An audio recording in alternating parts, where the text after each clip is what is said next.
descend to the bottom and have a look and see what's there. So keep your eyes on the cameras. Oh, I see bottom now.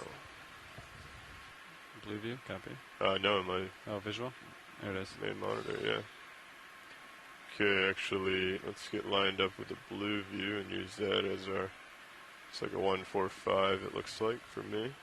Okay. All right.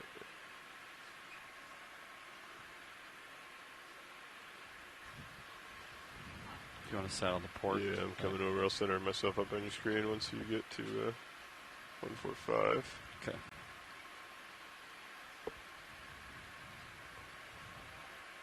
Do I have to go? Do I have to have an offset from that 145? Yeah, which way? I want to say it's starboard. Okay, so 155. So for everyone at home, we're starting to see the I'll, bottom. If you I'll kind of look at your screen, you'll start to see there's some rocks poking through with a kind of a blanket of sediment. Like 135, and again, this is a completely unexplored and up until the early hours of this morning, completely unmapped seamount. We are about 270 miles northeast of Bermuda. When you're ready, I'll start pushing It's about 435 kilometers, and we're actually about 200 miles south of where we're supposed to be today. We're pushed further south by weather, and so we're doing a true exploration dive today. And let me know when you want me to come down. Unmapped and unseen before seamounts. So right now what's going to happen is the ROV pilots are going to set up. It's going to take a few minutes, and then we'll start on our track. So kind of bear with us and take a look at the pictures, the first pictures of this place in the seafloor. I think on Sirius will be a good start. Definitely got a good view. 44. And here we're somewhat seeing what we expected to see on these seamounts based on other seamounts that have been visited nearby being 15 miles or so away. A somewhat heavy blanket of sediment, and then rock, most likely basalt with an iron manganese crust poking through the sediment in different places.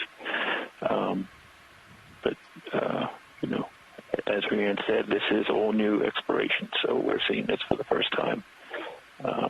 And quite likely to see something we didn't expect. So, once the pilots are all set up and ready to go, it should be a very interesting dive. Not just from the geology, I'm biased, but also from the biology side. Interesting, we see some sediment ripples there on the seafloor, suggesting that we have some decently strong current through this area, even at these water depths. So definitely a whole lot of things to see.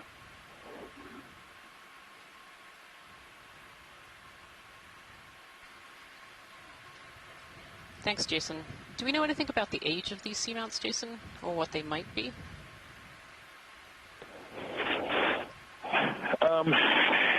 Yes and no. The origin of these seamounts is still something to be determined, and certainly the more of them that get visited, the better that is, and that usually requires getting some samples and getting an eruption age from those samples. Right now, the age is largely based on the age of the crust that they're currently sitting on, and that is, I think, I had to do a lot of quick reading on these areas when we moved 270 miles south. Because they're not, they're not thought to be the same formation mechanism as the New England or Octocorals seamounts. So they're in the 50 to 100, and that is based on the age of the crust. Bottom here. So we're going to start working our way hopefully, to waypoint 2. We can grab to briefly a discuss rock bailout sample. plan with you guys this morning. Hopefully like we have that will tell us something about the just about north to south. The age So of 360 would be good for us if that works for you guys.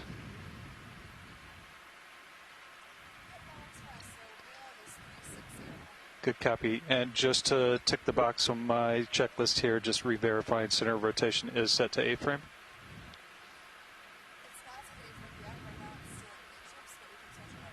Copy that. Thank you very much, Bridge. Yeah, there's that fish. Yeah, I just saw it over by my starboard toe. Yep. Just trying to dial in Z bias. So I'm around like 26.1. All right, pilots. Ship is rotating their center of rotation to the A-frame. Let them know that we are on bottom, and our bailout is 360. So that's going to be due north for us. Copy that. Okay. Right. I think video, if you're ready, I believe we're ready to go ahead and call this the start of the dive. Video is ready. Copy that. Nav co-pilot, you all good? All ready. Excellent.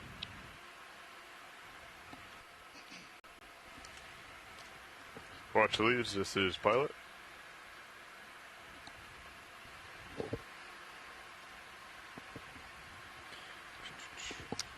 Pilot, this is watch lead.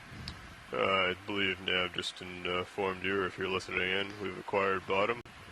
We are right near waypoint 1, a little bit southeast of it, and the plan is to continue up the hill. So feel free to call out things of interest as we go by, and we can get shots, take samples, and if not, we'll just keep continuing on the dive track until told otherwise. Perfect. Thank you so much, pilot. There is a little bit of a current, too, pushing me up the hill, which is interesting. Really? Yeah, I'm off stick right now, and it's kind of a nice, slow move up. So, Rhea and I have been pointing out these black stalks, and we're just coming over one on the rock on the right side here. Video, if you want to do a quick zoom, just a snap. We also got a small sponge.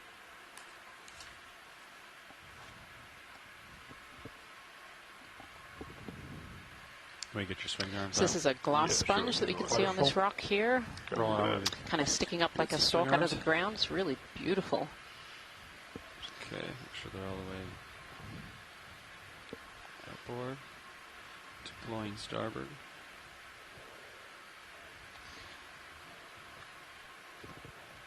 And deploying port. You can take more if you'd like, video. Maximum. Copy that. Give me a little bit, shake off the cobwebs.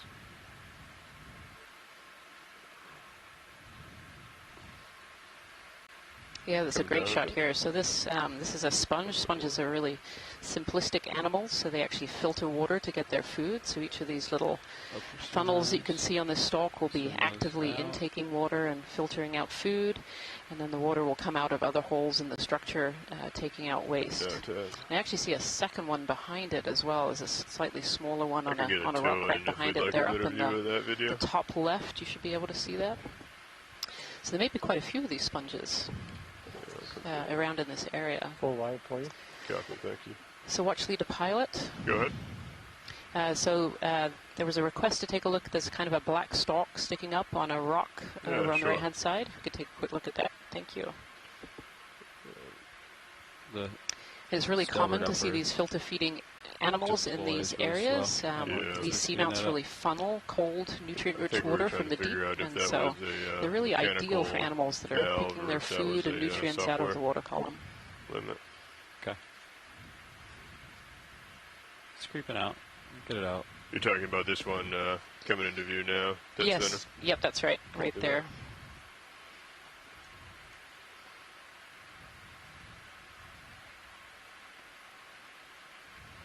We have a suspicion from the chat room here that it's probably a dead one of these sponges, but it'd be worth taking a little quick peek before we move on here. Sure.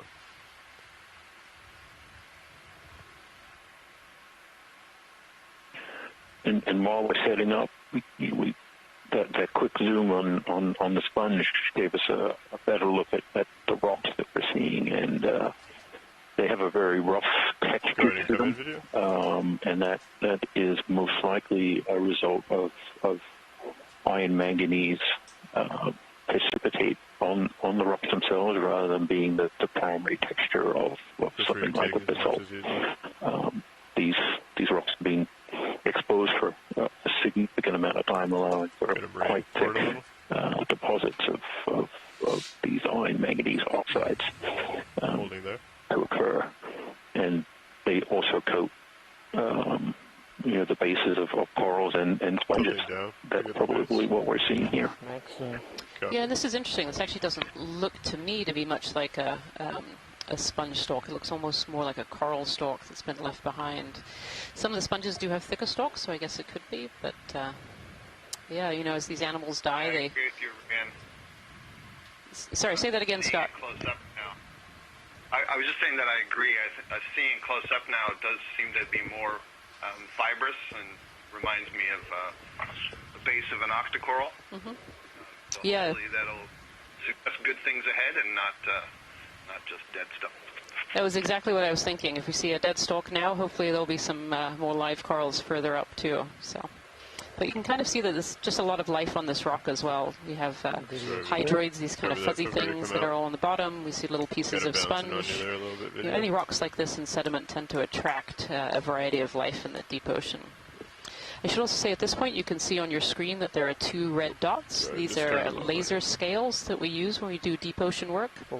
And each of those dots is 10 centimeters apart, and it's just a way that we can tell how big animals or different seafloor features and rocks are on the seafloor. Yeah, 45-degree angle is what it's going for. Yep. So there may be a couple sponges here, video. Should come up, see if any of them strike the interest. TSCs are directly above the lasers on the sediment. Copy that. Feel free to do a snap. Looks like it's next to a different kind of sponge. Yep. Looks like a brittle star. Yep. Lasers coming off. And this here that the pilot's is zooming in on is a little brittle star hanging out on the seafloor. This is a relative of a sea star. You can see its 5 arms. And these brittle stars tend to live in sedimented or rocky areas. They're pretty diverse. We should hopefully see a few of them today. Copy. Bring it to center.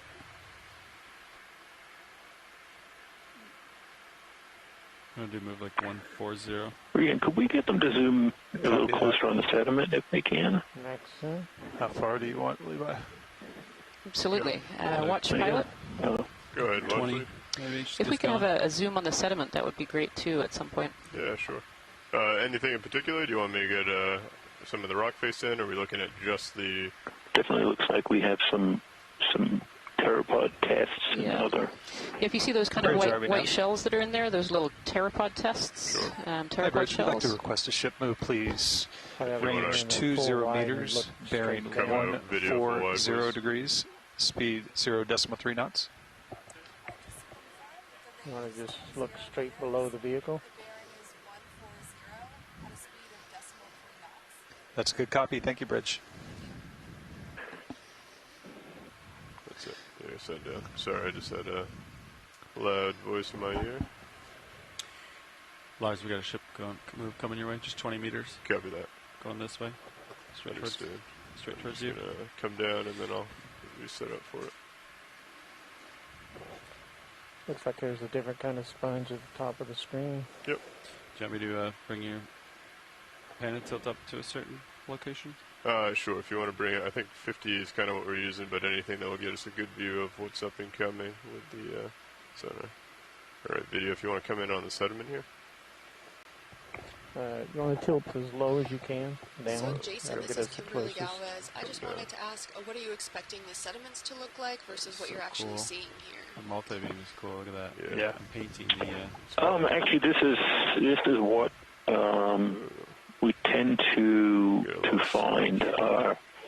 There's a couple of different species of pteropod shells here. Do you mind having someone turn off that black light when you get a chance? Because there isn't very much material coming from land to be deposited in the sediment. What we generally see is a heavily biogenic or marine organism shell-rich sediment, and that's certainly what we're seeing here. One thing we do expect to see as we change depths, across the various dives is once we pass certain carbonate compensation depths or the depths at which carbonate dissolution occurs. So the water is actually undersaturated in carbonate, so anything that falls to the bottom gets dissolved back into the water column. Here we're still shallow enough that these shells and tests actually survive and contribute to the sediment mass. So cover that. Somewhat what we're expecting to see, but given that we didn't know what we would find out here, come out nice and slow.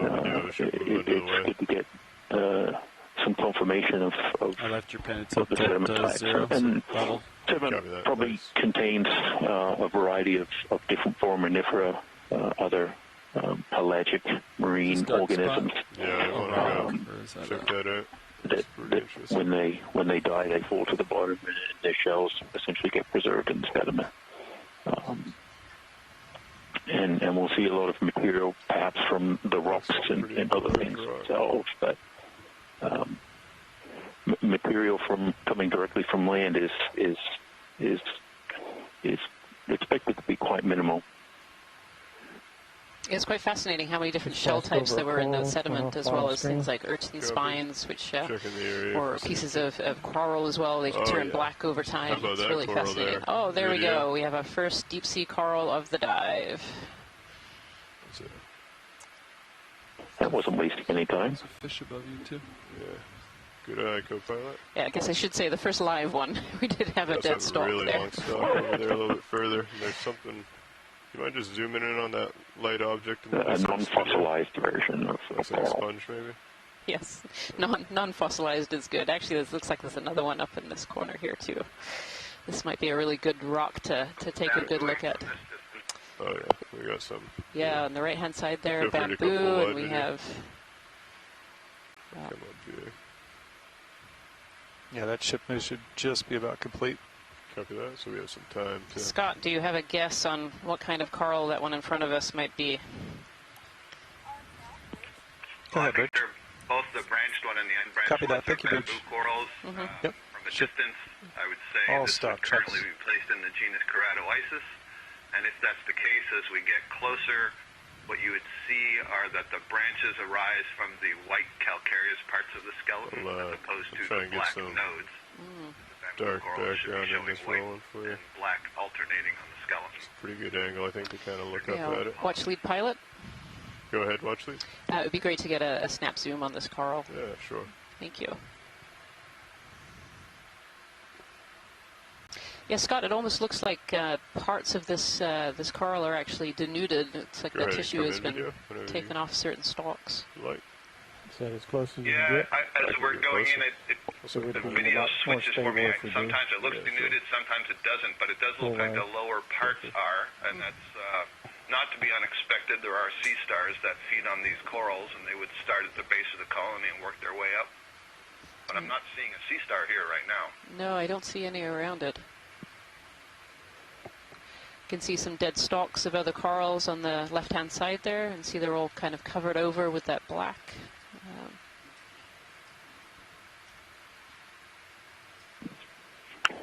Yeah, and the morphology of this rock again it's really fascinating, and is that iron manganese crust that has formed this almost detroidal or this bubbly sort of texture. It is not the original texture of the underlying rock. It is what's accumulated and precipitated onto the rock surface, and the little sediment dusting on it really brings out that morphology. Yeah, that black coating really gets on. A lot of these bamboo corals are interesting because the tissue is pretty transparent, so even though there's soft tissue covering the skeleton, you can still see through it and see those nodes. But this was helpful as we were zooming in. The denuded part below was really easy to see the nodal structure. And so there's a number of ways that we have to look at these in order to identify them. It's not always easy on the video. We can often get down to maybe something like a genus or what we call a clade based on the genetics.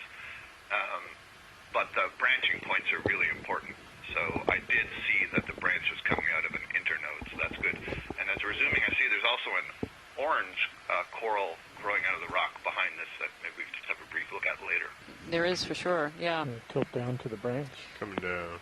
But this is a nice view. You can see why they're called octocorals. 8 tentacles arising from each of these polyps. The polyps are these little fleshy mounds that are arising from the branches. And the little pink dot that you see in the center of those tentacles, that's the mouth. So it would lead into the pharynx and then the digestive space. And all of these polyps are connected to one another so they can share their nutrition. And there you can see the denuded skeleton on the left. Actually, I think I see an aplacophorine. On the left side, there's a sort of brownish-yellow linear structure. It's like a little worm. Just tissue. Yep. That may be an aplacophorine. It's a kind of mollusk that also feeds on corals. I wouldn't expect it to do this much damage, but if it's been sitting here for a decade, maybe. Maybe it's been working its way up. Yeah, you can kind of see it. It looks like it's mostly on the backside of the skeleton there. Coming over. Yeah. Right, I'll bet that's what that is. A mollusk that looks like a worm, so related to a snail, but that is specialized for feeding on these soft tissue cnidarians. Yeah, and there you can clearly see the branching point is not coming from a black protein node, it's coming from the skeleton. So that's excellent, thank you. Yeah. Yeah, for those of you at home, we've been calling this a bamboo coral, and one of the reasons that we call it a bamboo coral is it has these things called nodes, these black areas that you can see on this skeleton that make it look almost like a piece of bamboo, so they're really interesting. Thank you, ROV team. That was a great video. Tilt up. Coming up.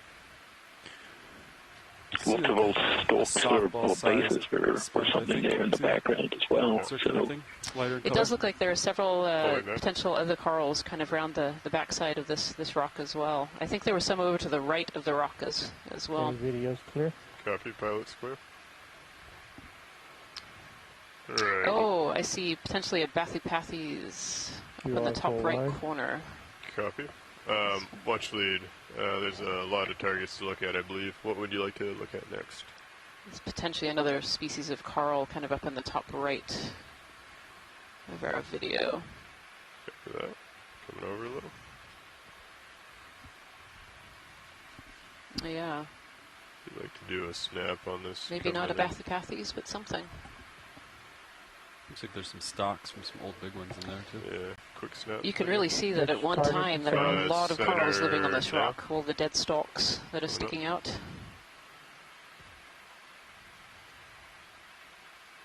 Partial. Copy. Yeah, so this is a black coral. You can kind of see through its, again, this one also has kind of a translucent tissue, so it has hard parts in the middle and has tissue covering the outside. And black corals, cold black corals, you can see the stalk within it is actually kind of this dark black color. So although the coral itself is actually orange, and sometimes we get white and slightly red species, it's really the skeleton that gives it its name, black coral.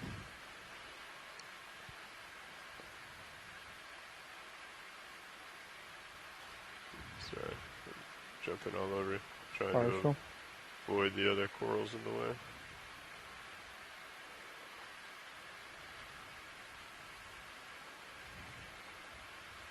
Pulling out. Nope. Copy.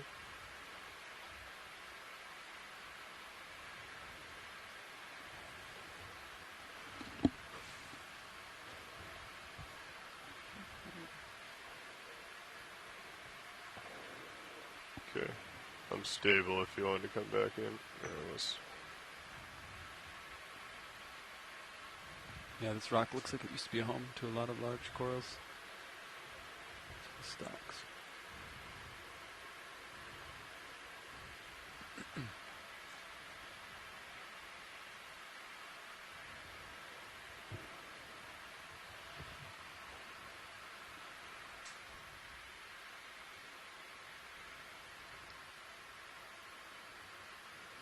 That's nice. So what we're seeing in front of us right now is a black coral.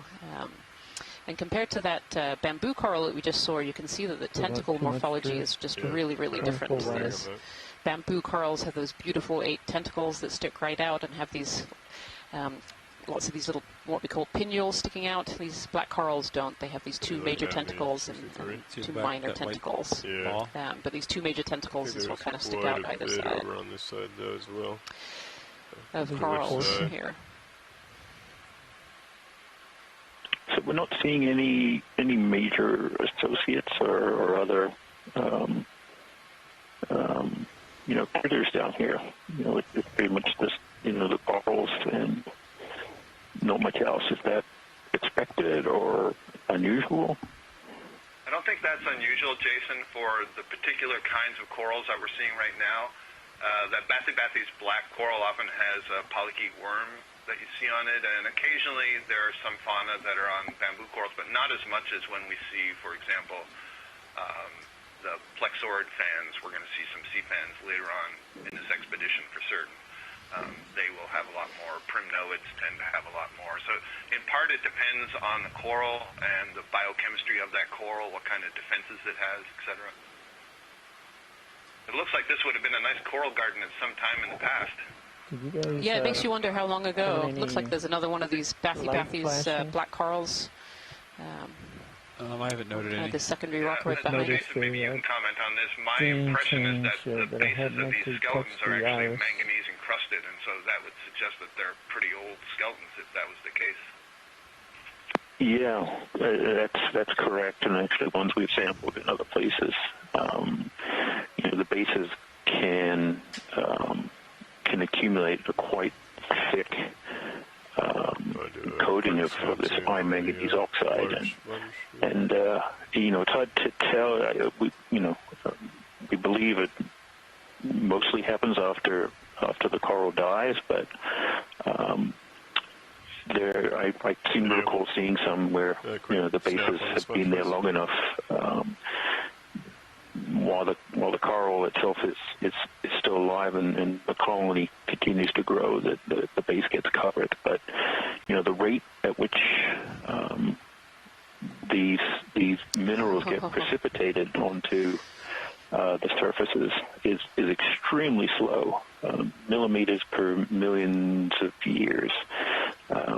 Obviously, that depends on the water chemistry and other factors, but it's extremely slow. So these coral bases have been here for quite some time. That was of interest. We can always scoot in. So that was really fascinating. The video you were just seeing there, that was an old one of these coral skeletons that Jason's was just talking about, and actually has this large sponge that has grown on one end that is broken off. So it's kind of this grapefruit-sized sponge. There's current going uphill. So Jason, I see this area here of rocks. Is this a potential area for you for collecting a rock? We should certainly take a look because they're loose. Yeah. And a lot of what we're going to come across with the rocks is this these crusts that are formed, both hide what the rock type is underneath, but also sort of bind the rock very hard. And so where in some places, we might be able to find fractured rocks and other things that we can pick off. These coatings, these crusts make that very hard. So while not ideal, because generally with rocks we like to pick them right out of where they're outcropping. We often have to take what we can get in these situations. So as we kind of cross this rubble field here, we can perhaps sit down and grab and grab something. So both the original rock and the crusts are of interest, of great interest. So we can't really go wrong with getting something. Okay, that sounds good. Watch lead pilot. Yeah. Go ahead, pilot. Oh, sorry, watch lead. Is this a good area to and a good time to sit down and try and collect a rock sample? Yeah, the ship has been stationary for quite some time. I definitely think we could sit down and pick up a rock for you. Is there anyone in particular that you see that you would like us to go ahead and grab? Yeah, Jason was saying we're trying to find a relatively in situ rock if we can. Jason, are you looking at the screen? After that, yeah, I think the best chance we might have is kind of at the top of the screen right now. There's that sort of pile of rounded kind of rocks. If there's a place to snug in there and set down to sample, we might be able to get something from there. It's kind of in the middle of the screen now. Oh, yeah, yep. So, watch that I have the lasers there. They probably came from this steep wall. Yeah, I would say in that area, pilot. That we're looking at. Copy that.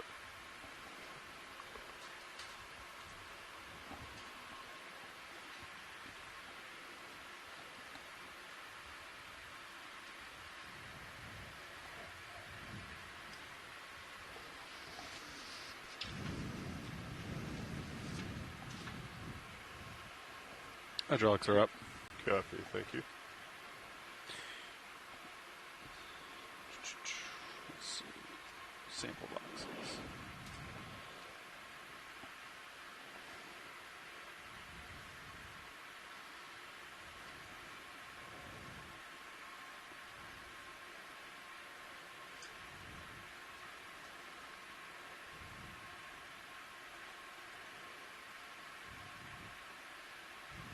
Looks like the Sirius thrusters are displaying RPM rather than percentage.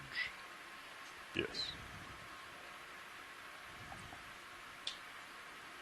Delta 15.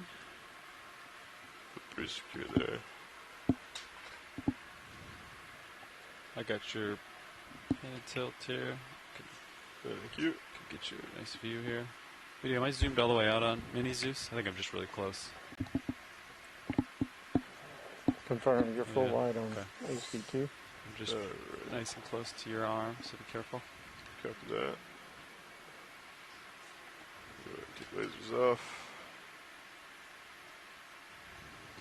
Alright. Arm's coming live. Let's go ahead and put this in the port rock box. Yeah, alright. Let me get the camera in a spot, and then I'll wing inboard for you. Thank you. Oh, we still have the jaw set for picking up eggs.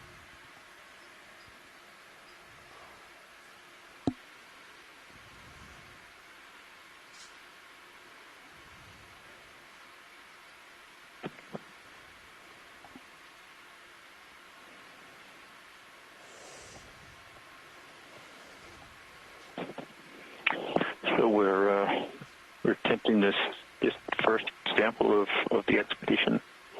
The pilots are going to open the lid on one of the rock boxes to hopefully put the sample into once it's collected.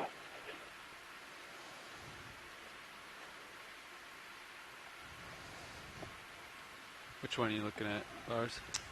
I was just going to put my fingers in, see which one is loose. I assume we have that group right there, upper left. Okay. These two guys here.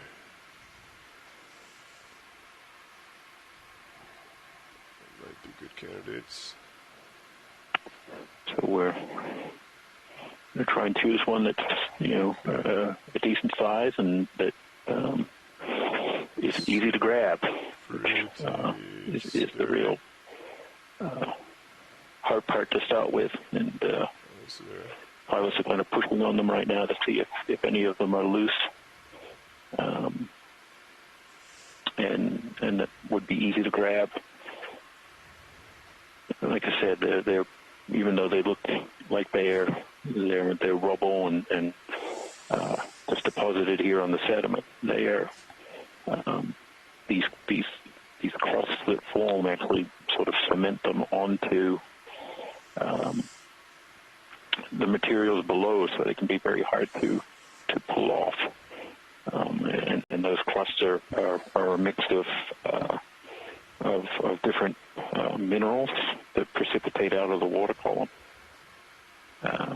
and take quite a long time to do that.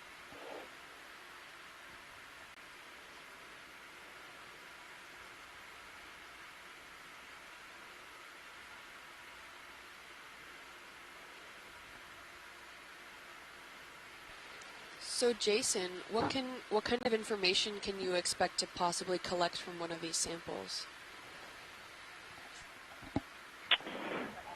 So it really depends on what we were able to get, we're able to pick up, and that hopefully will be that. So there's of course the iron manganese crust that will tell us something about water chemistry and mineral composition, and they're even able to, in some cases, figure out the age of when the crust started to form. If we're able to get unaltered rock, which is likely basalt, we can use that to understand the evolution of the seamount, and also figure out an age of when the material was erupted, and that'll help us try to understand how these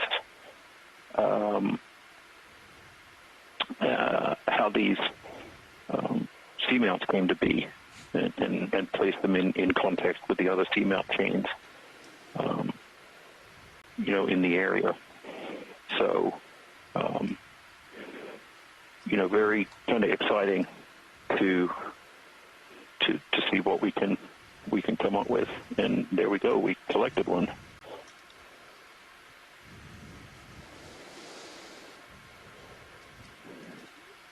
Go ahead and let the dust settle.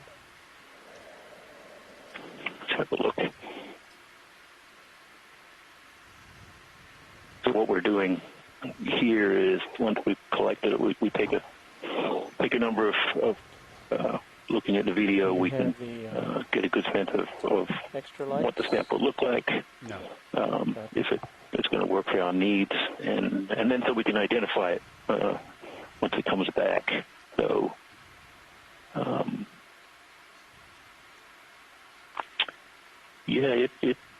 it looks pretty good. There's certainly a good crust on it that we can look at. I think it's a keeper. You can see there the crust is partially broken open to the material underneath.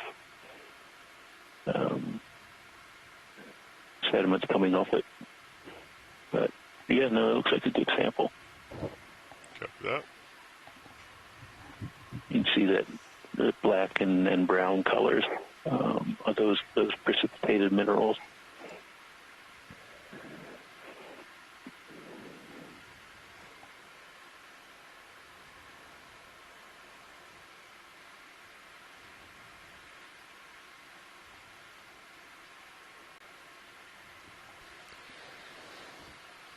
Brilliant.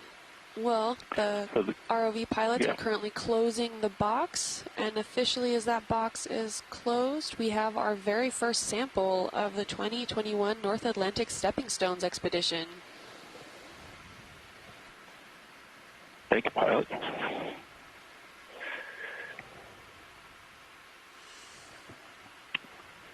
So the vehicle itself, everyone at home can see one of the manipulator arms that have allow the pilots to collect samples and use tools that are stored on the front of the vehicle that we'll probably see either later in this dive or during other dives. And what they did there are a number of storage areas on the front of the vehicle that slide out from underneath that different types of samples can be placed into. There are the rock boxes, which we saw one of those. just now, where the rock was placed. There's another one on the starboard side that we can put bigger rocks into, and then there are a number of divided sections that biological samples and other things that we come across can be placed, and once the vehicle gets back on the ship, scientists and data managers will remove those samples and properly identify them as much as possible, label them, and store them, preserving them as required certainly for the biological samples.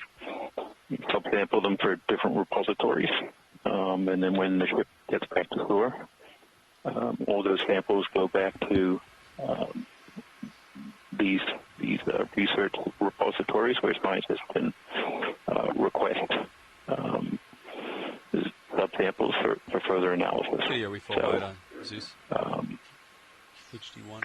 It full wide. allows the community to get started on the research and hopefully answer some of the questions we have and propose new ones and come back. I'm going to push ahead.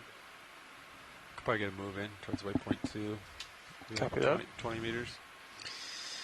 What was the last move made at? Was that a 160? 140. Bamboo coral there. You happy with that? Yeah. On the left. I'll go right towards waypoint 2, right? Yeah. Large 1.4 is good for you?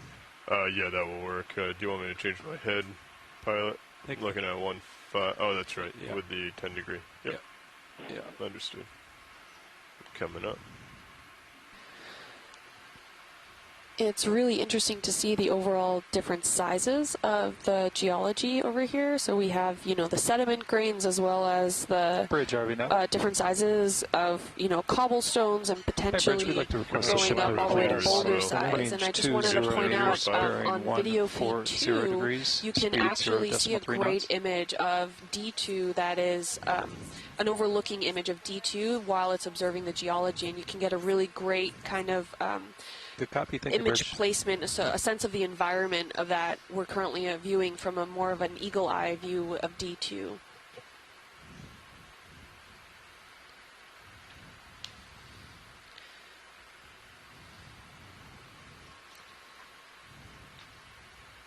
You can see we have some corals also here, and Jason, this looks like a very interesting boulder here, like the different kinds of textures that we're seeing from the middle to the top here.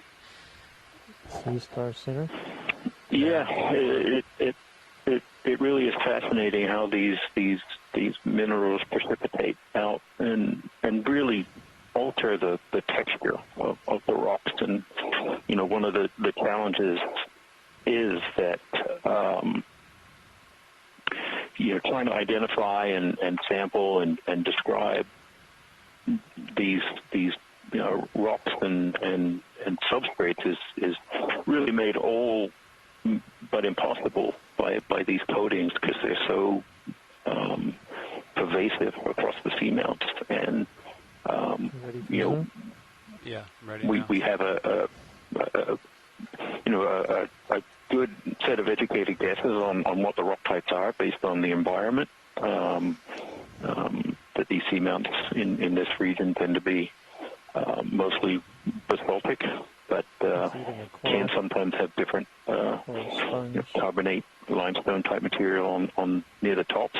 But as you can see from this shot, it is hard to tell. The coating is and the crust is near completely covering everything, changing the shape. The sea star, obviously. Maybe we get just mine. Science, is that a carnivorous sponge that sea star is on? Carnivorous sponge. Lars, we pulled those. Sorry, I don't know if I'm talking over somebody else. So that's a predatory sea star, and it's bent over a carnivorous sponge, the cladorhizid sponges. And I don't recall seeing these sea stars feed on those sponges before, so this may be a unique observation.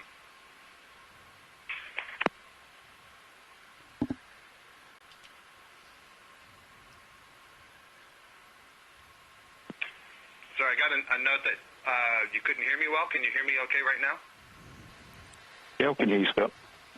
Okay, yeah, so this is a cladorized sponge. This is a family of sponges that we're seeing quite a lot. The more of these expeditions and dives we do, the more common and diverse we see that these sponges are.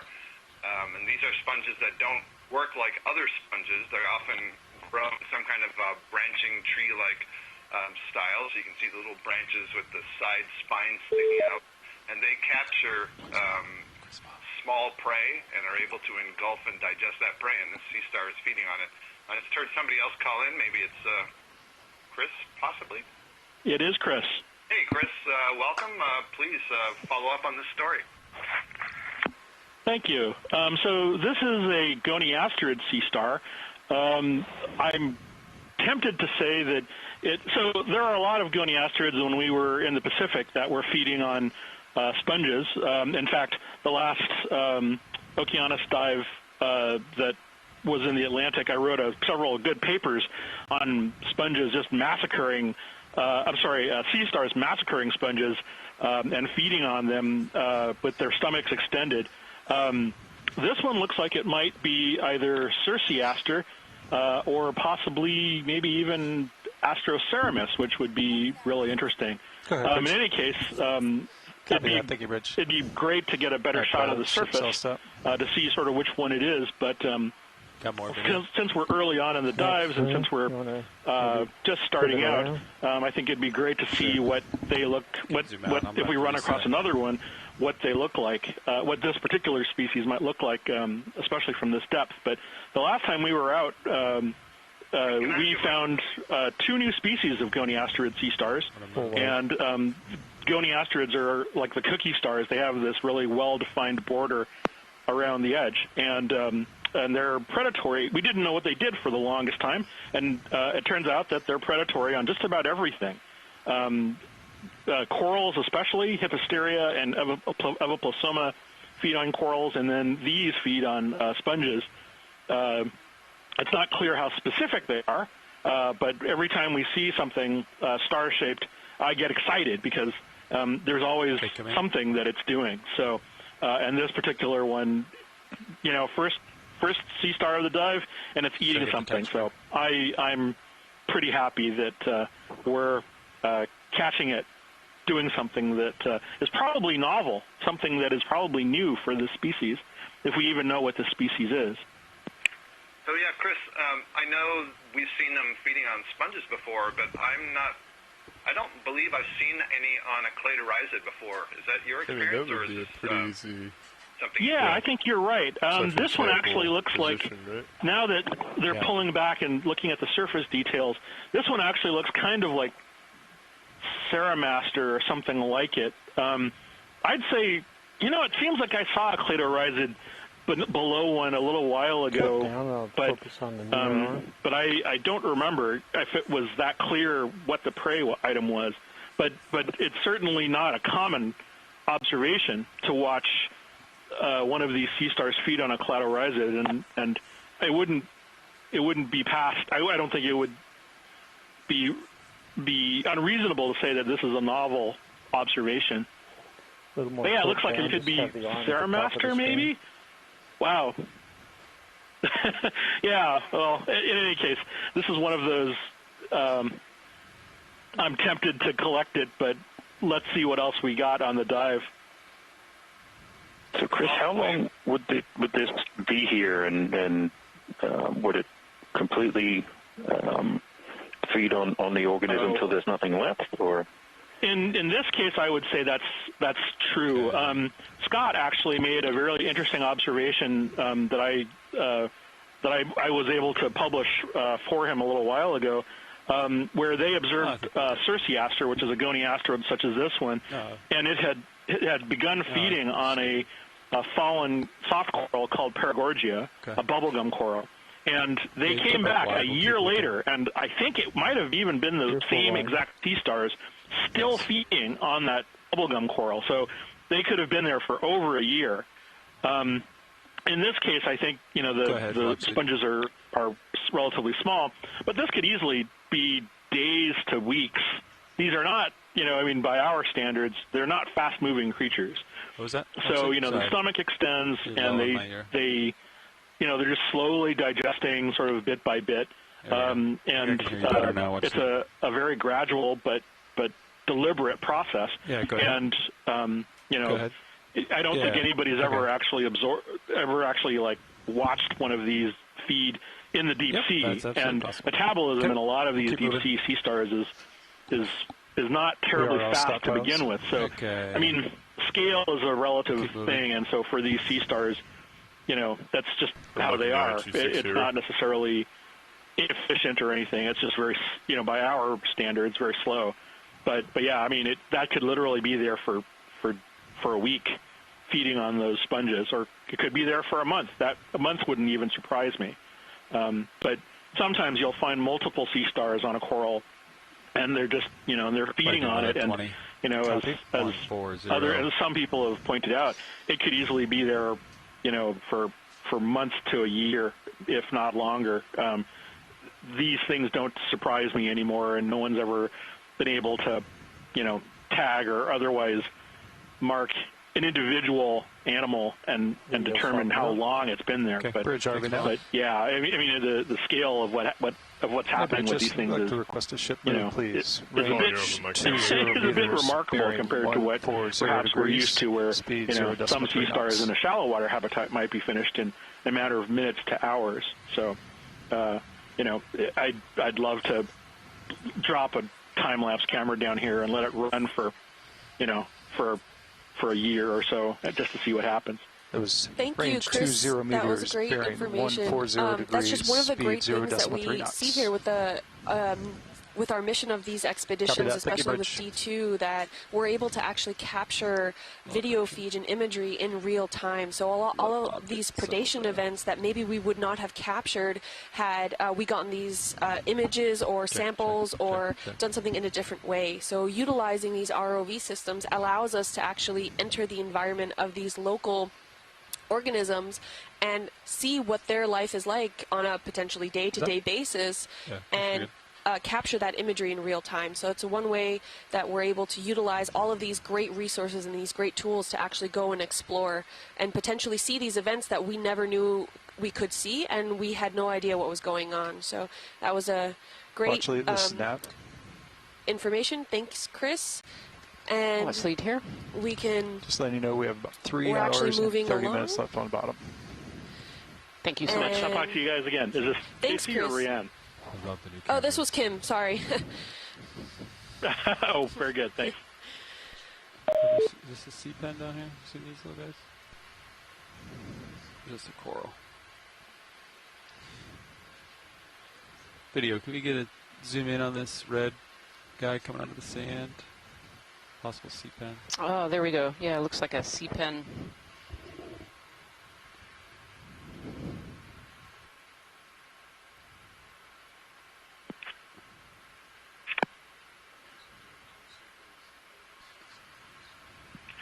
Yeah, that's a beautiful shot. Yep, definitely a sea pen. Do you know the species, Scott? Coming close on the polyps. No. Well, I definitely won't know the species. Well, I know the genus. I see Upashana, my PhD student, is in the is annotating, and she's doing her dissertation work on deep sea pens. So she would be the person. See if she's annotated. Taking a guess. I'm putting her on the spot, of course. It's always good to put our students on the spot. 1, 2, 3, 4. Absolutely. So, for those of you at home, this is what we call a sea pen. Something like that. Oh, what kind there? Amphitylum. I said amphitylum. Amphitylum. Okay. Yeah. Oh, there's a little squat lobster hanging out behind as well under the rock. There we go. Yeah, for those of you at home, this is what we call a sea pen. It's a type of coral, but they're pretty special. Most of them live in sediments. They actually have an anchor that goes down into the sediment rather than settling on hard rock like a traditional coral does. But if you look at the tentacles here, you can certainly see the similarity to some of those corals that we saw earlier during this dive. Good video, come out. We'll keep going. And then we have that beautiful little squat lobster hanging out under the rock behind it, and a sponge sitting on top. Quite a nice little community there. Keep making moves. The nice thing about that observation is that we see that corals don't just use the hard bottom, the hard seafloor. They can, some of them do have the ability to live in soft sediment, or there are some that will, as larvae, attach to a rock or shell or something a little bit harder in that soft sediment, and then they grow and then they're able to anchor themselves. So there are not a whole lot of corals that can do that, but there certainly are some. Turn that back on. So, yeah, that's very true, Scott. You know, doing these exploration dives, we very often focus on some of the harder bottom areas, but the sediment is just as interesting too. We see lots of different animals that live in sediments. So, we talked about this earlier during the dive, but these sponges can be really abundant on these seamount areas. If you wanted to frame these seamounts really funnel that cold, nutrient-rich water from the deep, brings it up shallow, and so these can be areas where there can be a lot of nutrients and things in the water. And so these sponges actually filter water to get their nutrients. So water will go in through pores, they'll filter out what they need, and the waste products will come out, will continually come out filtered through. So this is really pretty. I don't know if the sponge on the right is actually alive. And if the... Yeah, watch lead pilot. Go ahead. Go ahead, watch lead. I agree, Arian. I don't think the sponge on the could we have a zoom on the very top of that sponge? You can see those kind of feathery structures up there. Oh, yeah. Let me get closer. Yeah. Video zoom out as I'm going to get closer, and then we can get a closer. Sorry, Scott. I didn't mean to cut you off there. Oh, no problem. Yeah, so I think that sponge on the right is dead. We're just seeing the skeleton. Okay. And those may be little foraminifera, little tree-like foraminifera on the top of the sponge. Ah, okay. Let's see if we can get a zoom in here. Yeah, I'm going to get nice and close here. Those are really small, so... Nice. I have to be really close to them. So for those at home, the two red dots you can see on the image here, these are laser scales. So we use these to see what size things are underwater. And they are 10 centimeters apart. So you can see that sponge small branches on the about edge 5 centimeters in width or so. And what we're trying to look at is really, really small. Yeah. Little guys. I think this is what they're going for. Trying here. Oh yeah, look at that. So are those foraminifera, Scott? That was my first guess. Pretty elaborate, if that's what they are. They are. I'm actually wondering if they're more hydroid than... Yeah, as we get closer, I'm seeing more and more structure, but you know, I know there are these little arborescent forams. Les Watling might have a better idea of that. Yeah, actually, Les Watling's just mentioned in the chat room, yes, that he agrees that these are forams. They're certainly really elaborate. And this is one of these interesting things. What's fascinating about that for listeners is foraminifera are single-celled organisms. So that would mean that this is a single-cell, very highly branched. They can incorporate quote-unquote foreign particles, meaning particulates of the sediment or shell, or maybe even some of the sponge spicules to help them create that structure that you see. Complete, but so the cytoplasm can move through the different parts of the structure. I'm assuming that's max zoom video. The entire structure may not be alive, but some part of it would. Yeah, it's really interesting. You can be a single cell and yet be so complex. It's really, really fascinating. I think what else is really interesting here is, you know, the sponge that they're sitting on is actually dead, and so even where we see dead structures, they can actually accumulate life as well. Other animals can live on top of these dead structures and call it home. Yeah, this is a really nice image of the silica-based skeleton that the sponge creates. And so after the sponge tissue dies, that skeleton can remain as a substrate for a long period of time. Yeah, you can actually see the matrix. You can see kind of the checkered squares in the sponge where that sponge has died and left behind the skeleton. There's all kinds of fascinating things living on the edge of the sponge. It's really, really quite beautiful.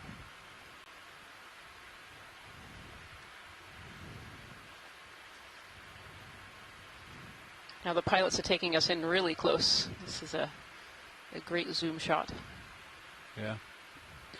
It's very small subjects here. Microbiology almost. And these are glass sponges, correct? So these are silica-based structures for the sponge? Yes, that's correct. That's correct, Jason. So they're made of silica. Yeah. Okay. All right, video. I think we're clear here. We can come wide and keep looking down 7-0. Do we know what rate that they grow at? I actually don't know. No, I don't know of growth studies on sponges. I don't know if anyone in the science chat room here has any numbers on growth rates of sponges. Yeah, I don't. You know, I've looked at this before. I've tried to answer this question before, and my recollection was that there wasn't a good method for doing the aging, short of, you know, sort of marking it and following it through time. I do know that there's a genus called Monorapis that has this long stalk that engineers are interested in because of its optical properties. It really transmits laser light really well. Better than our own fiber optics, and so there's been studies on how it grows. So that might be the best place to go to try to figure out at least what some of these sponges are doing.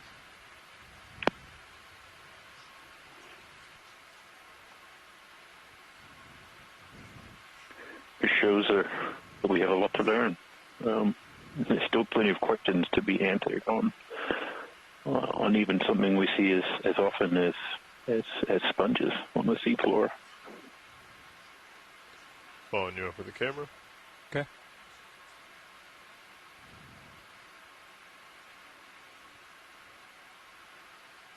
.50 there. Looks like an impressive sized bamboo coral web coming up here in the left of center. We talk about bamboo corals. There are, you know, dozens of species of bamboo corals, so they're not all the same, and some branch, some don't branch, and they can be really difficult to tell apart, even when we have them in hand, as Swatley and our students and I are all discovering. Yeah, and this one looks pretty tall off of the seafloor, too. This is a pretty tall species. Classically, we would call this genus Lepidisis. That is a genus that has been established for this family of deep-sea octocorals that doesn't branch.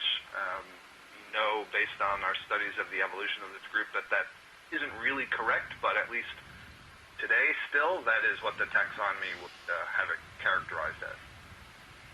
Yeah, Scott has kind of alluded to here, you know, taxonomy of organisms that live in the deep ocean is really almost still in its infancy, really. You know, we're still learning so much about different species and where species live in the deep ocean. Watchley, did you need a close-up of this coral, or did you want to keep going?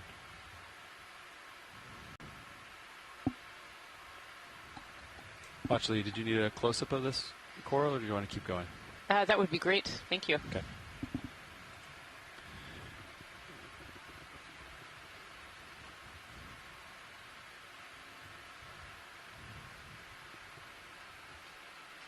One second, Bob. Nice and close. I always really like zooming in on bamboo corals because you can very often see the stalk through the tissue, and you can kind of see a lot of the internal structures. They're just really fascinating to look at close up. Yeah, and one of the things you can see, Rian, are the sclerites. So these are microscopic structures that the tissue secretes, made typically of calcium carbonate, and the shape, size, concentration, and distribution of those structures are largely what goes into the identification and description of these species. And it's one of the reasons it's so hard to identify them. Oh, look at that. They're all closing up. The rock. Yeah, it's beautiful. Beautiful. Yeah, you can see them all reacting. Yeah. And these types of corals are really... Some of the polyp bodies, you see these little, almost like little white dashes. And those are some of the sclerites. I'll bet Les would say that this is very thick tissue. We can't see through it quite as well. It's a little bit opaque and milky. It looks like down by the base they may be opening up again. Yeah.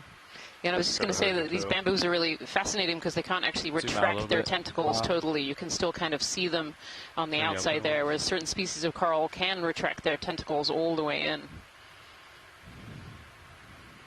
I guess all of them. Yeah, and that's something that Les Watling is spending a lot of time studying the soft tissue morphology of these guys and how the sclerites are arranged and how that allows both the polyp body to contract and the tentacles to contract, where they put the tentacles. Oh, look at the base of that, Scott. Finding out an awful lot about how to sort these out into species. Yeah, look at the base of that, Scott. It looks like, yeah, this bamboo seems to have covered over, so it's settled and landed on this old dead skeleton and has grown off of it and then kind of calcified down as it's grown. So it's got a nice firm hold on this old dead skeleton. That's really fascinating. Like That's great. Nurse skeleton.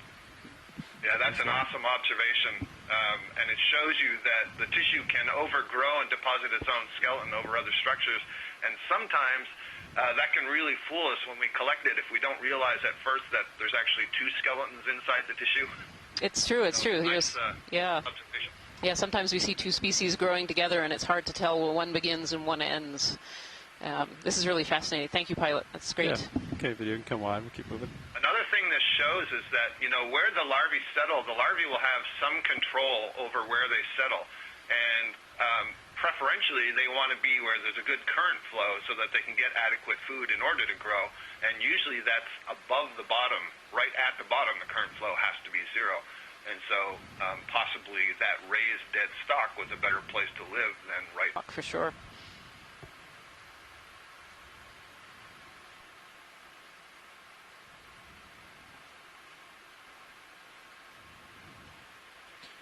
What do you think? Push out a little bit and then we can get another move in? Yeah, could probably call another one in now. Go for that 20 meters. We're seeing a lot of this rubble, rock debris, and some of the outcrops here appear to be in place with some sort of sediment in between. These outcrops form great substrate for these corals to attach, especially given that the crust here are quite thick, meaning that the area has been stable for a long time.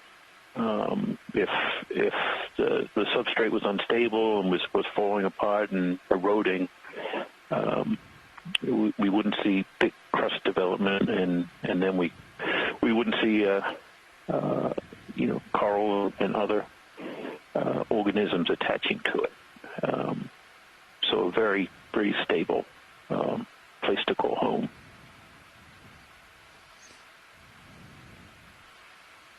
Some more coral species here on the left-hand side. You can kind of see this red, almost like a medusa head sticking out of the rock there. That's called an anthomastus. That's another kind of soft coral here. And a few more of these bamboos sticking up, and again, lots of these dead skeletons as well. This is a really fascinating area. This is a great dive so far. Yeah, we can get that move underway. Good copy. Keep going on the dive track. Bridge RV now. Interesting that we haven't actually seen dead coral debris other than the bases attached to the rocks. Often we'll see that in areas where things are perhaps less stable and some of the communities are thicker, we'll see a lot of the dead coral skeleton sitting on the sediment or on the seafloor. I don't know that I've actually seen much of that here. So yeah, you can paint it. Yeah, true.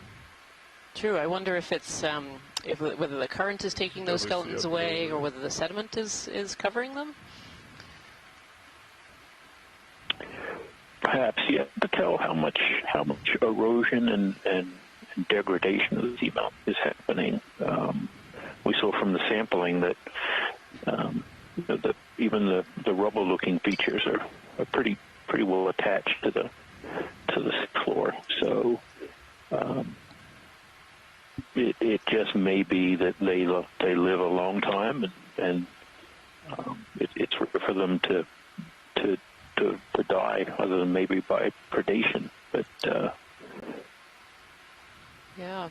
So this is a really interesting scene right up ahead of us. We've got several more of those bamboo corals. We have those anthomastus soft corals, and then on the right-hand side here, we possibly have a coral that we haven't seen yet. This is kind of a red fan here. This is potentially something called corallium. But this is kind of, as we're entering the kind of the steeper area of our dive here, I wonder if we're going to see more of this rocky bottom habitat as we start to climb up, which is really ideal for these coral species.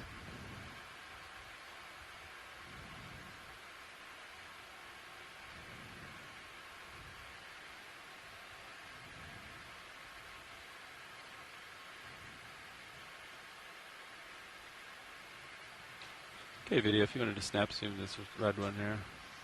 Just do a... Yeah, that's a good level of zoom. Oh, pretty. Keep that. Yeah, if you kind of look in the center of that coral there, you can see a little brittle star that's kind of curled all the way around the polyps. You can see its arms kind of hanging on tight onto the coral that it's living on. And there's probably a lot of other animals living inside this coral species too. These corals often form habitat for other species to come and live around them, either settling and being there permanently, or mobile, where they'll come and visit for a short while and then move away. Yeah, I was looking at that. We have that potentially a Bathyrubrum from our chat room here from Scott France. A species described by Les Watling and his student. Video, if you wanted to snap zoom the fish. From this area. Oh, look at that. We have a fish. Yeah, the type specimens for this species, Corallium bathyrubrum, came from Nashville, Seamount, and Kelvin, and so on. So not far north of us, and where we were supposed to be today. That's right, where we're supposed to be today. Which is a fish. Yeah, I don't know if we have Peter Oster still on the line here at all.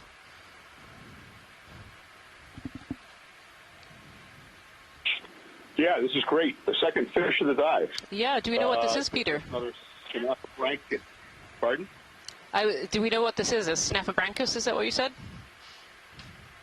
Yes. Take more zoom if you got it. It gets a little confusing to species in this part of the world. There are several, and they look alike, at least here. It's certainly a Snaphobranchus, and these are important predators. They're try to get closer. This sinusoidal has lower energetic requirements than other fish morphologies. Okay, and they're able to poke their mouth into small crevices and move through small crevices in the seafloor. That's great. It kind of slithered away there into the rock. Watch lead pilot. Go ahead. Could we have a zoom in on one of kind of the Medusa head looking Anthomastus there? Absolutely. Either of those two would be great. All right, pilot, ship's all stop. Cover that now, thank you. Keep an eye on my starboard lower for me, Lars. You want me to bring it in? Yeah, go ahead and bring it in just a little bit.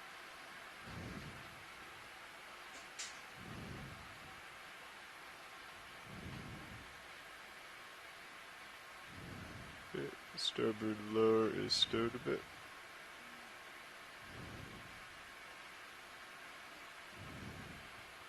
So has big polyps, doesn't it? I see a Chrysogorgia there next to the Anthomastus, so I'm just noting it. That's, I think, the first of the dive, just to the left. Yeah, that's true. We should have a look at that after we've taken a look. It looks like it has something in its branches, too. Yeah, they usually have one or two squat lobsters living in there. Okay, video coming on the orange one here. So let's get a full frame. Frame it up. Yeah. Nice.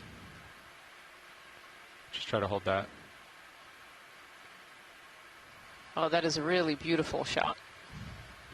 It's got good light on it.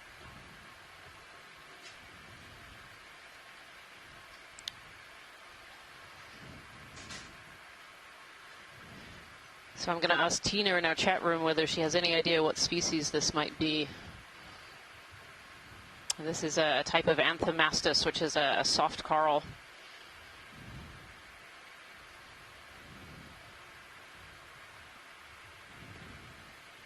That Titan looks really good. If you wanted to center it up on Titan.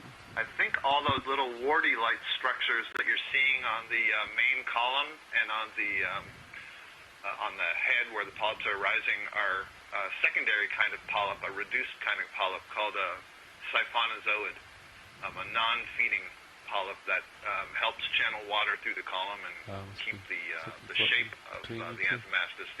These guys can release water and so shrink down because they don't have a hard skeleton inside them. Okay, video, if you wanted more zoom, you could take it. Yeah, they can get really small. I have from Tina Maltsova. It looks like a Tahinodus. I'm sorry if I'm saying that wrong there. Oh, look at the different color structure on the tentacles there.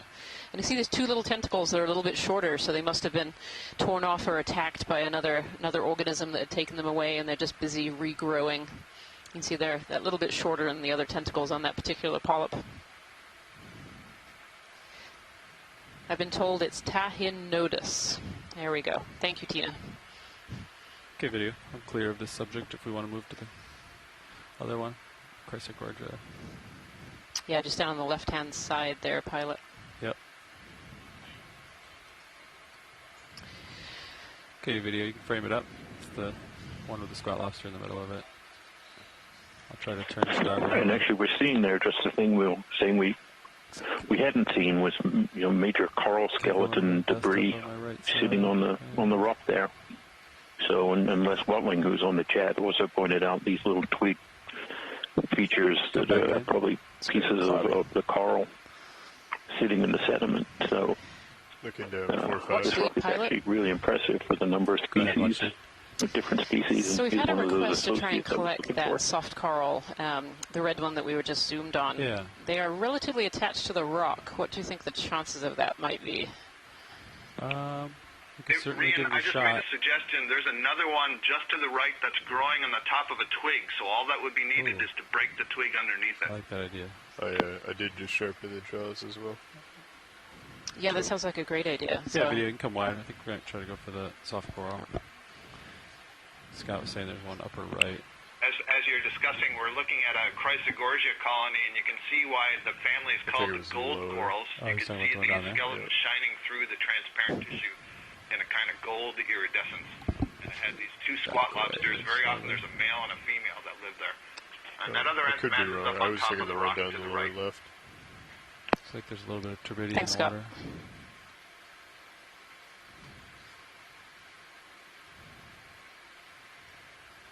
Was he saying that it's upper right? That one over here? Yeah, just on the right. There it is. Okay. Just coming into screen there. It's on a kind of a twig of a dead coral, and it might be able to get plucked off easier. Got it.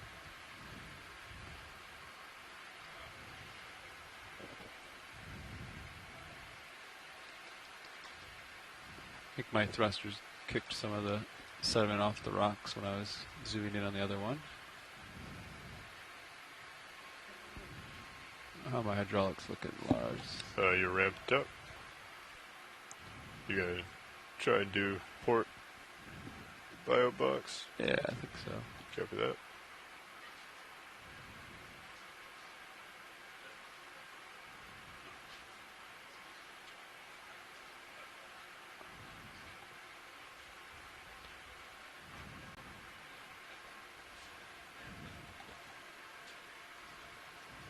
Okay, it may be challenging to push the drawer out, so it may have to be a grab, fly back. Can you dry lock me?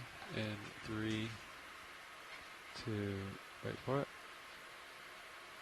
1, dry lock. Dry lock in.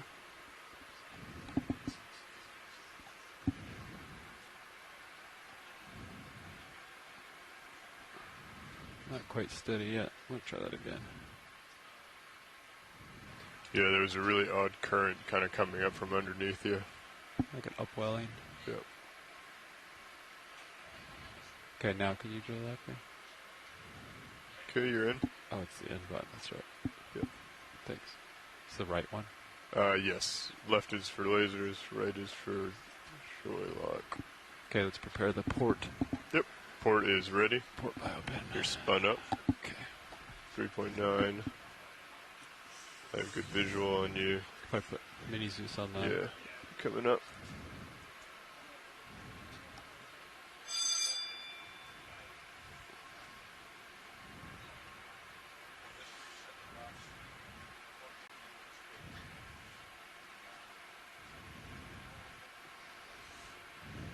Okay, I have you there with Minnie.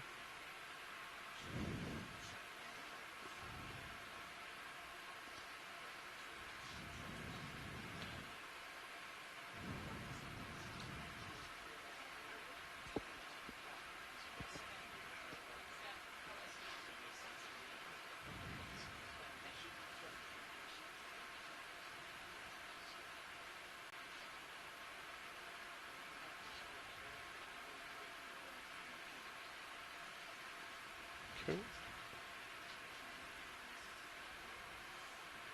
Try to open the drawer, see what happens. Okay, extending drawer. Slowly.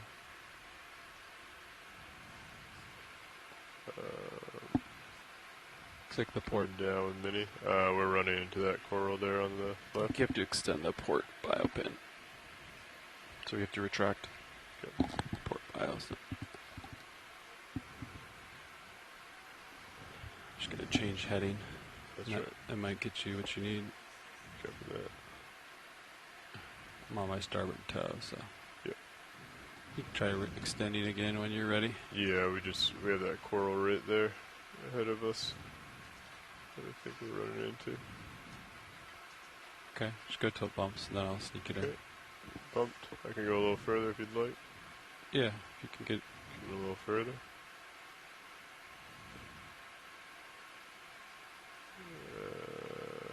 Yep. Okay, coming down with Mini.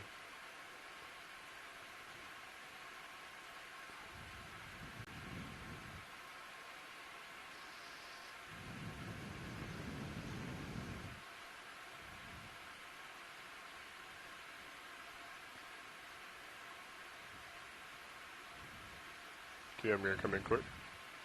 Alright, nice. Looked like it was a little bit of a float. Gonna bring Mini over and up for stowing.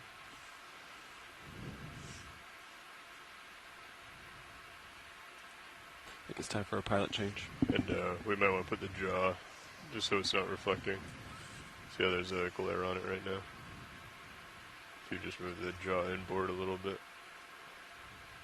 Yeah. Perfect.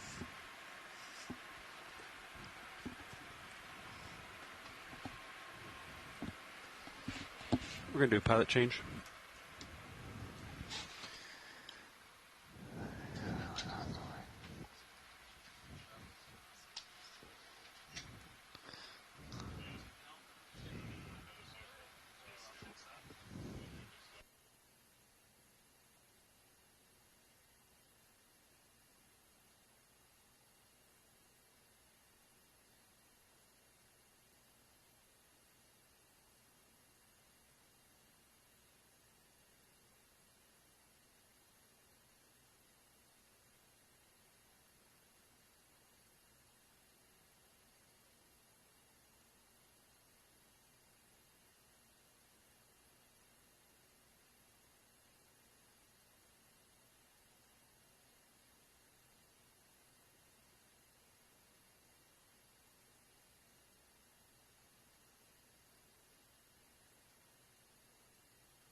Pilot.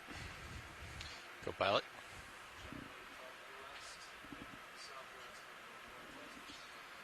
Alright, watch lead, we're all set up here. Just did a pilot swap. So I assume we're just going to continue up this. Yeah, I can't hear you. Yep.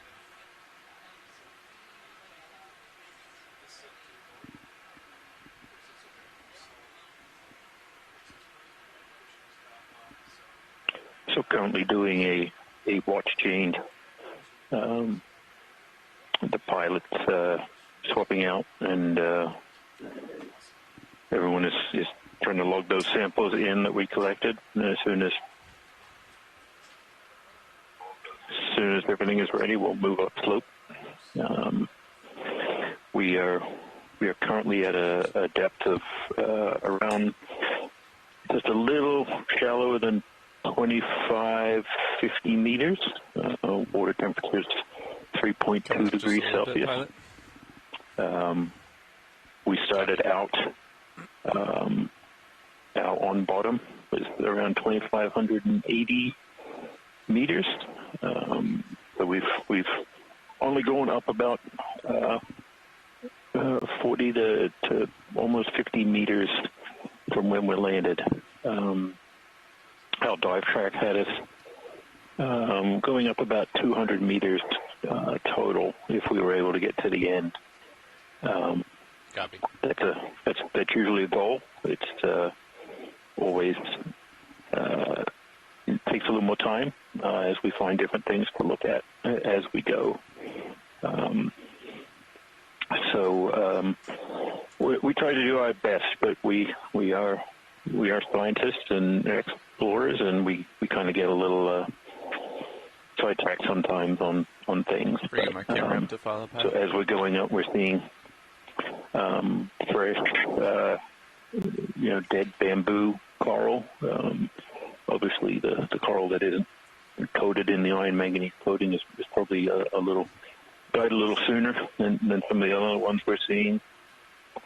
Seeing some zoanthids. Thanks to the folks in the looking down 45 degrees in the chat room for feeding me all this information, so I can sound like I know something about biology. We see another sponge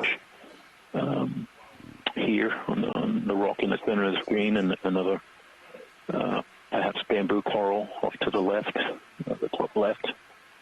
A lot of rock debris, rock rubble, but we're still seeing quite extensive sediment accumulation in the gaps and cracks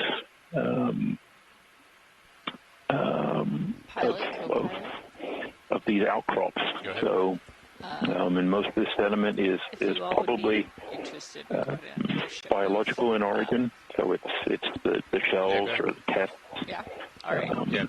of marine organisms that live in the water column, and when they die, they fall to the seafloor and accumulate. All right, yeah, we've been making moves. It seems at about bearing on the Seamount. We're quite far out in the Atlantic, so we are unlikely to see a lot of material coming directly from shore, river output or stuff that gets transported from the continental shelf. So most of what we see in terms of sediment is this biogenic sediment, we call it.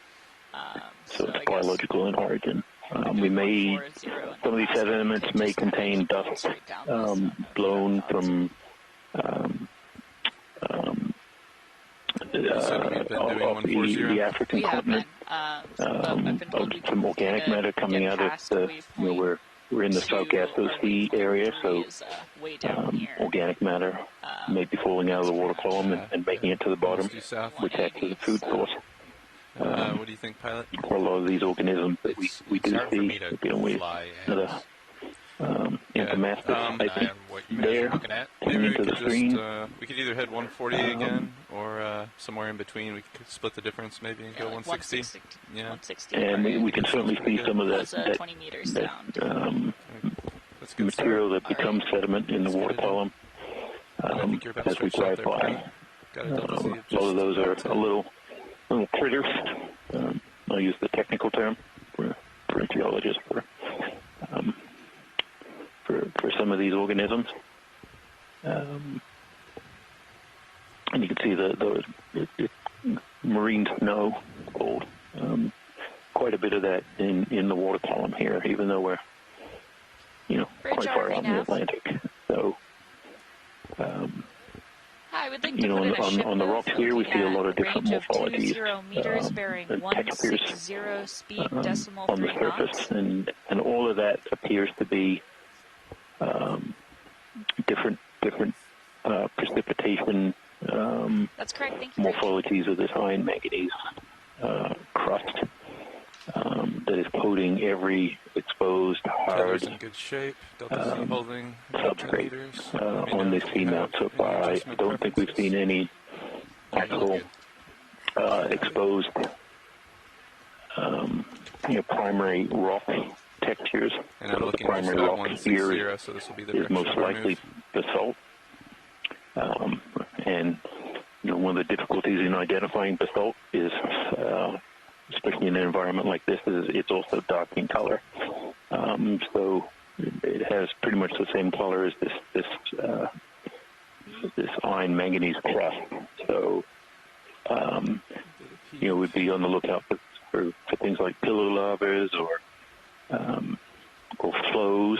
We're not seeing them here because of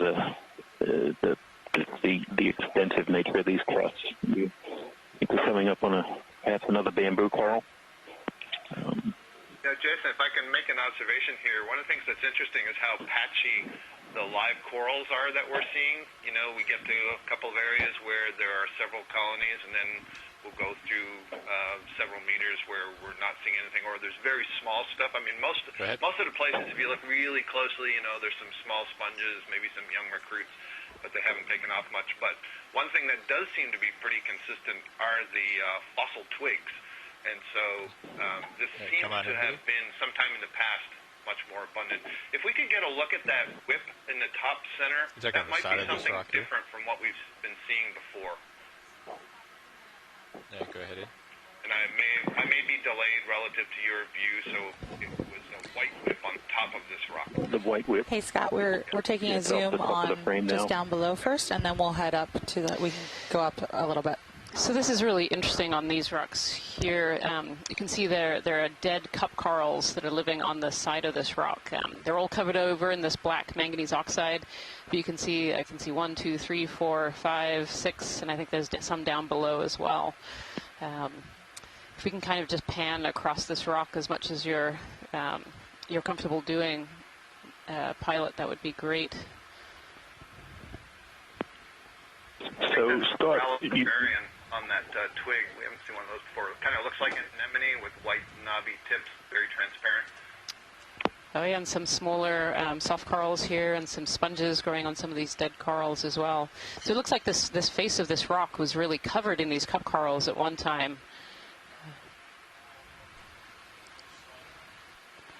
So are we seeing some variation in food availability?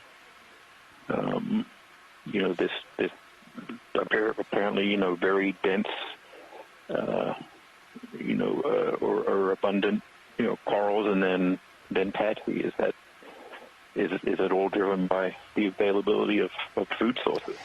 Well, it could be many things. I mean, it could be food availability, but it could also be just water mass changes over time too. These skeletons stick around for a very long time, so we don't really know when these particular corals started living there, but it could be 100,000 years ago. These skeletons really stick around for a very, very long time. It's just fascinating that at one time this rock was covered in these cup corals, and now I'm intrigued as to if we can see any alive, but I certainly don't see any evidence of any that are even vaguely recent. They're all pretty covered over by that manganese oxide. What does that crust tell you about when they might have been around, how thick that crust is? I believe I'm starting to move a little bit. That's a great question. Jason, do you have any idea how long it takes for that crust to precipitate out like that? We'll be moving out a little ways for a couple minutes. I didn't copy that at all, Nav. You got to speak up. That ship move's now complete. Copy. Thanks, Nav.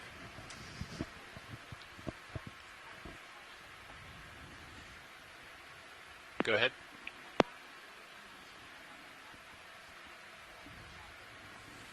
Which coral? Coming out partial. Come out partial video. I'm going to go down a little bit there. You got some time here. Oh, so we have an answer from one of our scientists from shore, Kira.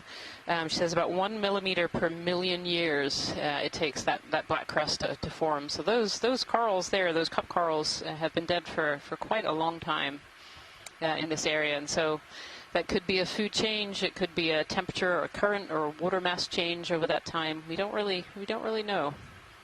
Thank you, Kira. Yeah, you can come in full if you have it, video. Or is that Max? Right now, up ahead of us. I apparently answered the question on mute, so. Oh, sorry, Jason. Thank you. I was like, oh yeah, a million, millimeter per million years.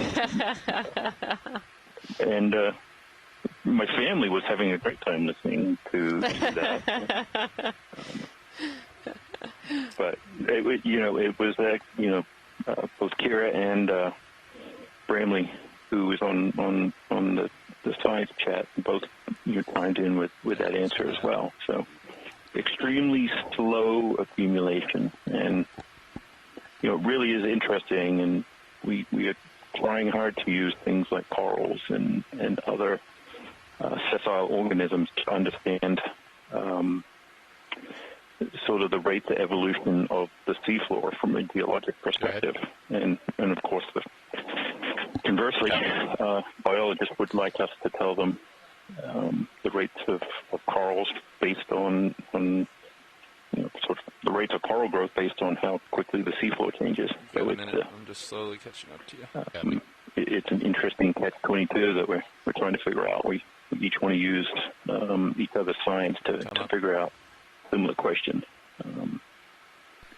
Okay, come on in video. There's extensive coral bases and other things that are all coded. We'll need to move in a second. Unfortunately, we can't visually measure the thickness of the crusts that are on these features. So they may be only not even a millimeter thick. Some fraction of that, but even a fraction of a million years is a long time. Okay, come in tight if you have it. Thanks, Jason. So this is another one of the bamboo corals, and this one's actually being overgrown by several different organisms as well. We've seen some hydroids and a barnacle down below as well. This kind of yellow to the right-hand side that's just coming into focus now. That's a hydroid that's overgrown the denuded end of this bamboo coral here. And I think a bit further down in the coral there was a barnacle down there somewhere. There's another hydroid over to the left there. Scott, is there anywhere on this coral that you'd like to specifically have us zoom in on for identifications? There you go. There's the barnacle. Actually, two barnacles. Little baby barnacle hanging out. Thanks, Casey. I think what we have is good. We can use this later. And what I was calling out earlier on was the whip to the right here. I think when we passed it, I saw it's just a denuded bamboo coral, so we don't need to... okay. Thank you. Yep. Bridge RV nav. Thanks, Scott.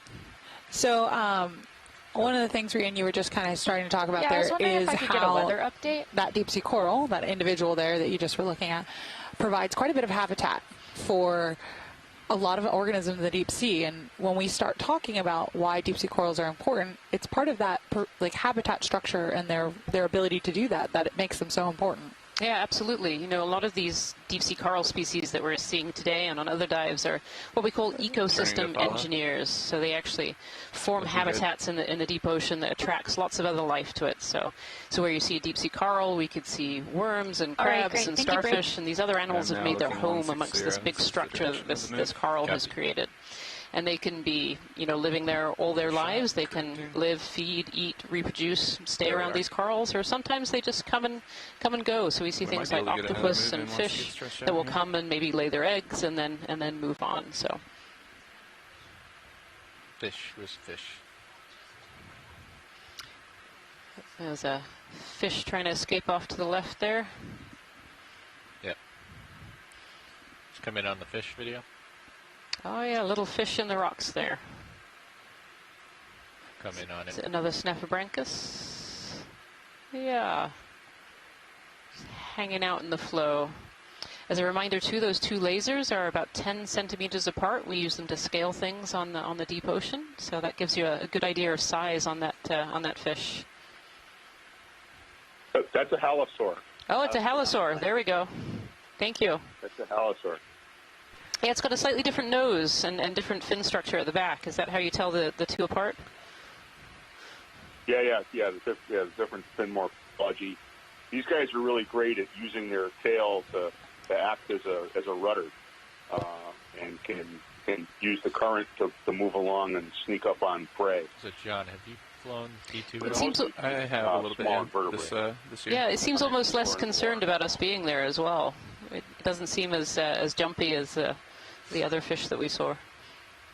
Take note, you have a relatively... Put in another move. Yeah. Peter, while you're on the... We should try to keep the moves while you're on the line, are we seeing less fish than you would expect in this area, or did you copy that, Nev? Is this something that... I did. Do we still want to do 20 meters, or do we want to cut that shorter, too? We're under oligotrophic surface waters. All right. So we haven't seen any we've cliffs, seen these kind of low encounter rates. I've not heard of any cliffs. Okay. Bridge RV nav.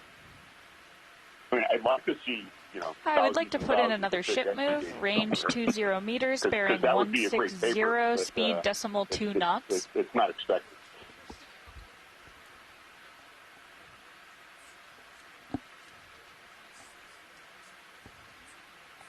Copy that. Thank you, Bridge. So what's the delay between... We're seeing more that petroleal or this bubbly I was trying to kind of estimate texture that. It on the definitely took a few on the minutes. rocks here. I'd say probably Hey, Jason, how does that texture form? The sediments. That's a good question. You stopped moving I think about it perhaps is, 4 or 5 minutes and maybe some of our or less move experts ended. on shore. It may be that there are little nucleuses that are just sitting on the surface there that these minerals can precipitate around, and forming individual little bumps. So yeah, you got that move in at about 16. But we do see a wide range of textures with how these minerals precipitate onto the rocks. Very stable here. And often has nothing to do with the underlying texture of the substrate.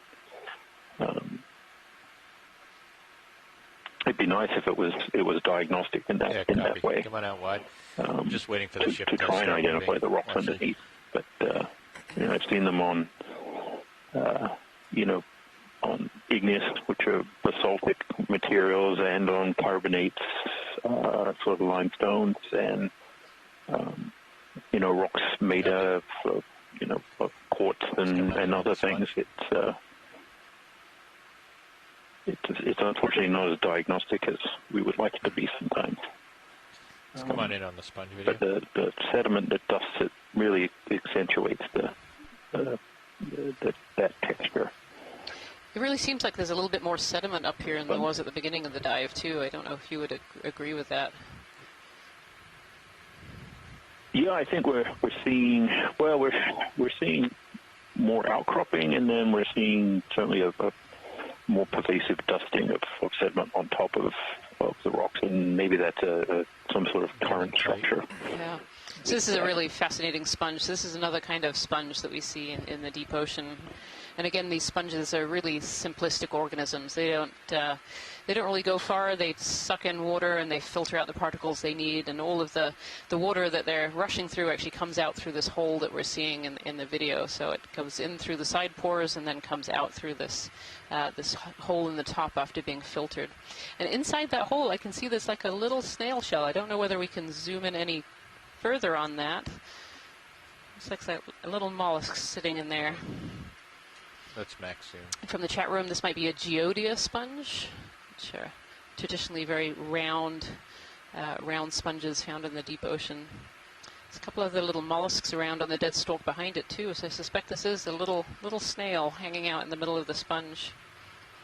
And just like deep sea corals, these sponges can form habitats in the deep ocean as well. We can often see lots of other animals, like we did earlier in this dive as well, lots of animals living on these sponges like they do on the corals. And you see the sponge is actually huge. Look at the laser scale there. I mean, that's well over 10 centimeters. That's a big sponge. And also sitting on a dead stalk as well. So these dead stalks are these corals. A lot of times the animals that are in the deep sea will basically use the corals to get up into the water column. So it looks like even this sponge used a dead coral to get up into the water column, and then other organisms are using it to get up higher into the water column to have better access to food. Yeah, if you can get up into the water column, you don't tend to get as covered over in sediment, and you can get all that food and nutrients that have been brought up from the deep ocean and are flowing around this seamount area. Move here. You don't tend to get covered over quite as quickly when you're living up. Minutes or so. So we're just continuing our way along the track here. As a reminder, this is a completely unmapped and unexplored seamount before early in the morning when we, when our mapping team here on the NOAA ship Okeanos Explorer actually mapped it for us, and we were able to find a suitable dive site. This was one of 3 peaks that was discovered last night, and we're actually diving on the most southern peak. Copy we that, are Bridge. about 270 miles northeast of Bermuda right now. We're actually supposed to be about 200 miles north of here in the New England Seamounts, but unfortunately weather made us have to come further south, further south today. So but it gave us this great opportunity to find these new seamounts that have never been looked at before and explore them. So we started this dive at about 2,590 meters, and right now we're sitting at about 2,512 meters depth, and so we're working our way up towards the top of this seamount. And so far on this dive, we've really seen some really fascinating things. We kind of started in a more sedimented plain with lots of rocky boulders, lots of these manganese crusts that we're seeing on the rocks, and we're seeing lots of different species of deep-sea corals and sponges as well. Some really fascinating sponges on this dive so far. So I moved my upper swing arms, co-pilot, help keep an eye, make sure I don't smash them into the rocks. Good copy, will do.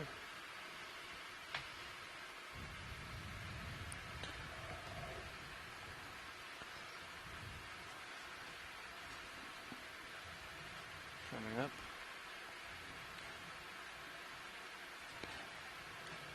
If we want to keep things moving, we may want to put from one of our scientists from shore, Bramble Merton, right now, he's mentioned that some of the rocks here look very blocky, as though they're derived from dikes or sheet flows. And I'm going to have to rely on a geologist to tell me what those 2 terms mean. So I don't know if Jason, if you're on the line right now. Let's do a quick zoom here. I am. So the way that these seamounts, which are essentially volcanoes, in this case, they can erupt in a bunch of different ways, and we see it in places like Hawaii, where the way that the material is erupted can vary. So. A dike is more of a subsurface injection of the magma into surrounding rock. It follows a crack or something else, and so will solidify in place. And once you erode the material around it or cut through it, you can see this kind of finger-like protrusion of the igneous material in the surrounding rock. The sheet flow is, when it comes out on the surface and flows in a wide kind of almost like a flow of a viscous material, so like a mud or something. It flows very broadly and flat like a sheet. And over time, if those eruptions continue, you can build up different layers of these, flows, and then we can have, a whole range of different types of flow types, and it can vary depending on the chemistry of the magma that is erupting or the the way in which it's breaking out from the magma reservoir onto the surface. Go ahead. So, we see a lot of the seamounts have a kind of a star shape with these ridges extending out from a central area. Sure. If you have a ship move in, stop it. And those rift ridges are another type of kind of eruption pattern. Can we stop that ship move? Sort of like the dike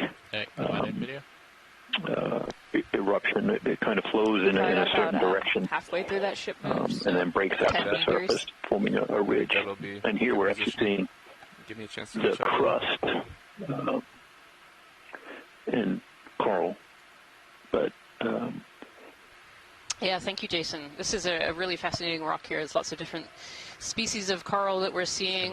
Some corallium. There's some more bamboo corals. And And I think we're going to set up here to collect a piece of some of these branching bamboo corals. We're not quite sure what species they are, and so it would be good to have a confirmation if we can. There's one right over to the right-hand side. This the big one in the background? Yeah, background there. Take a quick snap zoom on it to check that it's a good specimen for collecting.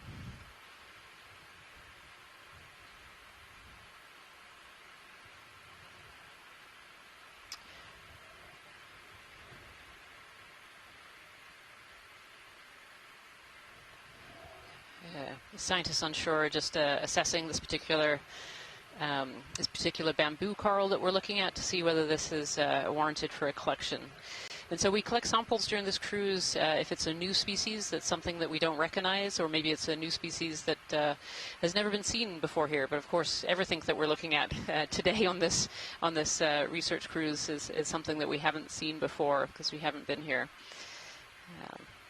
Swollen nodes is what they're looking for. So pilots, if you go down slightly from where you are now, on the left-hand side, keep going down, down, down. There, right. Kind of center of your screen almost, there's a swollen node in there. And that area there is something that we're looking for. I was just looking out that there are some swollen nodes. I don't know that is a taxonomic character. Okay. I don't believe that it is. But I thought it was interesting because not every node is swollen, but some are. That may mean that the tissue is overgrowing something, there was some injury, or there are a variety of other organisms and parasites that get under the tissue, and sometimes, they stay there. They can be alive underneath the tissue. Other times, they die, but the coral can overgrow it. So I just thought it was interesting. Okay. This does look to me like what we were noting earlier was something that we couldn't quite identify, something about what we could see of the sclera. So I do think this is the target. I was hoping Les would weigh in, but he may be at lunch. Okay. Yep, that's no problem. Read here on shore as well as on the ship. Okay. So Scott, do you need, for the collection, to do some sort of identification on this? Do you need it to be below the node? I can't hear you, John. Ideally, one node would be collected, Careful but the I'm rock on the noting port that side these of you seem there. to have very long branches. You're going to have to Very go back spaced to that out. left to stand my view. Which is actually a taxonomic characteristic. Yeah. There is actually some nodes close to tips here. Like here. Yeah. I think one of the sort of down and to the left a little bit, there might have been one that was a smaller branch. Go ahead. Yeah, we want to avoid, of course, getting a meter or more of colony. So it's a little bit tricky to find out where that point is. It looks like maybe in the background there. Full wide.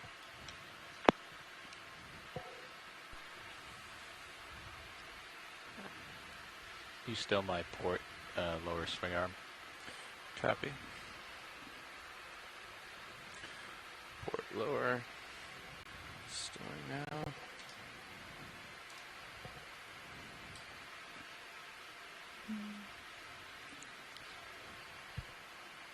So Scott, would you say that the collection reason for a sample like this would most closely align with a potential new or undescribed species, or that it's a rare morphotype? You can do that on your drawer box. That's right, yeah. I'll try that next time. I don't think the rare morphotype fits in because we've seen this several times already during dives. So it's either that it's characteristic of the fauna that we're seeing at this location, and it's a potential new species. Go ahead. Thank you very much. The one so right Les at is the bottom, confirming that this is the one that we were looking at earlier that we thought I think I see what you're saying. unusual and worthy of collection. So that'd be terrific. Yeah. Okay. I see on the left It's going to take me a side second to get set up here. It's a little precarious leave it spot.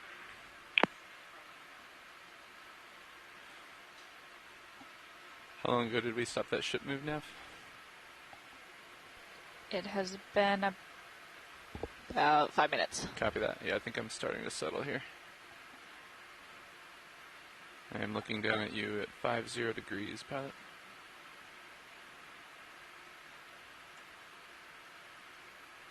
Hey, can you prep one of my sample boxes for me? Roger that. Well, I think we have the port sample box already in use. Is that correct? I don't know. The port inner, yes. Copy that. All right, I gotta enable hydraulics. Do you have a preference for which sample box to use, Pat? No. Just whatever is open. Okay.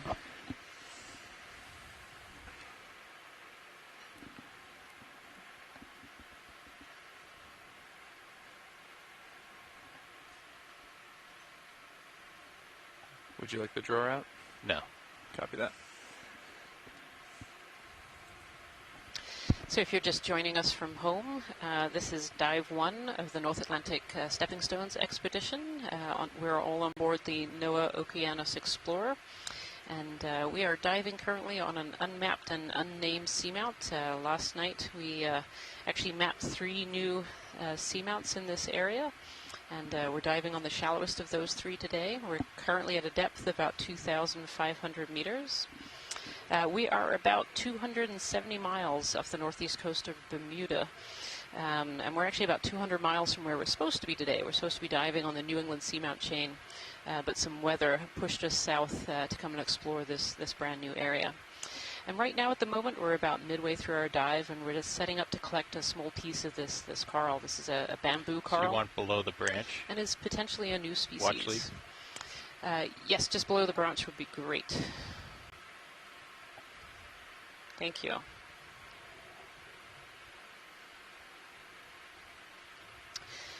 So the ROV pilots are just setting up to collect this small piece of this bamboo coral here, so that it can be brought back to the Smithsonian Institution, the Natural History Museum, and it can be identified by any scientist from around the world can take out this specimen to be able to identify it and see what's here.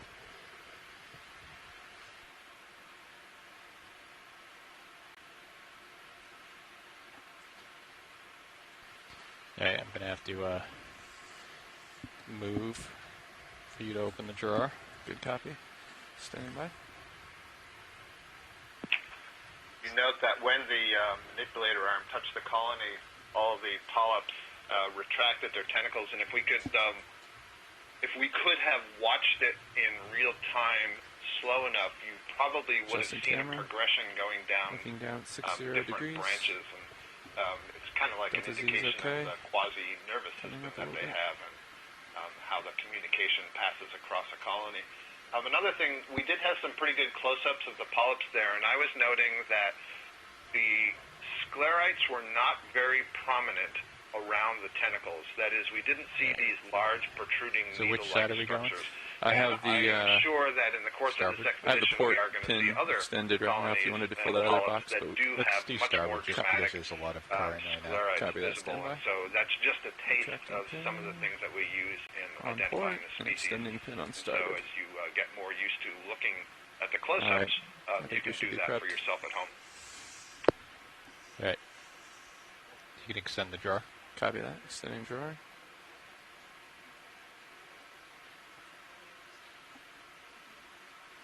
A little bit more. Stand by.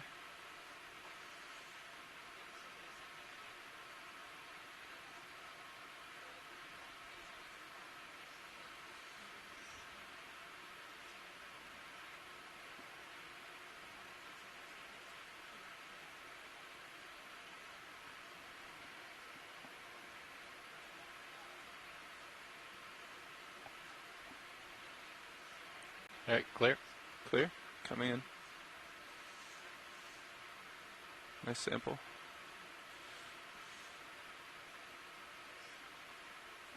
Drawer secure. Extending pin, retracting pin rather. And we're clear. Go ahead, watch tube. Securing HPU. We just put it in our starboard inner bio box.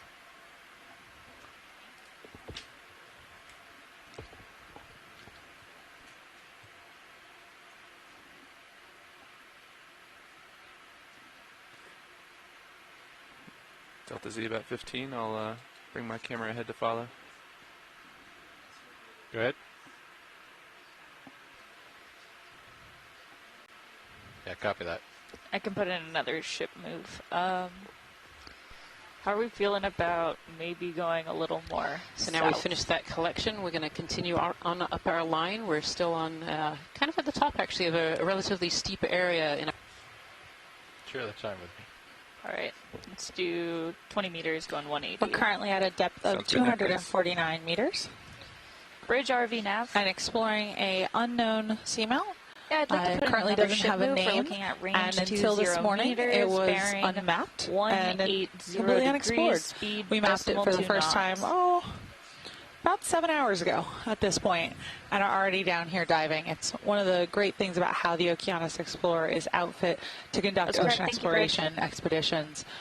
We have such a great ability to actually take data from immediately beforehand.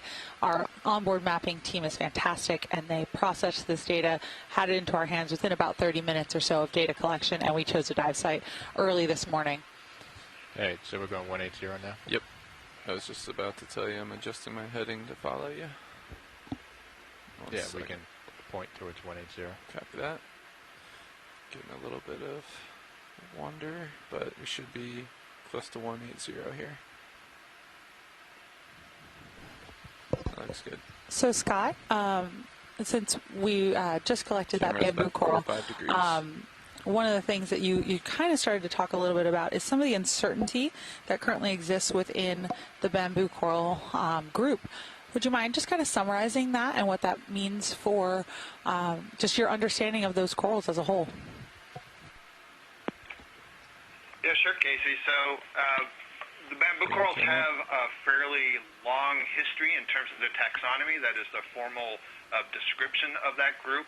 And so you can go back to the late 1800s, and a number of species were named.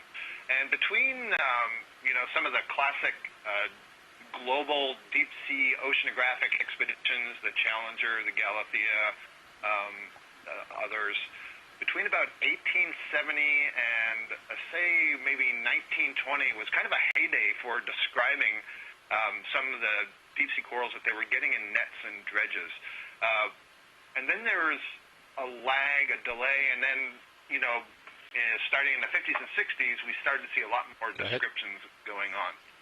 But what it means is many of these taxa have descriptions going back to the 1800s before there were dissecting microscopes and scanning electron microscopy, and the characteristics that were looked at were quite different than what we look at today, and certainly no genetics were. You should start feeling and that what move. that has resulted in is a number of species that don't have clear enough descriptions and characteristics that allow us to easily identify them, and certainly to identify them in video and imagery and so on.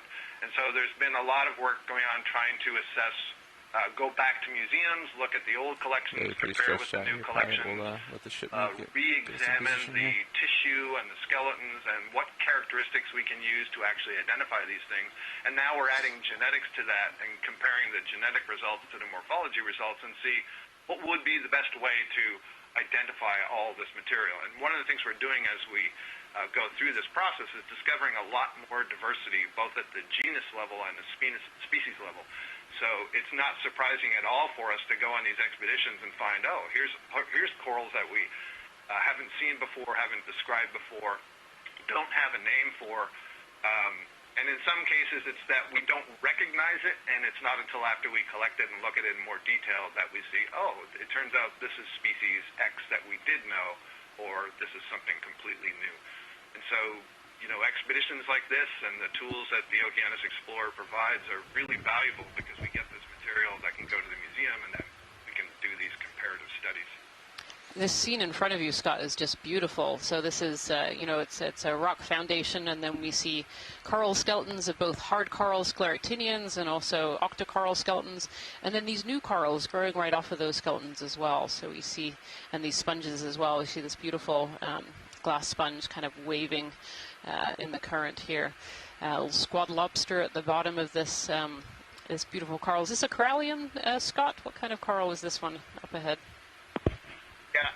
Yeah, I do believe this is a corallium. There are at least 4, 5, maybe even 6 species of corallium out here, and some of the species are white, some are pink, some are red, and then there are some which can have variation within the species. So I'm not sure which corallium this is, but it does look like corallium. Feeling the move now, pilot, but you have plenty of time. A number of anemones. Is the move coming towards me or away from me? At 180, yeah, so there's all kinds of anemones living inside this coral here. There's a squat lobster at the bottom of there as well. And you can just see how these corals really harbor life in the deep ocean. They really create these ecosystems where other animals can live. We see some hydroids up in the top right corner there, as well as these anemones. Maybe even two types of anemones like that, or maybe a juvenile there. Are these associated organisms? Are they particular? You know, so these anemones, would they only want to live on a corallium versus something else? It's a really great question, Jason. For some associates, Jason, but I don't think that's the case with these anemones. And I'll just point out, they get the name ring anemone. You can see a couple of the shots that we went by. You can see it really clearly. The pedal disc, you can think of that as the foot or the base of the stalk in these anemones, creates this ring wrapped around the branch so it can get a good hold. And at one time, ring anemones were thought to be a single taxon, that is, they were all related to one another. But I believe now the understanding is that it's more of an ecological response. So any anemone growing on, maybe not any anemone, but some groups of anemones that when they grow on these branches, you know, they grow around it to get a better hold and so create that ring. Yeah, but, yeah. So I don't think that these anemones are host specific. Yeah, but some species are, Jason. There are some associates that we find only in certain species of corals, and there are others that seem far less specific, and we find all over the place. I see some barnacles in here as well. Today, or certainly during this expedition, we'll see there's a group of worms, scale worms, the genus or the family Gorgonia pollinoidae, very long term, which combines Gorgonian, sea fan, pollinoidae, scale worm, and it refers to a group of worms that are specialized for living on corals, and those are very specific, sometimes to just one species or one group of corals. Okay, let's come on out. I recall there are some, maybe Rian, you remember, there are some that live on, I think on corallium. Wasn't it that what Tim Shank was after all the time with the ones that created the little tunnels? That's correct, yeah. They have all these worm tubes that go through the skeleton. The skeleton is almost, I mean, it's not porous, but it looks porous because it just has all of these worm tubes going through it. And you would find hundreds to thousands of these worms on a big corallium colony like that. Yeah. We might be able to put in another ship move if you're comfortable with it. Someone from a chat room, Liz Watling, as well, says we also find those worms on corallium as well as Candidella as well, different species of coral. Do we want to look at this rock is just fascinating because more of the Bathypathy is black coral. We have more of these stalk sponges, some of the larger sponges there. Several different types of coral, and again, this platform where we see these dead scleractinian corals. We've yet to see a live scleractinian coral. I'm ever hopeful that we might see one during this dive. So far, it's definitely, we have not seen that yet. Copy that. Thank you, Bridge.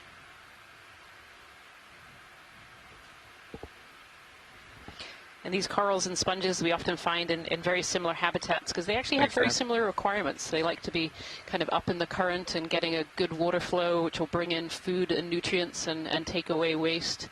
And so we tend to see... You have a couple different sponges here. Have you guys seen these earlier in the dive today? I don't think we've seen this barrel sponge up ahead. We've seen some of the stalked glass sponges, but this big barrel, this big yellow, almost like a vase sponge. Right, let's come on in. Yeah. Yeah, this is both new for the day and maybe new period. I don't recall seeing a sponge that had this sort of lip at the top before. It's very enclosed at the top, yeah.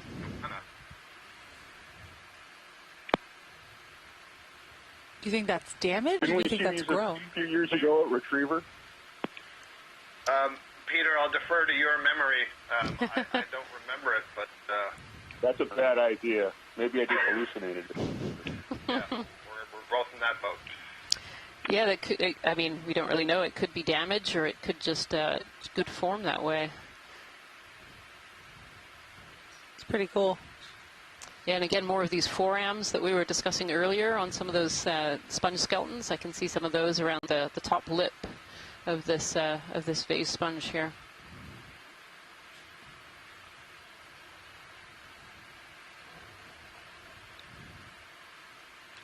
and talk about other interesting things you always see when you zoom in on animals on the deep sea floor. I'm actually looking in the background here, and Jason and I were talking earlier about that we hadn't really seen many dead coral branches on the seafloor, and yet here is quite a pile of them. You can see they've got that manganese oxide coating covering them.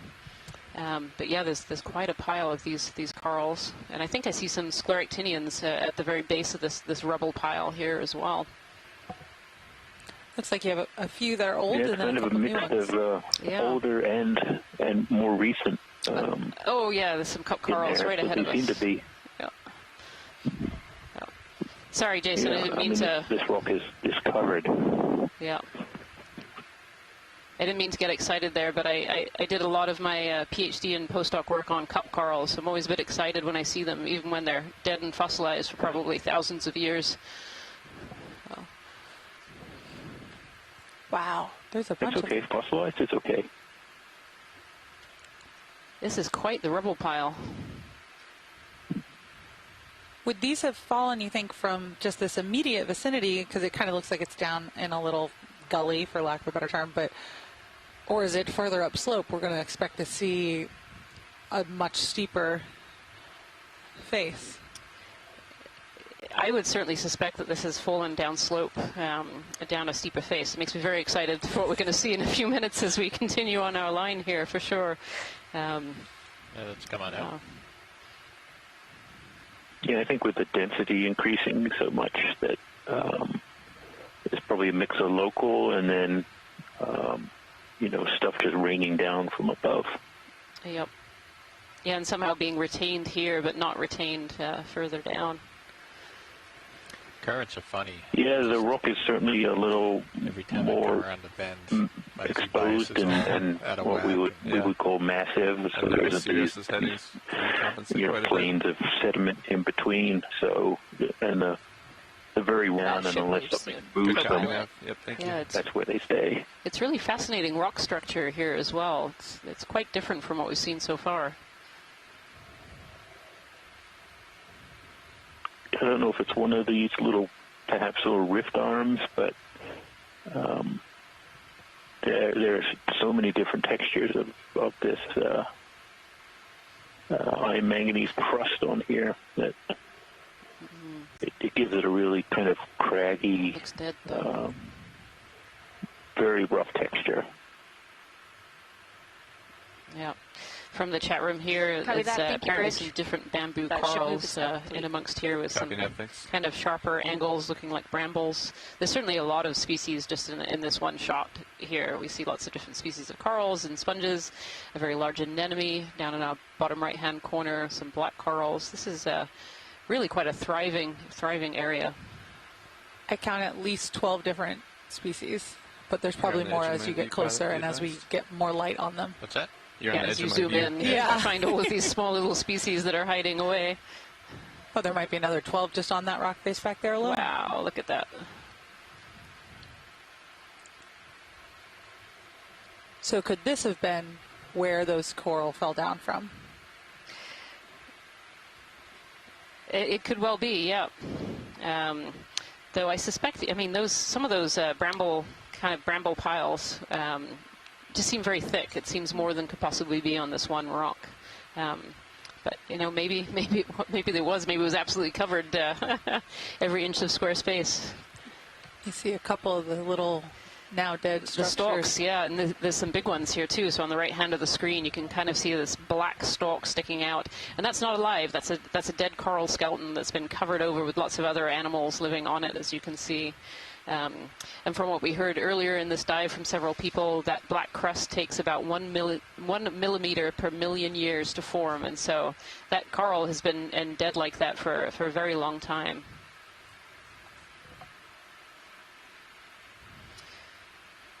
You see another of these geodia sponges, these round, almost grapefruit-like sponges sitting on the top here as well.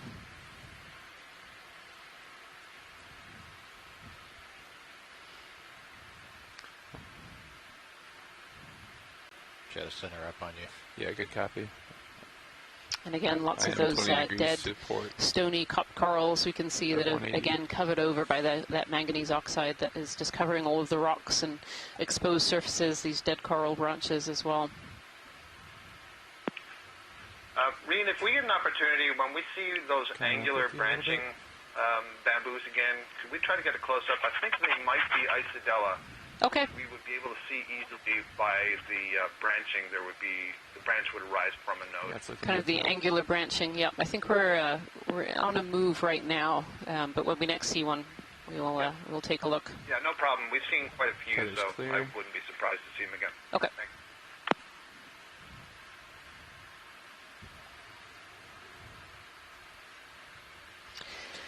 I actually see quite a few here. We should stop feeling that ship move in like Watch a minute and a half. So. Copy that. If we don't see anything interesting in this next pile here, we can probably put in another ship move. Watch lead pilot. Go ahead. See that sponge in kind of the center? There's actually several around in this area. If we could set up to collect one of those, would this be a good time? Belay that ship move now. That'd be great. Excellent, now thank you. Would be great. All right, let me set up. So the guy right on my lasers, correct? Yep, right in the lasers with the 2 holes. So there's a couple more around if this isn't a good setup. Do you want the whole thing? Do you want a slice of it? What's your preference?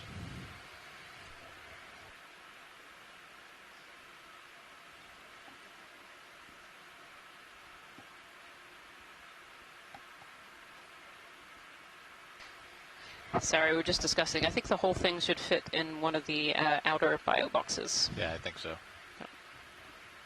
Do you have a preference on which side the bio box? Yeah, let's go port. Port this time? Good copy. To get to the outer bio box is a little easier. Good copy. I'll prep that for you now.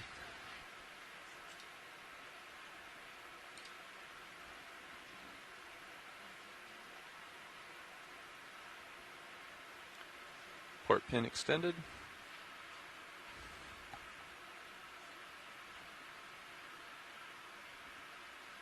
Sirius seems to be stabilizing.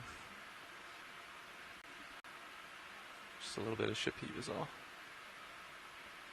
Yeah, there's been an awful lot of bamboo corals. And yeah, just a lot of coral rubble. You know, these are all kind of sitting on a coral platform. This must have been quite an amazing reef when you think about it, if all of these were alive today. And Liz Watling says there's a bramble, one of those bramble bamboos just behind this sponge as well. So we'll try and get a look at that after they've collected the sponge here. Or actually, watch lead pilot. Go ahead. Do you want to zoom in on that coral sitting right behind the sponge before you collect? Would that be possible? Sure. Let me just get set up here, video. Thank you.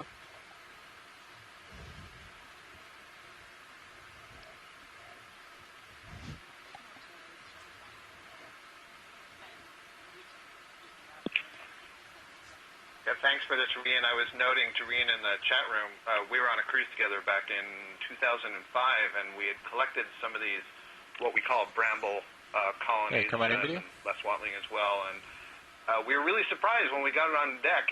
It doesn't have, or the one we collected didn't have nodes to it, but it turned out it was a bamboo coral, but it had us fooled for a very long period of time. We couldn't even get it to a family.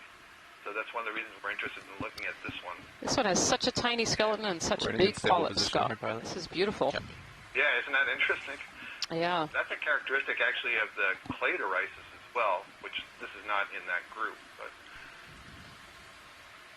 yeah. So, does anybody see any nodes anywhere? I sure don't. I don't see any nodes on that at all. Yep. No. So, I would guess they're the same as what we saw at that time. Really fascinating. We still haven't described it. It's still an undescribed species, an undescribed genus, in fact. And I noticed at the right side there, you can just see the tip of the skeleton poking up from the tissue. It looks like the tissue got damaged on one of those. Yep, yep. Far right branch. Yeah. Right, thank you for that. All right. Thank you, pilot.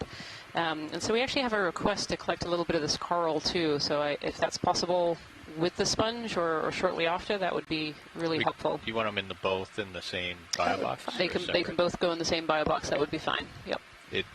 I think I have to grab it, come off the bottom, stow it, and then I'll have to set up again. I don't think I can get them both at the same time. Okay, no problem. So it will take a little longer. All right, full wide video? Thank you.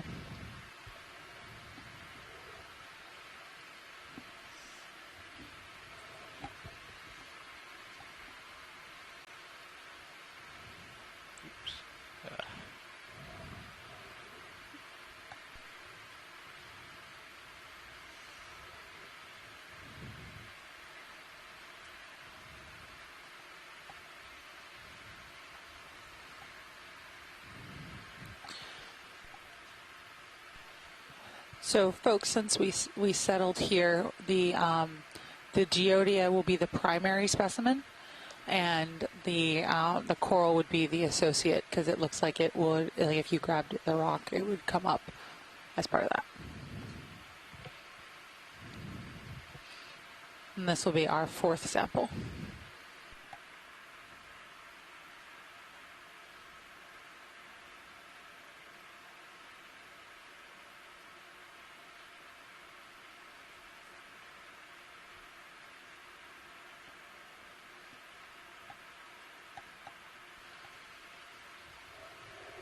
For those watching at home, we're just setting up to collect one of these sponges. This is called a Geodia sponge.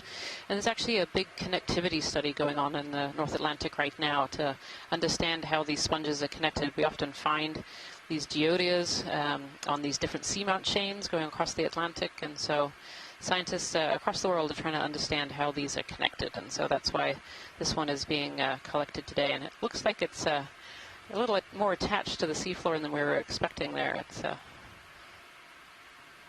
yeah, it's a little stuck on there. As a reminder, the two lasers that you're seeing are actually 10 centimeters apart. We call these laser scales, so we can see how big things are on the seafloor.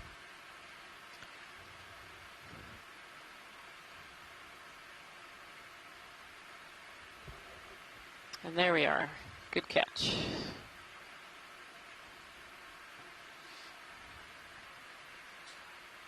So now the pilot will be putting the sponge inside something called a bio box. We have a little drawer on the front of the ROV that will open up and has little boxes where you can keep samples safe and stored well until they're up here on the surface.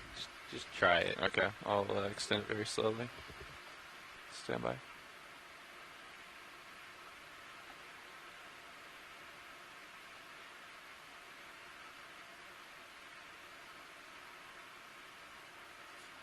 Hey, hold that. Pushing you? Yep. Yeah.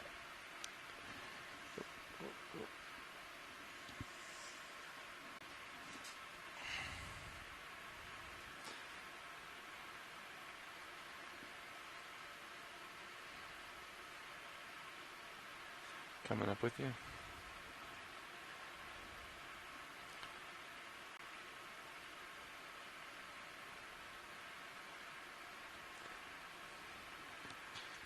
Alright, don't have auto XY. Can you close the drawer? Or can you open it more? Yes. Allow me to extend that. Stand by. Fully extended.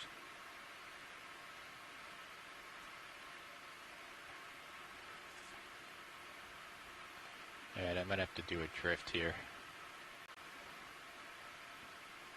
Copy. Standing by.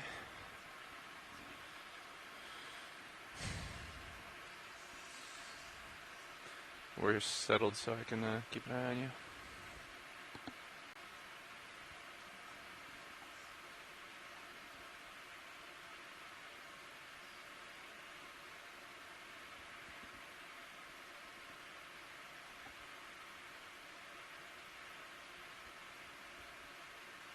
Nice drop. Yeah, you can close that. Copy that. Drawer coming in.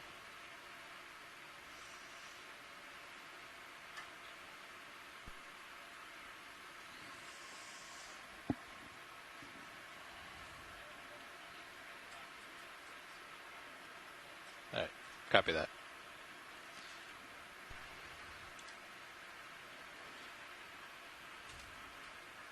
Yeah, normally I would be able to go into my autos, but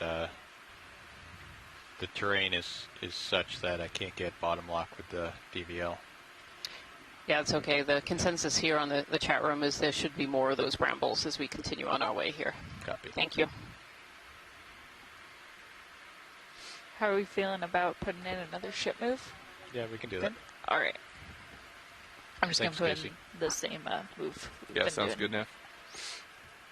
Bridge ROV Nav. I'm going to turn my heading pilot. Hi, we'd like to put in another ship move, range 20 meters, bearing 180, speed decimal 2 knots.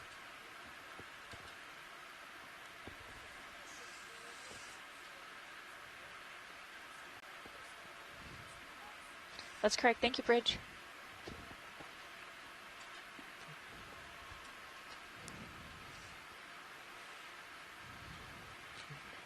Looking, heading 175 right now. You're on the left side of my screen.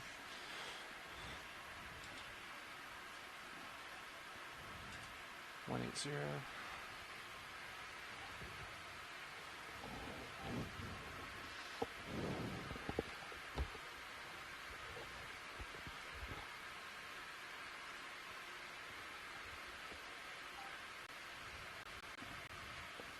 NOAA ship, Okeanos Explorer, and we are exploring an unmapped and unnamed seamount. That camera's suddenly moving. We are approximately 270 miles just northeast of Bermuda. We are currently supposed to be diving in the New England Seamounts, but we're actually about 200 miles south of there. We were pushed south by weather. I saw the sudden movement. And so we're currently exploring a series of 3 small seamounts that were discovered on our multi-beam last night.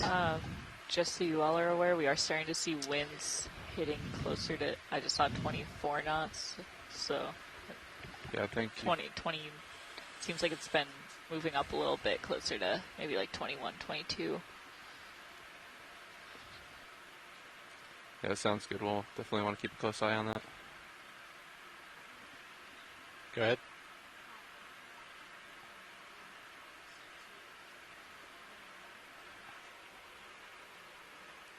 What do you want to look at?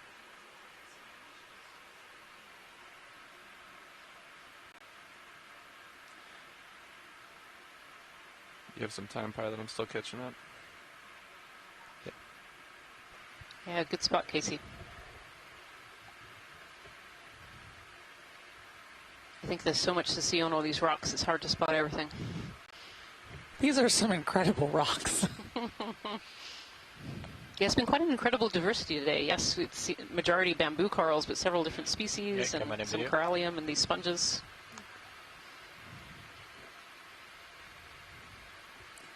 So I don't think we've seen this one yet. No, I don't think so. They are amazing rocks. Of course, Jason, there are amazing rocks too. And there's biology on them as well. Oh, it looks like something's taken a bite out of the sponge over on the left-hand side there. Yeah, this sponge is quite different from any that we've seen so far.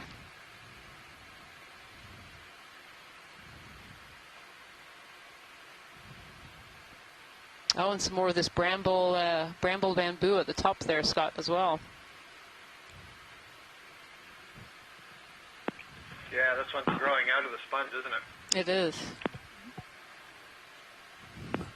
Well, through the sponge. Along or the stalk or at the branch points or anything like that. So I suspect this is what we saw in Nashville Seamount. There's approximately the same depth, but I'll go check that. Yep. Is the sponge offering protection? But that would also limit food, right? Well, yeah, so it's a really good question, right? They're both suspension feeders, feeding on different sized particles, of course, and it's a matter of who settled first. Did the sponge go around the base of the colony, or did this bramble settle onto the sponge and is growing off of it? I would suspect the latter, but I don't actually know the answer to that. Yeah, can you change that camera, John? Yeah, do you know which monitor the number that is? Oh, I got Bersingid Sea Star 2. Watch lead pilot. I don't know if we can zoom on that red Sea Star, the central there. Coming in video. Thank you. This one. That's the first one we've seen, correct? Yes. Yep, that is. There we go. I have 13, John. Okay. Yeah, you're right. Beautiful.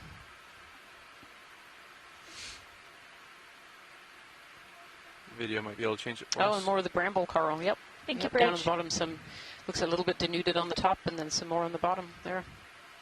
Yeah, these percentages are really quite fascinating. They're related to sea stars and brittle stars, and they have multiple arms with all these long pinnules on them. It looks like he's sitting on top of something, too. I don't know if he's sitting on top of an old coral skeleton. It's kind of black under there. Yeah. All right, sounds good, Bridge. Thank you. Beautiful. I don't know if you all heard that, but we're going to do a 5-degree heading change. Yeah, copy that, Nev. I like the pose. Yeah. So they sit like this to have their arms up into the water flow so they can actually catch food that's going by, you know. Just like most of the other animals on seamounts, you know, they're picking particles out of the water column to be able to feed and live. I will pirouette and then move on. Good copy.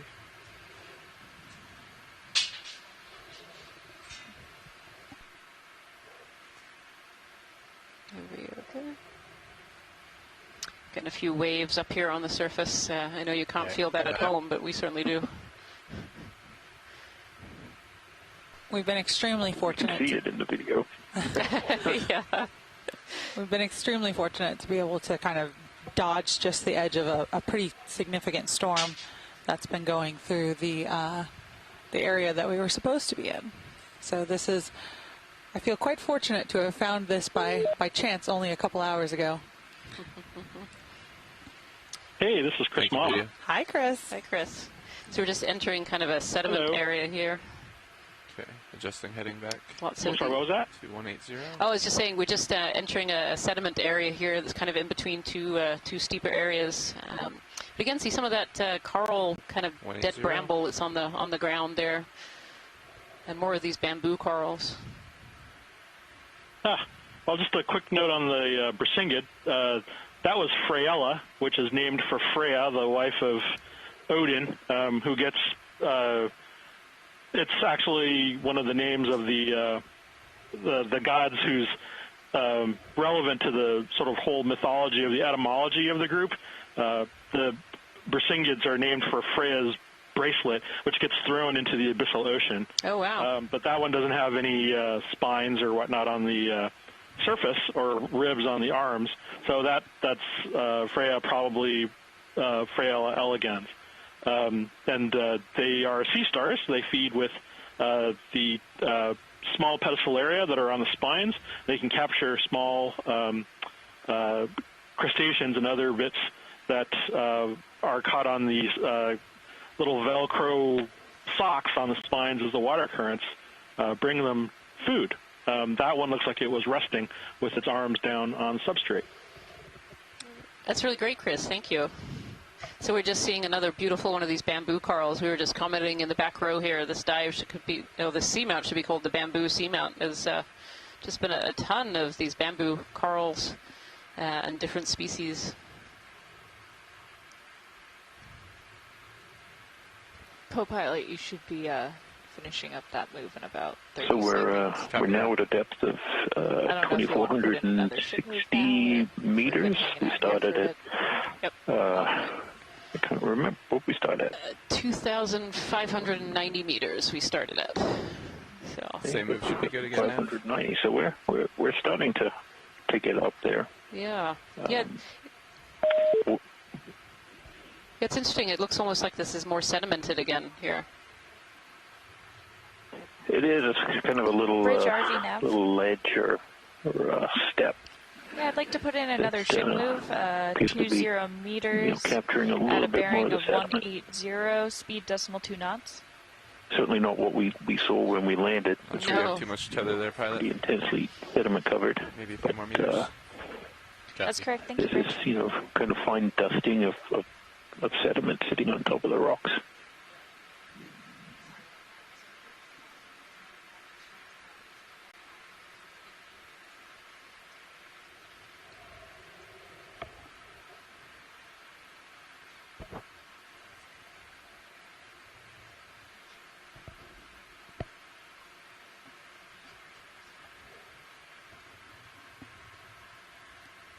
Another one of the little isolated rock piles that seems to be completely coated in corals and sponges. Yeah, for sure. Many alive and many dead as well through the years. And quite the rubble pile again at the base. You know, we've just started seeing these rubble piles that we weren't seeing at the beginning of this dive. It's really, really fascinating. Right. Yeah, pretty stretched out there. We should mention other things that we haven't seen, and maybe we'll start seeing them. Maybe. Scleractinian corals. Do you think it will work? There you go. Fish. Fish, that's right. So it's really interesting. We haven't seen many fish on this dive so far. I don't know whether that's expected or unexpected. Yeah, I think Peter was saying it's not completely unexpected, but I think that we're only, 3 fish total? 3 fish total, 4? Yeah. That's correct, yeah.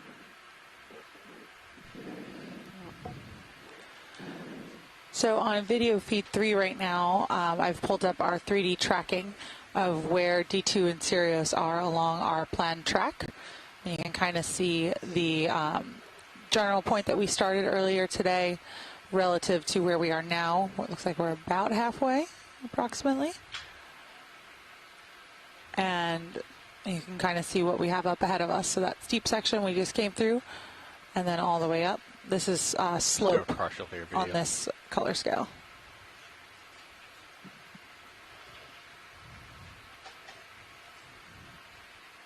Oh, look at this little squat lobster sitting in the coral.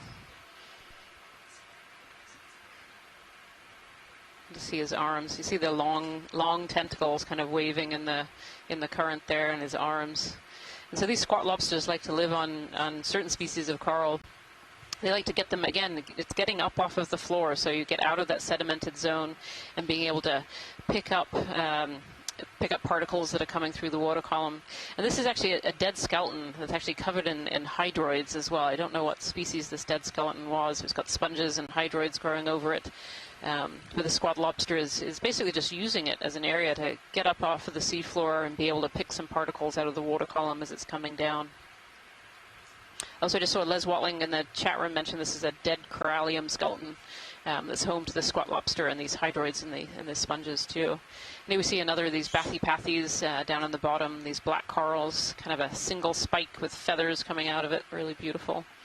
And again, more of these dead coral branches where other life is living. Oh, there's some dead hard corals up in the top right, some cup corals there, probably a desmophyllum or similar.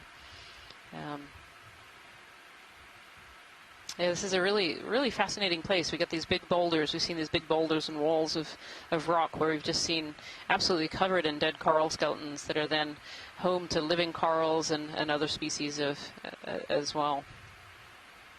There's another one of these bamboo corals. Again, I am definitely beginning to wonder whether we should call the Seamount bamboo seamount. We've seen so many of these bamboo corals. Oh, and do we have some sea stars in the center there? Pilot who were able to kind of zoom in on kind of that knot in the middle there.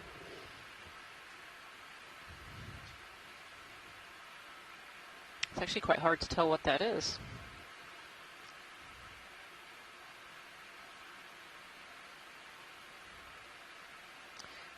It's kind of behind these branches, so it's hard to focus on. But it seems to be almost this kind of knot. I don't know, that looks almost like coral. Knotted and tangled. Maybe it hit something. It had some damage. Yeah, so we've seen this several times in the in the Pacific for sure. And I think what's happening is when the anemone settles and starts growing, it's creating some disruption, and so you get this really odd response of the coral colony, creating new branches around it. And I've often wondered if it starts where, I don't know, some fish or something has nibbled at the tissue, and that's created this growth aberration. But yeah, this is really interesting because I see at least 4 different spots where there's this very unusual cluster of branches arising. Yeah, I don't think I've ever seen this before, Scott. This is really fascinating. You know, we see those big, thick nodes that we've seen, or even just thick areas not on nodes. But this kind of tangle and mesh of different coral skeleton coming out at all different angles. It's really quite fascinating and beautiful at the same time. Do you have any more zoom, or is that it? Yeah, when I was noting them in the Pacific and we'd get a bunch of close-ups, there was virtually always an anemone at the center. Yep, and it looks like there is too. Here the pilots have got us zoomed in there, and we see a little, it certainly looks very anemone-like from here in the center there. Yep, absolutely, and there's a couple of others to the left. Yeah, a little barnacle on the bottom as well. Thank you, pilots. That was great. Yeah, it's coming out. So, you know, the anemones, they will have a larval stage as well, right? So when they undergo reproduction, the males and females are releasing sperm and eggs, and when they recombine, a larva is produced that can move through the environment for some period of time, and then that larva eventually has to choose a place to settle and grow, and it's where the adult is more or less fixed.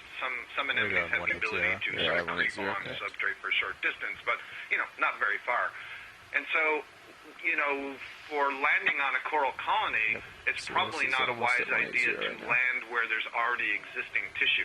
And so this is why I'm hypothesizing that something has happened that has created a damage to the tissue and exposed the underlying skeleton, and then the larva lands there. And then when the tissue of the coral regrows, it contacts the anemone, and there's some kind of biochemical battle going on there and creates that very unusual growth. The alternative is that the larva of the anemone has some chemical characteristic that allows it to sort of bore through the coral tissue to the skeleton. So that's a possibility as well. Yeah, thank you, Scott. It's definitely quite fascinating where the larvae choose to settle on these seamount areas. You're at what, one? And I almost think it's anemone specific. You know, all the anemones, whenever I see that shape, they all look very similar. Thank you, Bridge. I'm not sure that it's one of the ring anemones that we saw earlier. I mean, we saw those and we didn't see the weird branching. That's true. Les Watling suggests that it may be also specific to a certain type of bamboo coral that has that response. They don't all respond the same way. So, you know, Jason said this earlier. There's so many questions. You know, we do these explorations and we just get more and more 20-degree difference or so. Would you agree? And yeah, but write down the actual numbers. You've got to come up with some creative ways to set up some experiments to get these answers without having to remove these corals and anemones from their habitat. And you're about 145 there. Very long term. Very true. Very true. Co-pilot, you're probably going to stop moving in another minute or two. I don't know if copy you want that. to put in another ship move. There are more of these rocks, Jason, that have kind of this dimpled effect. Yeah, we can put another one. Yeah, we've definitely sort of transitioned into a sort of, you know, different morphology. You know, we were just in that very rugged, sort of craggy, chaotic, you know, feature that was kind of sticking out. Now we're into a, you know, this more petroidal, you know, grape-like, you know, iron manganese oxide crust texture. That's great. Thank you, very, very smooth. Almost looks like everything's been smoothed out, which it essentially has been as it's been covered. These minerals precipitate out of the water column. A lot more sediment again. This is almost like what we landed in. You know, we kind of transitioned into an area. You know, it's hard to tell how. You know, from the small snapshot that we get as we traverse up, how all these different, you know, seafloor types connect. But you know, based on the maps, you know, the slope dropped a little bit. We crossed over that very steep area, and we're in a slightly lower slope. Slightly lower, being somewhat relative. I think it's still, you know, 20 plus degrees. So the gradient is still very steep, but enough that sediment can start to accumulate. And, you know, so the abundance and diversity of corals and sponges may be a little lower, you know, in this area compared to that very steep, rugged area. I don't know. Not that there aren't, you know, still corals here. D2 has the better hanging in there. device. Yeah, definitely not quite as many, you know. But I think declination was applied to both. I think where we see the sediment, the larvae have a harder time in settling on sedimented areas, and sediment can also cover young corals very, very easily and cause them to die too. So you just don't see quite as many species usually in heavily sedimented areas like this. We seem to be moving in the general correct direction. I'll just keep it at 180 hard to tell how much this sediment moves. When we landed, we definitely saw a lot of ripples in the sediment, so little sediment waves indicating that sediment was being transported by currents that sort of wrap around these seamounts. We're not seeing that so much here, perhaps because it's too steep for those to develop in a meaningful way. So T2 is going to be more accurate. Very copy that. Yeah, we're still working our way to the top of the seamount. We're just in an area that's slightly less steep than what we've just gone through. And we can definitely see that in the difference in our video from even just a few minutes ago. We're in an area with very little sediment, big rocks. And here we are in an area where the rocks are much less pronounced and a lot of sediment in those areas. So we're heading 180, correct, Nav? The more sediment there is, the happier I am, but we can still work with rocks. Of course, of course. Jason, where would this sediment have come from? Right where the ROV is now, or in the water for the most part. It's mostly biogenic, so it's composed of the shells or tests of pelagic organisms. Sorry, can you repeat that? Do we have a ship the critters that are living in the water and feeding, and once they die, they just fall to the bottom. You get a little bit of components from different places. Certainly, you see dust coming off the African continent, gets transported into the Atlantic and forms a component of the sediments. Sometimes you get volcanic material from Iceland and other places where things get into the atmosphere and then get deposited in the ocean. But unlike closer to shore, there's no real direct source of terrestrial or land-based sediment in this area where we're pretty far out now. That a lot of the material that is being deposited is pelagic, so it has this origin in the water column itself. So it's a real kind of interesting mix of materials. And earlier on, we saw one of the major components were pteropod shells. So these aragonite or calcium carbonate shells of these marine organisms. So it and some is generated from the seamount itself as little bits of rock are broken up, and then we see components of the coral. They get broken down and incorporated into the sediment, and then organic material from something like the Sargasso Sea, which I think we're well and truly in now. Eventually falls to the bottom. So it's a very interesting recorder of water conditions, because the organisms are basically living in the water. So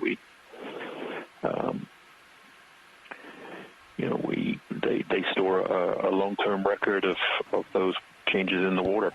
So. Thanks, Jason. It is always so interesting when we transition zones that, like, from that sort of, as you were describing, the big, steep, rocky slopes to this. It's very interesting to look at these zones of transition and how both the substrate and the organisms that make their homes here change over time as we change different depths and different habitats. Yeah, and things, these twigs that we see, the little pieces of the coral skeleton, those are really interesting, because we don't, out in we'll call it the flat ocean or closer to the margin sometimes when we're looking at sediment. We don't really capture all these big, coral twigs. So those are an interesting component of what we're seeing being deposited on the seamount. And again, we're seeing these rocks that are coated in this iron manganese oxide crust, and they form all kinds of I'd like to put in another ship move. We're looking at range really complex bearing 180 degrees, surface textures and morphologies. And this botryoidal or grape-like or bubbly texture That's correct. Thank you, Bridge. is really interesting, and it's those precipitating minerals coming out of the water column, I think, forming around a nucleus of some type, which can be a grain of sediment or pteropod shell or something else. Quite fascinating how it all ends up being formed. Flickering monitor over here, number 13 again. Is it a sea cucumber? That is a sea cucumber. At least I believe it is. Thank you. Yeah. A holothuриan? Yep, holothuриan. All right, I passed biology for today. Yeah, I noticed that. Jason, you're doing a great job. Okay. This was great, Pilot. Thank you. Come what? And Pilot, we have a request from our team on shore that if you see the glass sponge that was kind of tube-shaped again, we'd like to set that up for collection. Copy.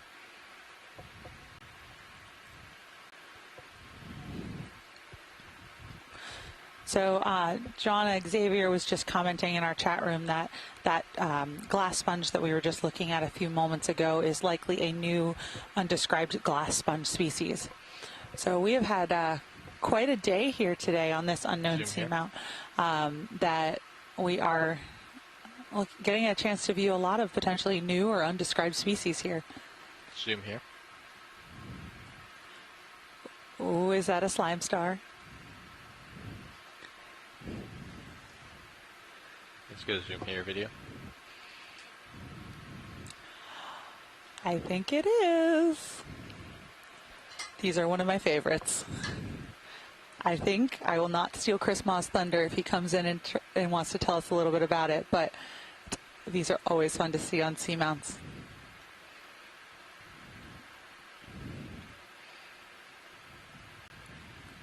Come on in.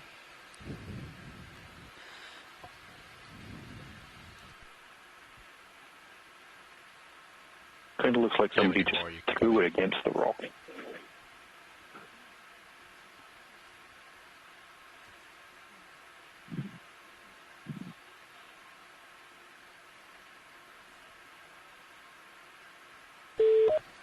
Hello. Hi, Chris.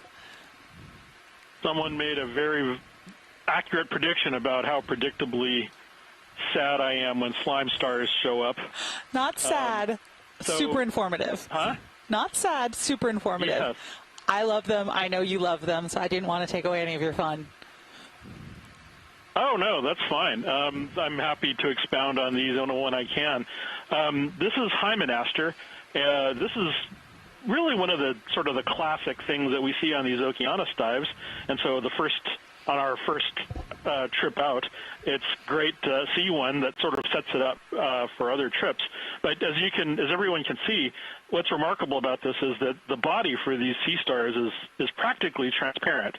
There's very little skeletal material in this. There's the tube foot rows, which comprises the mouth and all of those 5 radiating arms. But the rest of the body is almost entirely I'm not sure if the word is decalcified or if it's just gelatinous, but there are sort of thin skeletal prongs that come off of the side. And all of this is sort of compounded by the remarkable fact that when one is collected or one is agitated, they will emit, all the members of this group, the Pterastiridae, emit mucus or slime as a defense. I've seen this in the Hawaiian species. To be fair, I don't know that I've ever picked up Hymenaster from the Atlantic and subjected it to experimental stress, but the ones that I have encountered, like in the Pacific, you can just have dripping threads of mucus come off of these things, and I've never sort of had to or wished upon a person on the Okeanos either the dread or the experience of having to pull one of these out of a collection drawer, because doing so would likely involve them having to sort of pull all of the threads of mucus out of the collection box, which is what happened when I saw them in the Hawaiian Islands. So one of these days I'm going to have to get around to working these up, and then hopefully whoever is out there will be brave enough to or willing enough to deal with all of the slime that'll be in the box when these things come up. But there will be some good DNA in them, I'm sure. So anyway, we don't know what they do, don't know what they eat. Fascinating. The slime stars are up against the rock like that. Are they eating something, or are they just kind of securing themselves to the rock? And you already mentioned we don't know quite what they eat. I think I've come to think that there's almost nothing coincidental about what sea stars are doing when they're located in a particular place. I suspect they're just feeding. I've seen some of them feed on sponges. I mean, they're just present over, small sponges or hydroids or other things, or they could be sediment feeders, and the stomachs are just extended out on the substratum, and they're just sort of absorbing all of the nutritive goodness that is found below them. So I suspect that's what they're doing. But again, we've never actually turned one over. We've always seen them from the top. So it's very unclear to me what it is they're doing when we see them.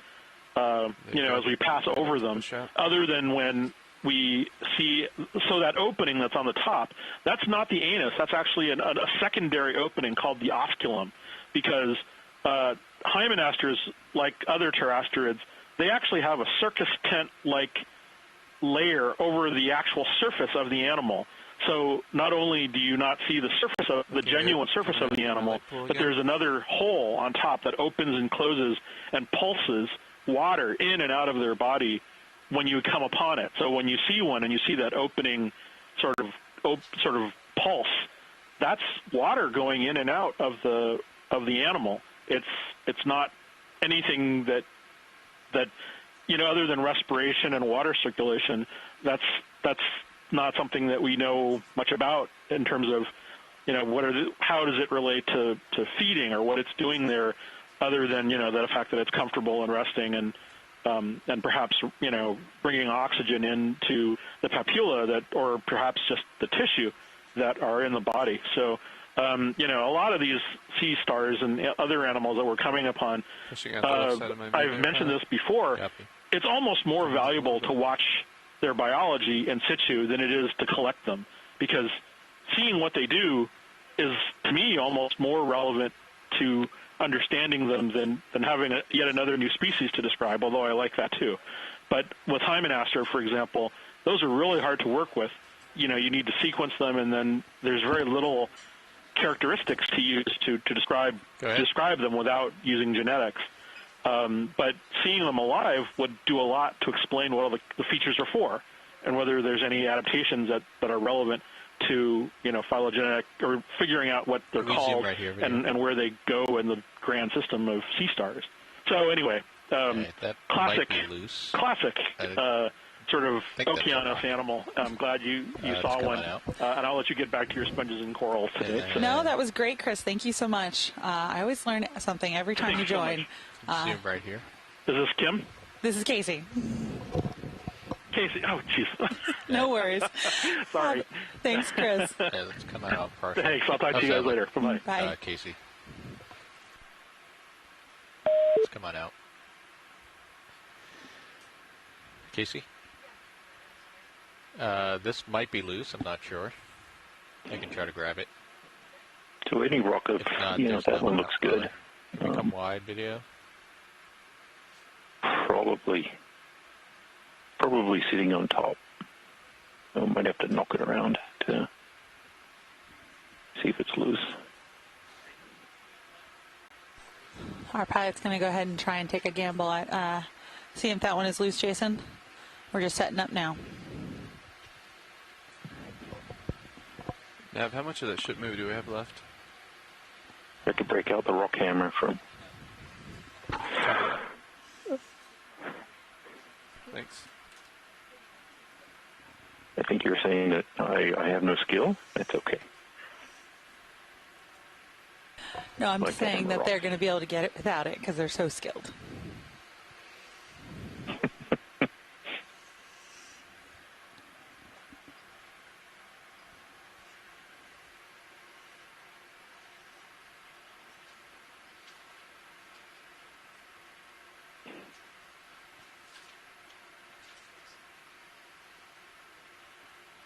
Beautiful. Haven't even got time to log the sample. Zoom in on that video.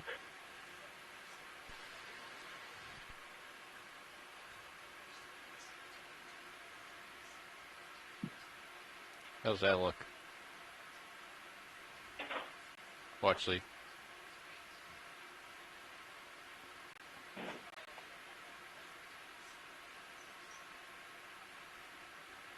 Yep, that looks great. Yeah, I can't hear you, watch lead. Oh, sorry, I had my mute on. Still learning the controls back here, my first day in here. I said that looks great, and I'm happy to see some biology on there, too. Okay, let's come wide video.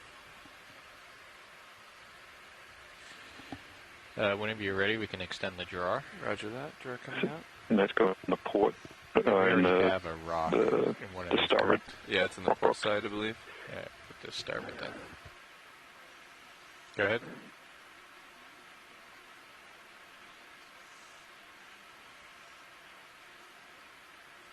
Copy.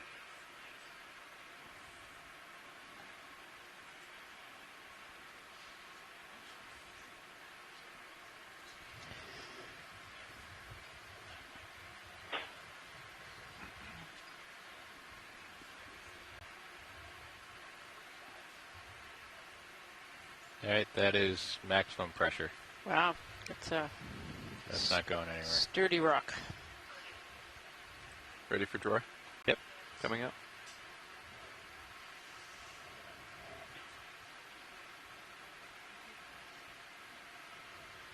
Full out.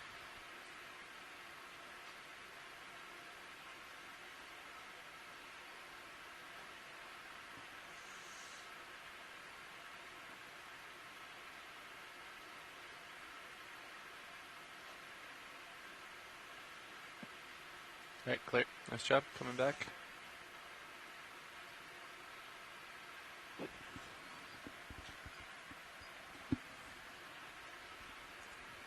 Hydraulics on the arm secure. Copy that. All right. Drawer hydraulics secure as well. I believe we're stationary, and my heading is a little shy of 180 true.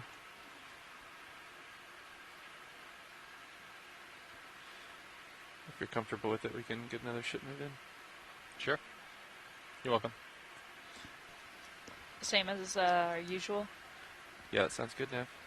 Copy that. Thank you. Bridge RV nav.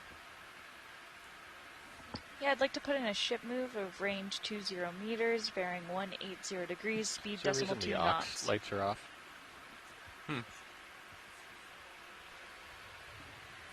Would you like me to turn those on for you? That's correct, thank you, Bridge. Yeah, let's turn those on. So if you have just joined us, we are currently exploring a previously unmapped and unexplored seamount. We are about 270 miles northeast of Bermuda. We are supposed to be up in the New England seamounts right now, but unfortunately weather has pushed us further south, so we're here in an area that previously was unmapped until the early hours of this morning. The area that we found had 3 small peaks, and we are diving currently on the most southern and shallowest of those peaks. And we're about 3/4 of the way, a little bit more than that, through our dive today. And we are slowly heading up towards the top of this seamount. We've been in some very sedimented areas, and we've been in a very steep area, and we're kind of in an area that seems a little bit in between those two. You can see some rock under this blanket of sediment. We can see some coral skeletons, and we can see some live corals there in the distance. Actually, that's a beautiful view of those corals kind of poking out in the distance there. Lots of bamboo corals. We've seen some echinoderms. We've seen some squat lobsters. We've seen quite a variety of fauna, actually, for this depth. We are currently at 2,441 meters depth, and heading up towards the top of this seamount.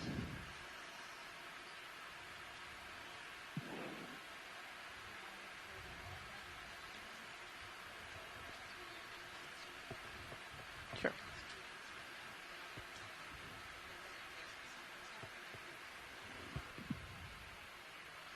Okay.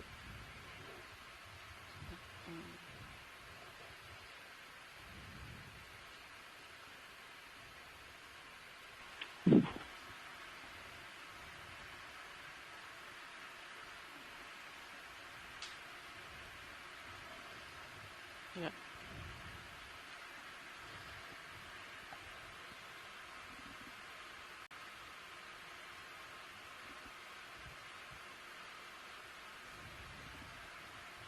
One of our scientists on shore, Les Watling, from the University of Hawaii, is pointing out that usually we see a different kind of coral here at these kind of at these depths in this area called Metallogorgia, which kind of is a kind of a long, thin stick and almost like a pink pom-pom on top of the stick, often with a brittle star, or most often with a brittle star in the middle. And you're right, we haven't seen those just yet. They're commenting that maybe we're just a little bit too deep for that. But of course, we're in an area that's completely undiscovered, but it looks like somebody has been over this area before. There's something there on the seafloor. Let's do a quick zoom here video. That would be great. Partial. See if we can identify this this piece that's on the seafloor. Looks like a little box cage or something.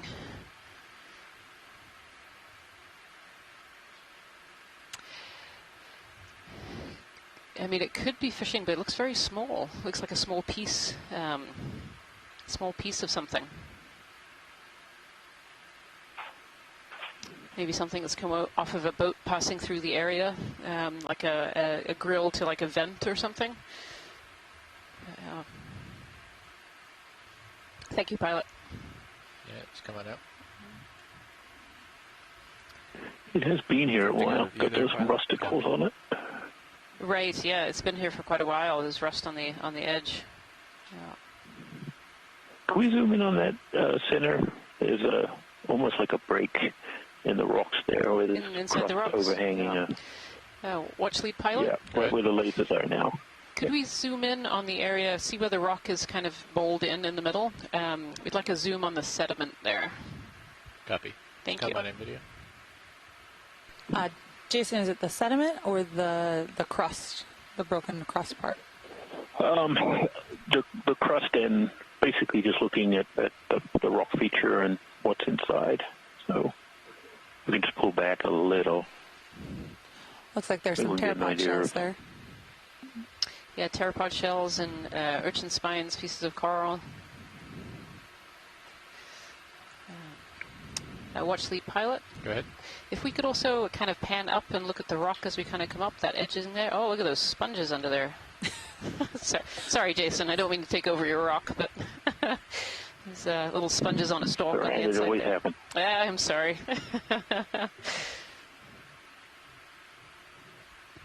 It's a really interesting. It's like looks like little bubbles of the rock. You know, it's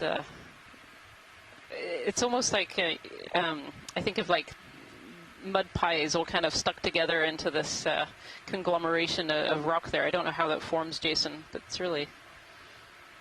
it's an interesting morphology.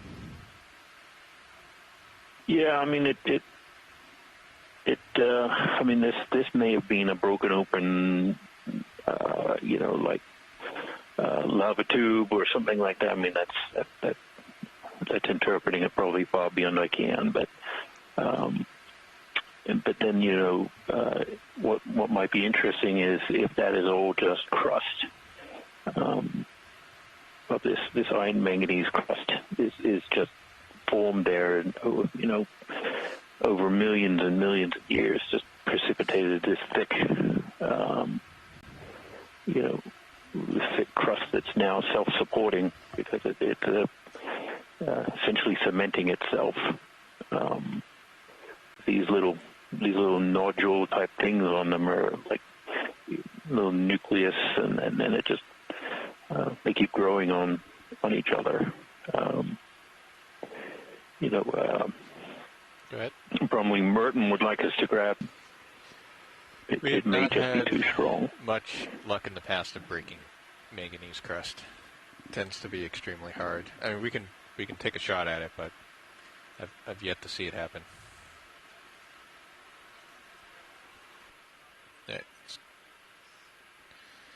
Yeah, let's come wide.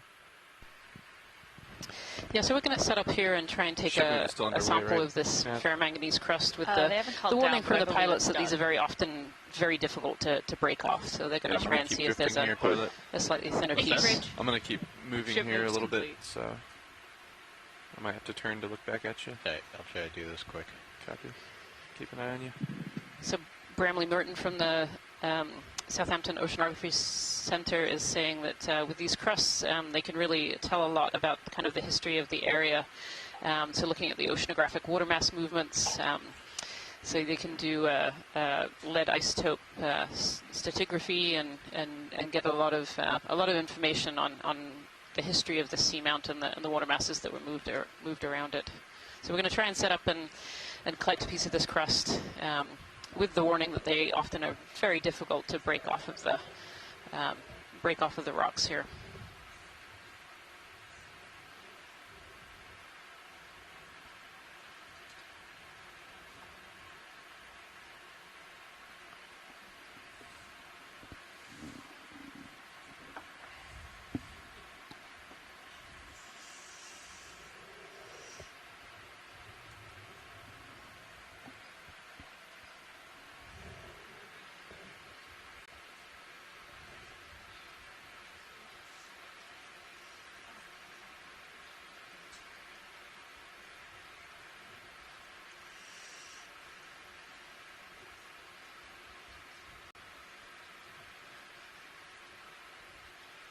Yep.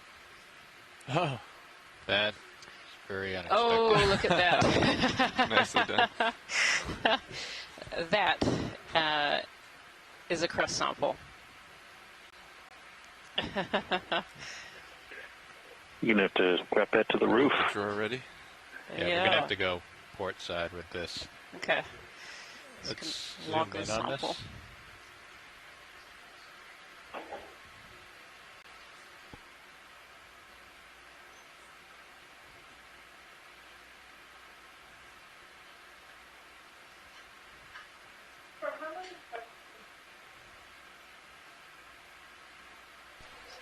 Wow, so you can see that crust there compared to the actual feature.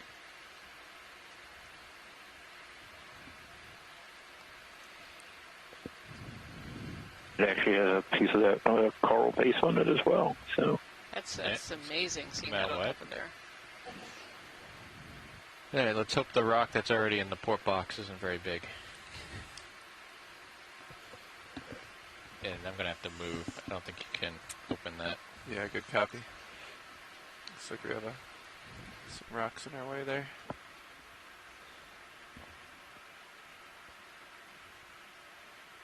Definitely going to have to adjust Z-bias after stowing this guy. Let's try the starboard box. Yeah, the rock you have in there is relatively small. Yeah. Let me know when you're ready for drawer. So just wing in. Wing in first? Yeah. Okay, copy that. Winging inboard.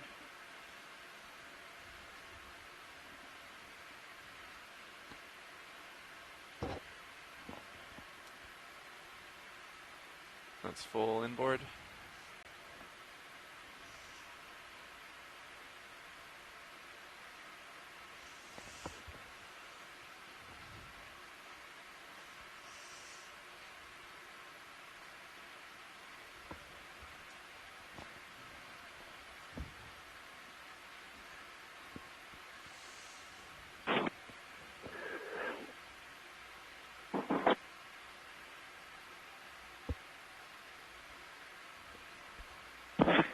You think you'll be able to tell the difference between the two samples in there?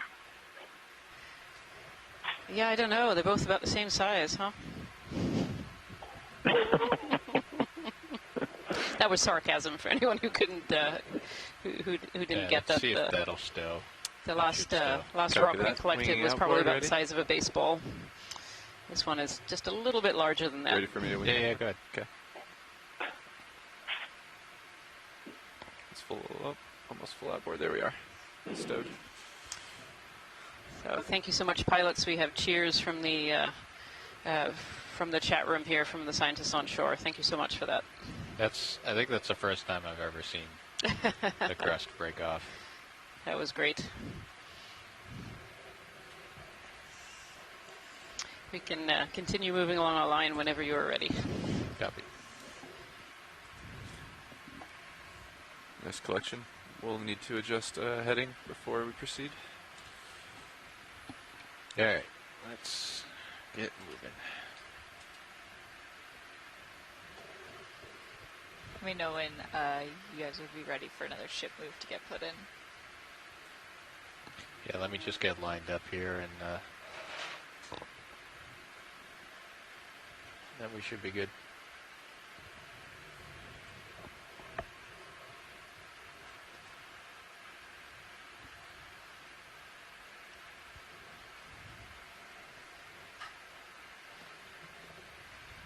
Coming up.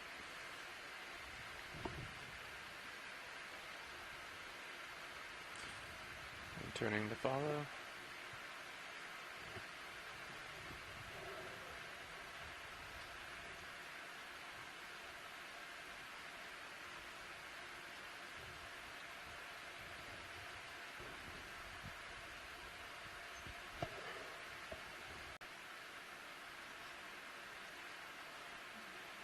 Sirius's heading is about where we want it to be. I think this might be that glass sponge you were looking for. I'm not sure though. Yeah, take a look, Casey. Yeah.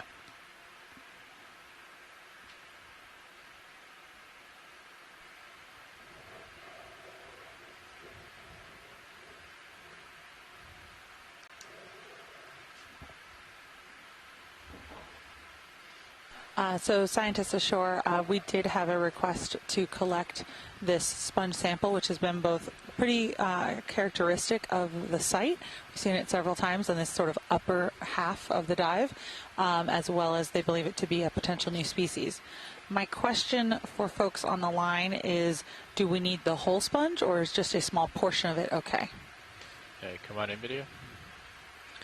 Let's see if this is the one they want.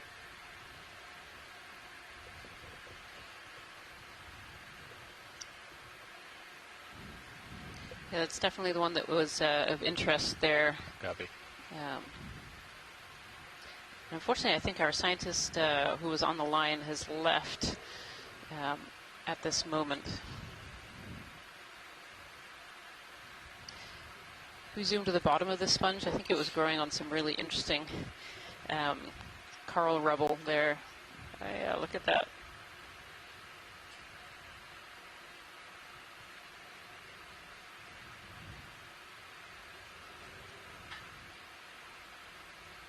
Oh, a little crinoid. Look at that on the right-hand side there. Kind of that feathery appearance on the right-hand side. That's known as a feather star. They're related to other echinoderms. Quite pretty.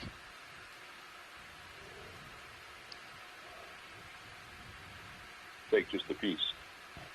But a piece would provide spicules and material for molecular work. But okay. All is yours, obviously. Small. Yeah, This is coming from the fish guy. So. Hi, Peter. Yeah, I mean, I think for taxonomy reasons, a piece of the sponge would probably be able to come away. There's a fairly sharp claw on D2 right now. So if everyone in the chat room is okay with us taking a piece or attempting to take just a piece of the sponge, I think we'll move forward with that.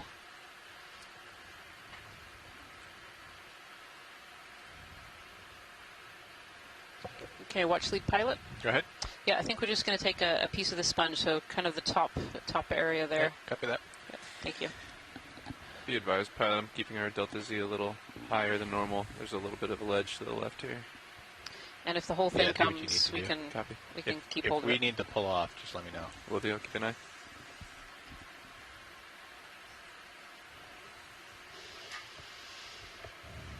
Yeah, we might need to make this relatively quick here.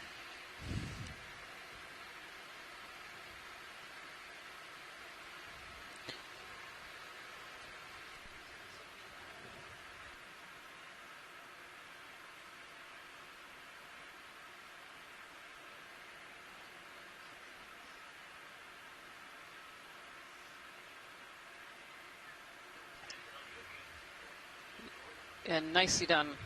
Really nicely done. Okay, box. We're going starboard, I assume? Okay. Your starboard outer is free. Yep. So you can extend. Copy that. Coming out.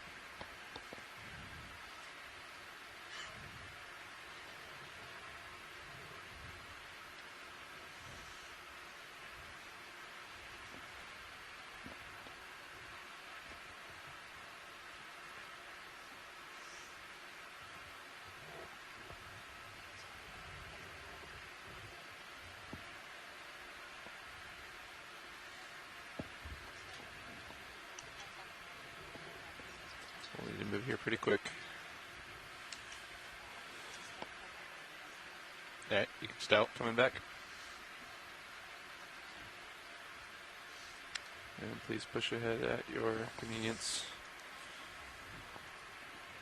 Hey, you can just start pulling up. Copy that. Les Watling from shore just commented how in 50 years from now people will come by the site and notice a very weird looking sponge missing its top. Still about 13, 14 that was really years well out done, from the ledge pilots. there, Thank you so much. It's always nice when we can just take a small piece of organisms rather than trying to take whole colonies. It's good to leave some behind so it can still grow and do well on the seafloor.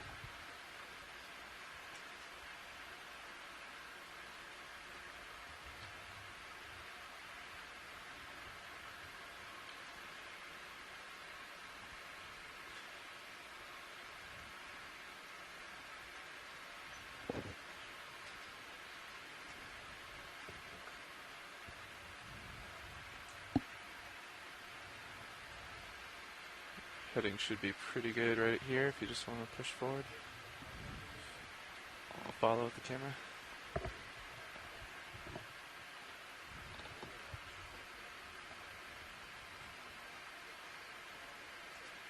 Definitely getting some heave here. Oh yeah. Trying to keep a healthy delta Z for you. Oh, you're plenty high enough. Yeah. Yeah.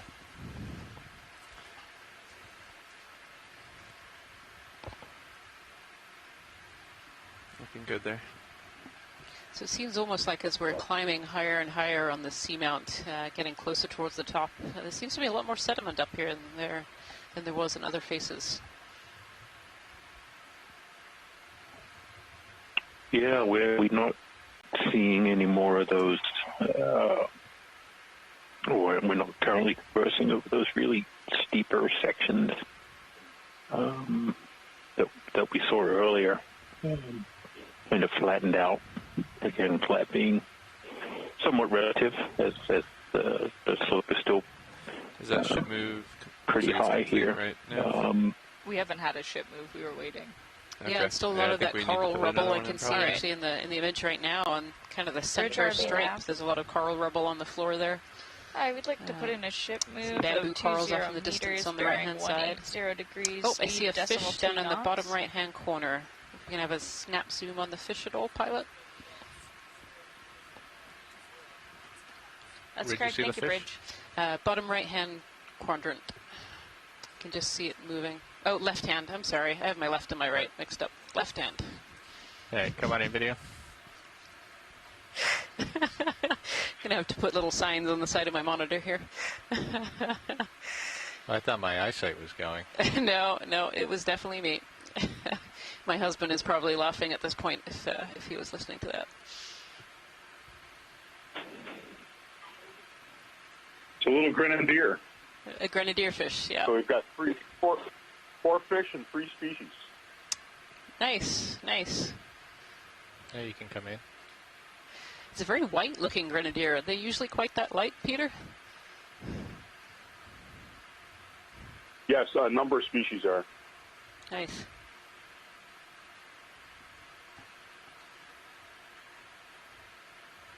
Although he's moving a little funny. He's moving a little. Doesn't like the limelight. Yeah. And those 2 red dots there, those are laser scales that we use for scaling animals and rocks and other features on the seafloor. They are 10 centimeters apart, so you can get a bit of an idea of how large this fish is. Come in tight. If you have it. I'll track him. No, don't go that way.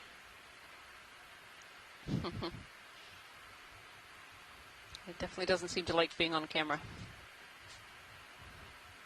Hey.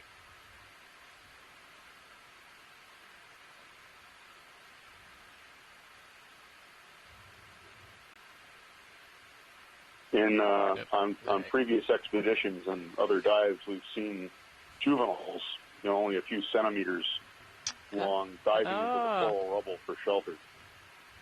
Nice. Down on the real right-hand side now. Yep. Yep, lower right. Yep. Right, come on what in. I'm trying to see is a branching point. Okay. Okay, come on in, video.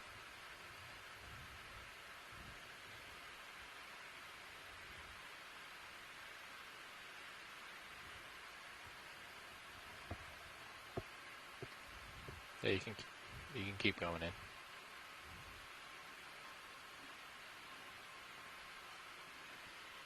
Yeah.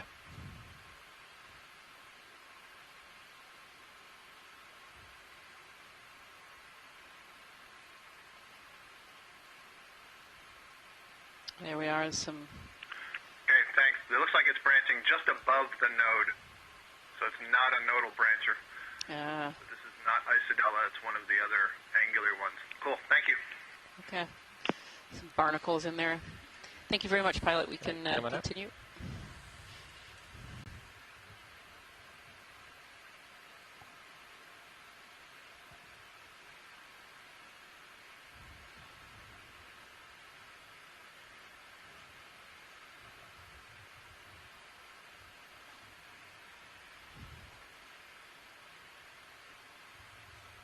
Oh, look at that plate sponge. If we could have a zoom in on that, pilot, whenever you can, that sponge would be really interesting. Take a quick look at.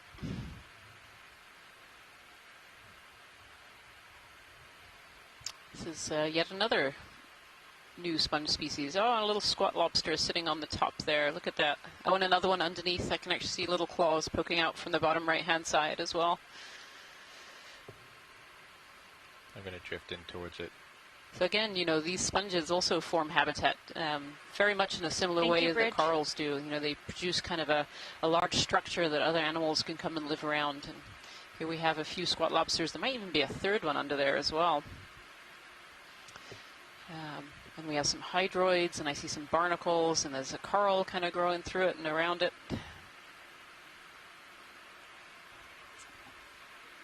Yeah, and hearing from the chat room from Les Watling from the University of Hawaii, he says he hasn't seen this sponge anywhere on the New England Seamounts or Octocorals, and I would concur with that as well. I don't think I've ever seen a species that has this morphology.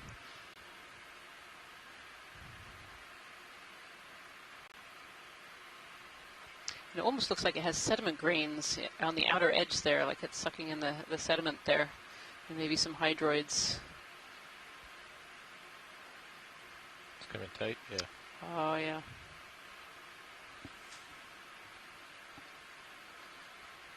Yeah, some more of these forams that we were talking about earlier, these single cellular organisms that form these kind of branches. And there's our little squat lobster friend. I think he only has one arm. Does only have one arm, look at that. So these crustaceans can and half a claw too. It's not just one arm, but he's been in quite quite a fight there. These squat lobsters can lose arms through fighting with other squat lobsters or larger prey that got away, and they just grow back after a short while.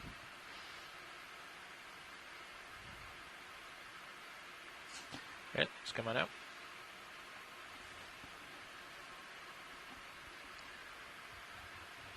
Thank you, pilot.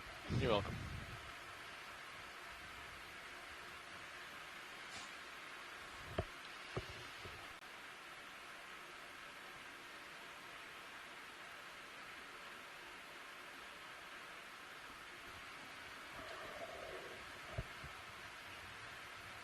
We started this dive at 2,519 meters or thereabout, and we're now at 2,422 meters.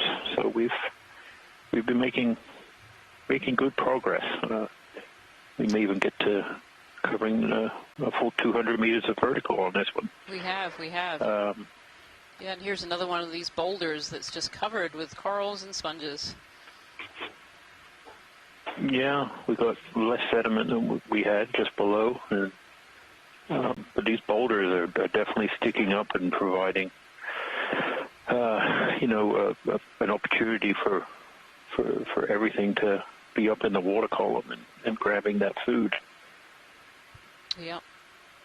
Yeah, more of those geoda sponges, those round sponges. We collected one of those earlier so we can identify the species and work towards a connectivity goal of collecting those from around the North Atlantic.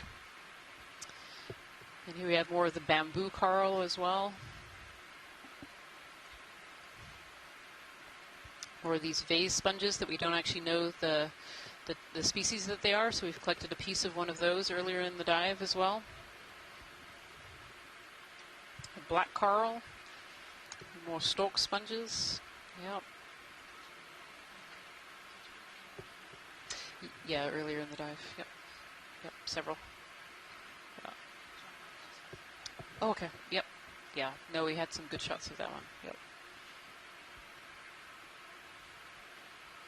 It's almost like everything on the backside is dead. Look at that. Yeah. Yeah. Lots of those fossilized pieces that are covered over in that manganese crust.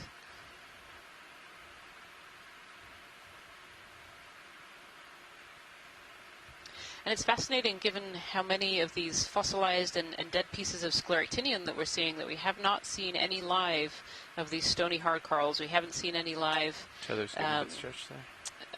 scleractinian corals at all, and yet there are obviously a lot in the fossil record here. Co-pilot, you're probably just about done moving after that last ship move. I don't know if we want to put another one in or... Copy that. Yeah, we can put another one in. All right. Bridge ROV nav. Yeah, I'd like to put in another ship move. We're looking at range 20 meters. How sensitive are they to changes in water masses, and is a half a degree in temperature, or that's correct. Thank you, Bridge. Some other component of the water enough to have them not either settle here or just not reproduce? Yeah, it's a really good question, Jason. And so far there isn't a huge amount of data on how these deep sea corals respond to changes in water change and water masses. And so far it seems very species specific. Some species seem to do pretty well with it, and others do not do so well with it. We know in the deep sea that seeing these areas where these scleractinian corals are, once were and they're dead and fossilized, covered over in this manganese oxide. We see a lot of these areas, particularly in the New England Seamounts and Corner Rise area, and so there's obviously been some change in the water masses, food availability, some ecological change, environmental change that has caused a die-off of these corals. But very often where we see a lot of these fossilized corals, we do actually see live ones as well. Sometimes a little shallower, in a slightly different habitat, but we do usually see them hand in hand. So.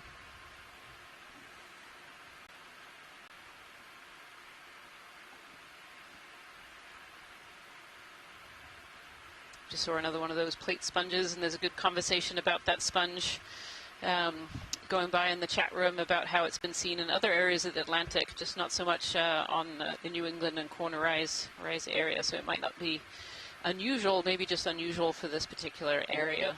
We only have a few more meters there, pilot. Oh yeah, I'm way out there. Yep.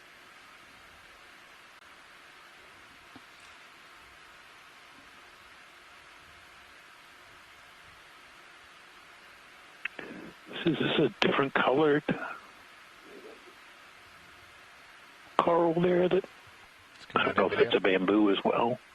The coral in front is orange. With the reddish base. Yep. Yeah. Yeah. So in the D2 clade, there are colonies that grow like this that have that different color to them. The older parts of, well, it's the older part of the skeleton. It doesn't necessarily mean it's old tissue, because the tissue is regenerated through time, so I'm not exactly sure what's going on there.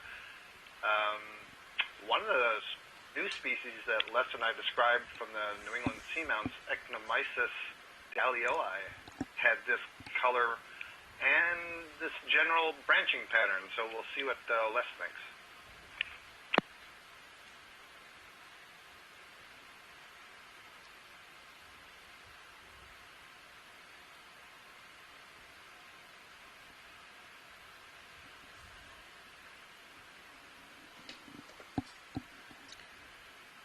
Yeah, it's come wide.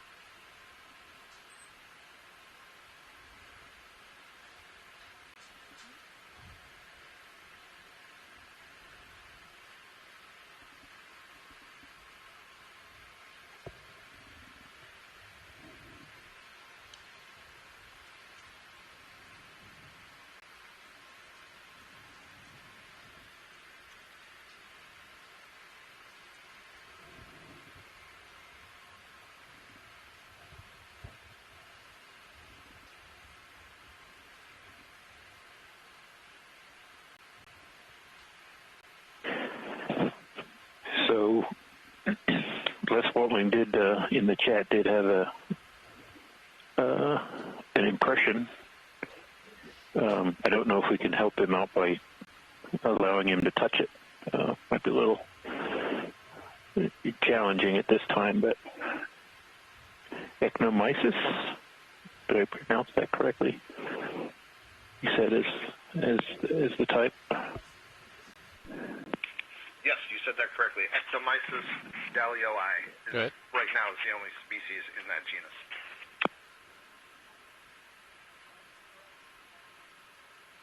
Sure. Might actually be a couple of them. Here, another one in the distance.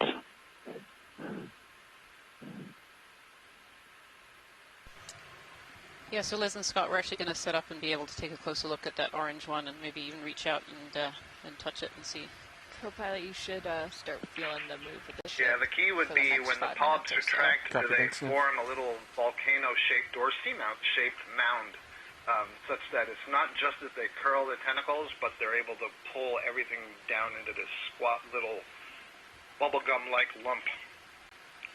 Interesting, interesting. Yeah, it would be great to see that. Copy that. Thank you, Bridge. It's really interesting to me the different ways of identifying some video. You need the sample in hand to be able to understand what species it is. And so it's great. There are new ways of being able to tell one species from the other, and being able to reach out and touch a coral and be able to tell if it's a certain species is a really fascinating one.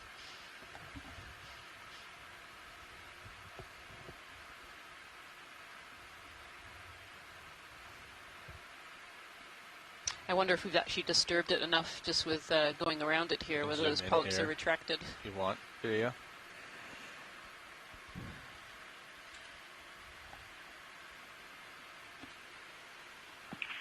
Right now they still look pretty fuzzy. I can still see they look kind of spiky at the edges. So if they are retracted, then this is not what we're expecting. Interesting. Okay.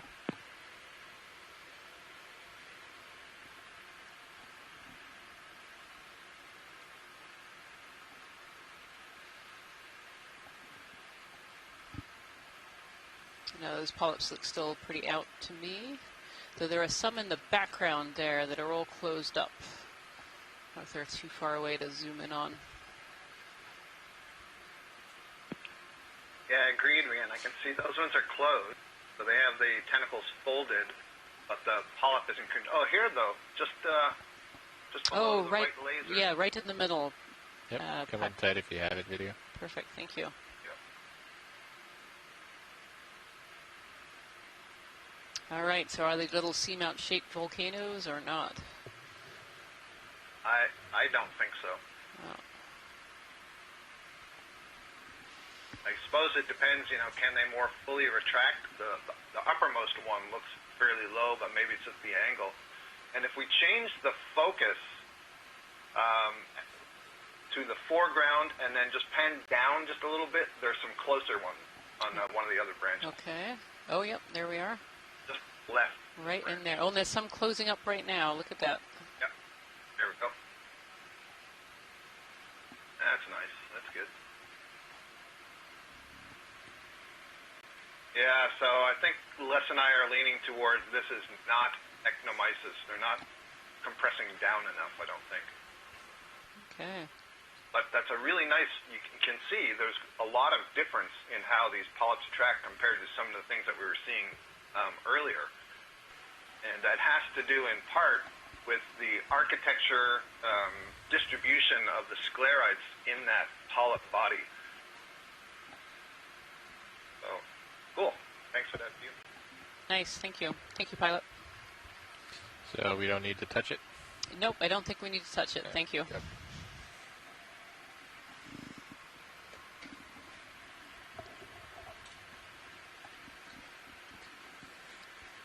Okay, let's carry on.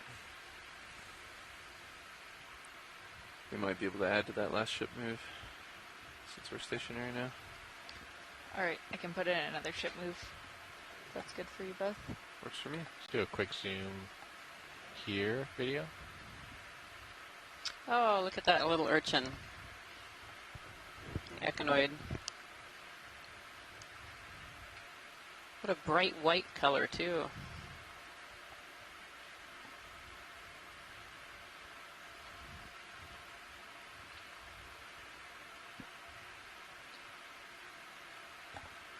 Bridge RV nav. Yeah, let's come out. Hi, we'd like to put in another ship move. We're looking at 20 meters, bearing 180 degrees, speed decimal 2 knots. So coming upslope here, we can see, again, lots of corals kind of in the distance. That's correct. On the edges here. These deep sea corals and sponges really like these seamount habitats. They are areas where we have a lot of deep, cold, nutrient-rich water being brought up from the deep. Oh, there we are. There's another one of the Brisinghids. This one looks pretty different from the one we actually saw earlier as well. Much longer, skinnier arms.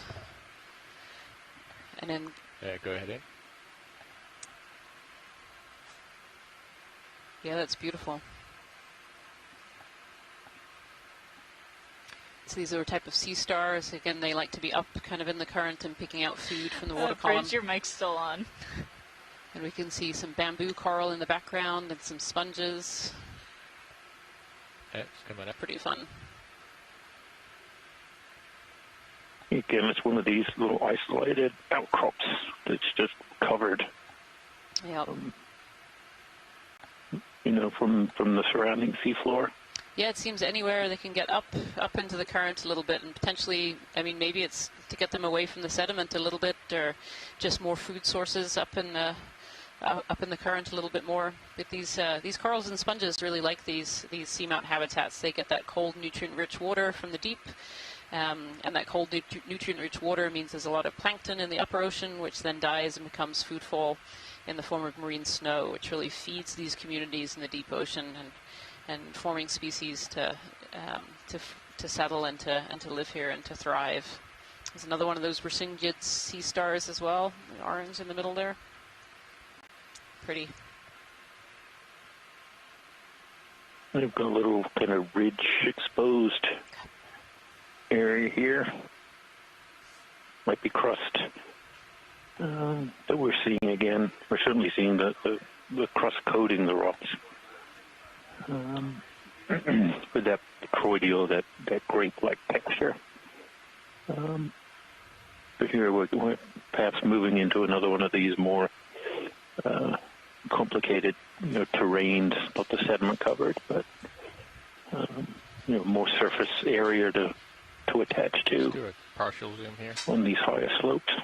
Yeah, and lots of that coral rubble as well. It's been covered over. Yeah, which has to be coming from somewhere up above. There's even some live ones in there, some little live bamboos, very fine.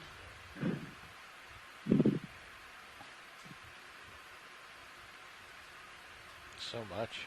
It's probably the biggest accumulation we've seen in an open area. Yeah, it's a lot. It's definitely a lot. You wonder if you dig into it how many layers there are of this coral rubble that have been there over the last, thousands of years, hundreds of thousands of years even, since these seamount forms. Some hard corals in there as well.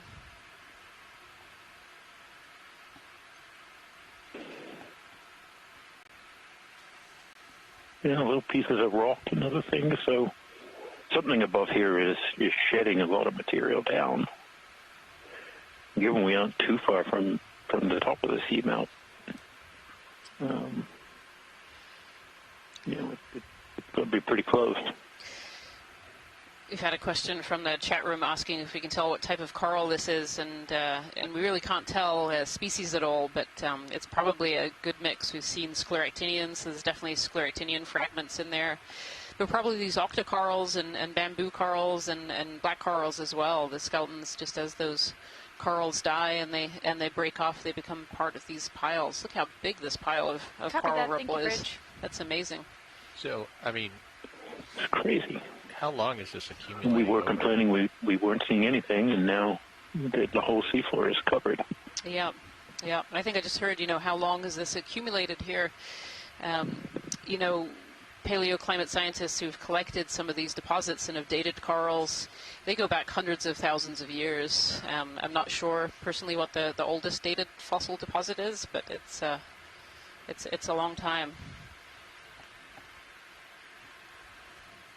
And as we were being told earlier as well, this black crust, it forms at about 1 millimeter per million years. And so these have been here a very long time.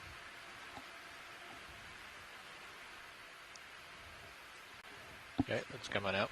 That's great, Pilot. Thank you. Yeah, it's a whole field of these deposits. Look at that.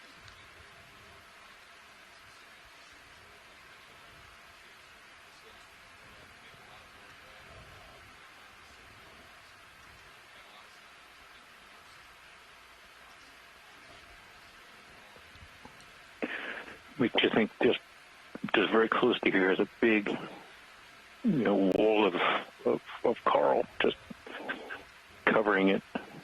It definitely makes you. It's expensive. It definitely makes you wonder what's further up this, whether there's a steeper area right up ahead of us that might have once been covered in corals. But obviously the currents, if you look over to the left of this image, there are not quite so many of these deposits, and then over to the right there are. So that must be a feature of the currents or morphology that really accumulates these coral deposits in that area, do you think?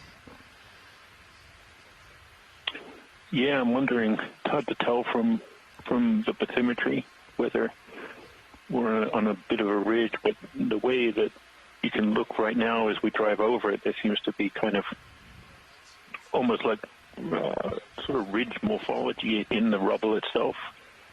Yeah. Being, shaped by either currents coming around the seamount or coming down from above. But, something that can move, coral of that size needs to be pretty strong. Yeah. If you could snap zoom on the center there, that would be great. Yeah, come on in video. Thank you. Just a dead bamboo skeleton, but a more recent dead bamboo skeleton because it's not been covered over yet in that black crust. A little bit of live coral in there too, and some sponge. So an interesting question is whether this is basically a much older stage of the thin brambles that we see, and then these eventually grow up into very large upright colonies, and I would say that in order to be able to grow into the larger colonies, the substrate has to be stable, and if they're growing on these twigs and stuff, that's not very stable, which may be why they grow as brambles. I could see the base sort of shifting and moving around a bit, and then they have to reorient their growth, kind of like the weird stuff we saw with the anemones earlier on. It's responding to its environment as it grows. Yeah, that's interesting. There's been some discussion about in these rubble piles, we've seen a lot of those kind of brambly, thin, very fine-looking bamboo corals. And it certainly doesn't seem like a very stable habitat for a larvae to settle and grow, for sure. Oh.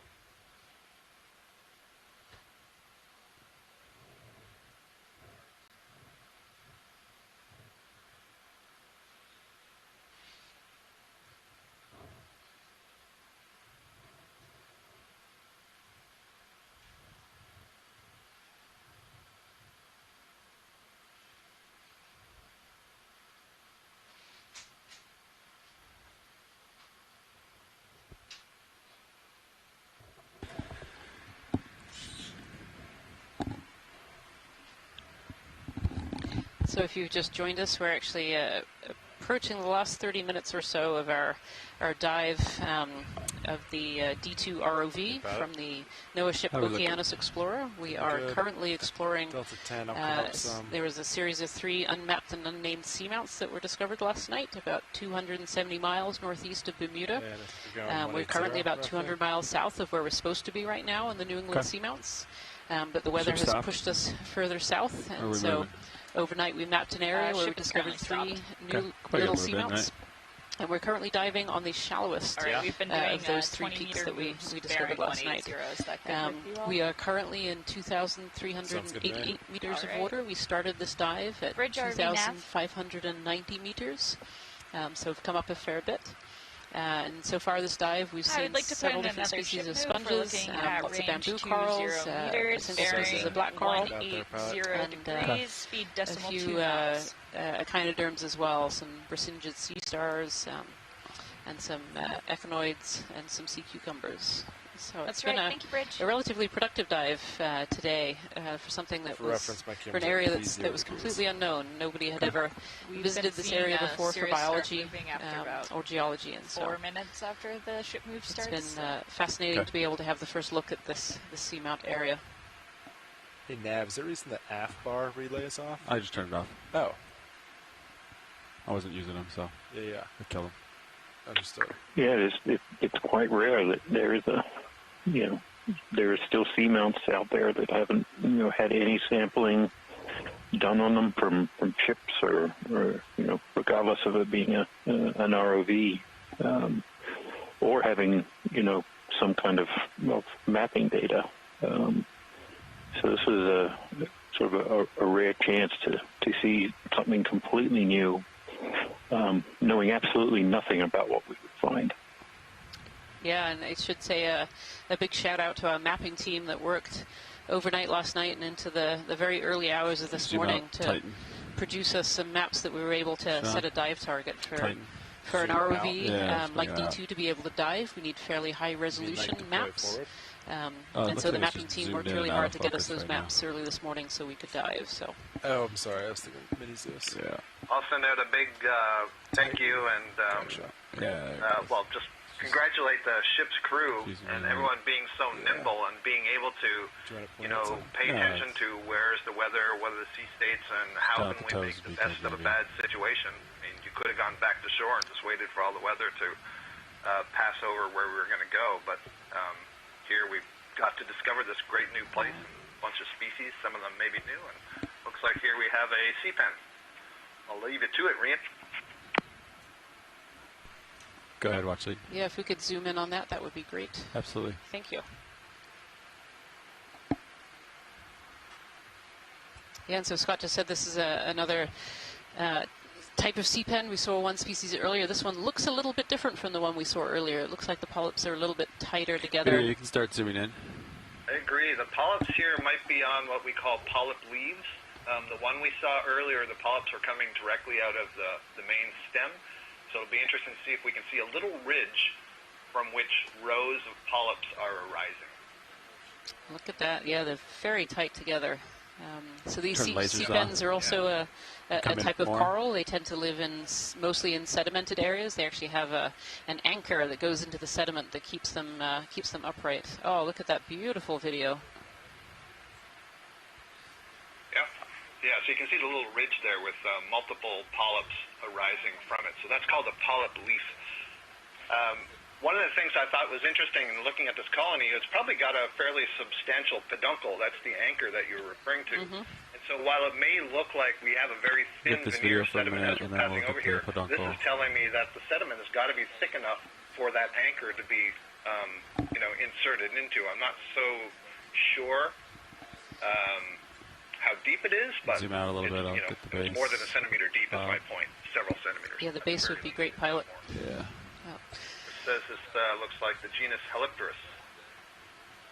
Yeah, it looks almost like they have 3 or 4 polyps in a row on each row there as well.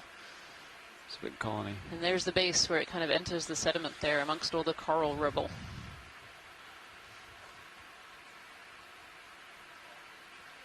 Yeah, and there's certainly been cases where before we've in other programs, we've collected sea pens, and you think you have the whole organism, and nearly twice the size comes out of the sediment anchor that's there.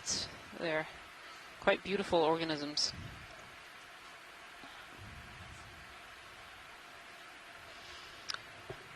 Yeah, so that one's definitely pretty good. Yeah. I would predict that goes down. Oh, there's a little hermit crab at the base there, hanging out. See his little eye stalk staring at D2 there, giving it the eyeball. Okay, video, you can come out. We'll keep moving. Thanks. All right, Pat. Thank you, Pilot. Camera's at 4-5 degrees. Okay. Looking good.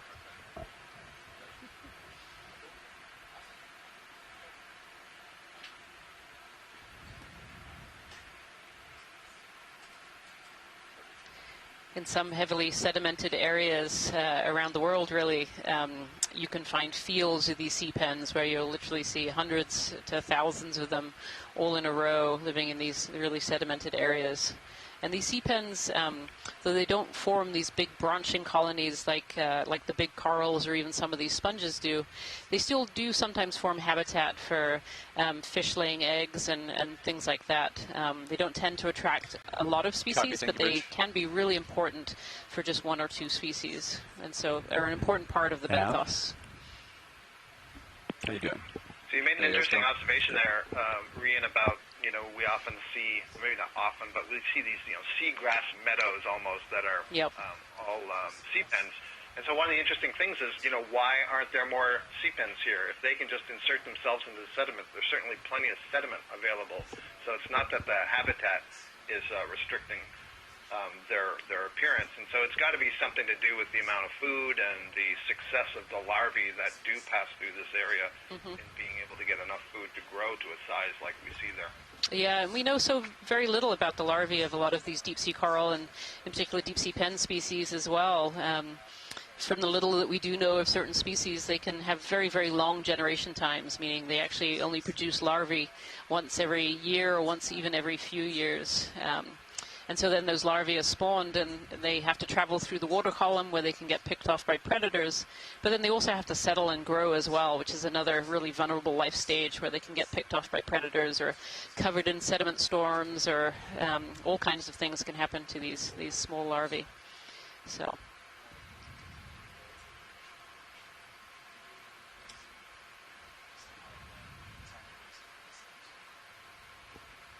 So one of these Geodia sponges right there. And actually another one of these, if we could have a snap zoom on the sponge to the left, that would be great. I wonder if this is another species of sponge we haven't seen yet, or whether this is something we have seen.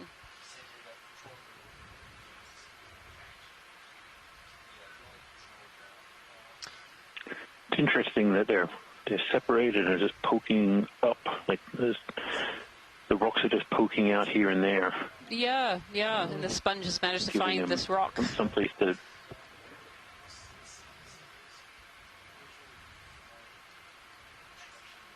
Yeah, this sponge is looking a little bit different from anything that we've seen so far.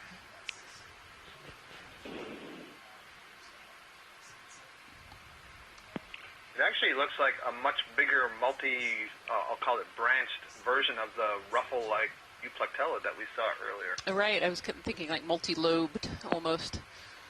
Okay, video, you can start in. Here we go. Settling in here. Hold that video, getting settled in. Oh yeah, look at that. That Euplectella, and Chris suggests maybe it's a Fareid, which is a very different sort of sponge. Okay. If there's any chance of getting any closer, pilot, that would be great. Yeah. Thank you. All these pores on these sponges are what help the water come through. These sponges are filter feeders, so they're picking particles out of the water to be able to feed, and they have these little structures with little cilia inside that help the water to flow and go through so they can pick out particles. You can see just this complex network of these pores all over the sponge surface there.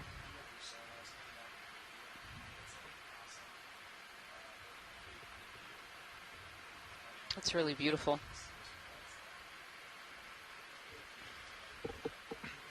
Yeah, the best guess from Chris in the chat room is it's a Fareid, but not quite sure about that. I wonder if this is something new.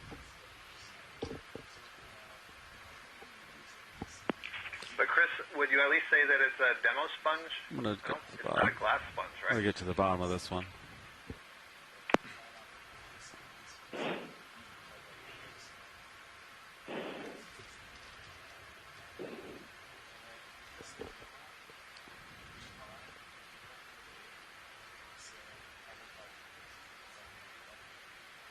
Yeah, so it seems like this is a really unknown species right now. Nobody on our chat room or here on the vessel have seen this before and really know whether it's a demo sponge or a gloss sponge, two of the dominant forms that we find in the deep ocean. So it's really fascinating. Hopefully some of these images yeah, let's get a wide can shot. help identify it.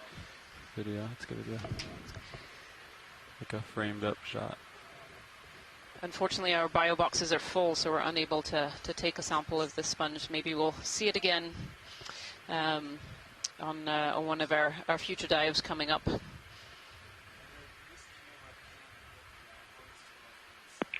we maybe try to keep a look at it as we pass by, kind of look to the left just to see if the other face is concave or not. That's a great idea, Scott. Watch lead to pilot. Yeah, I'll try to get the other side of it. Thanks so much. Yeah.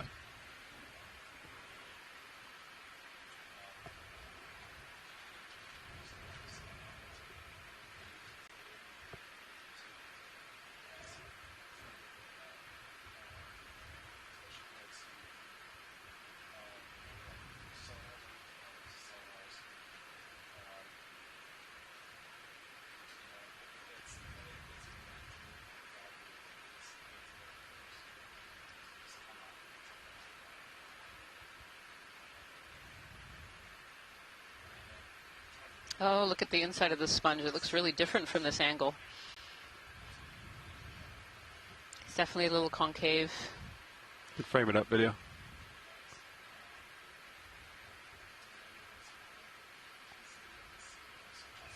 Yeah, it's a little awkward looking downhill. Yeah. But, you know.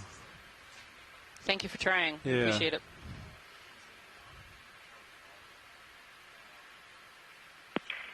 Yeah, that's great. It's good to see that view. Thank you. We can continue on, pilot. Okay.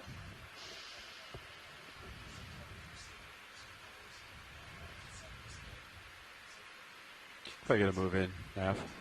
Copy this last pilot. Yep. Yeah, just to confirm that was 20 meters, bearing 180.2 knots. Sounds good. Copy I that. continue to be Bridge RV sort of now. intrigued by this coral debris and Yeah, we'd like a how much repeat of of the it last is, how move, please. widespread it is, 20 and we meters, still bearing haven't come up against 180.2 knots. a steeper slope or exposed rock or some other source for this material. So something is moving it down slope, and so there is transport of sediment down the seamount to some level, but whatever the source of it is, of all this coral debris is, it must be extensive itself, either in space or in time. I'm just not quite sure what to expect.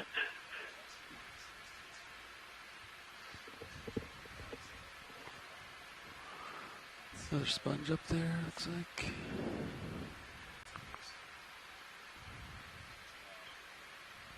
Coming up, Sean, a little bit.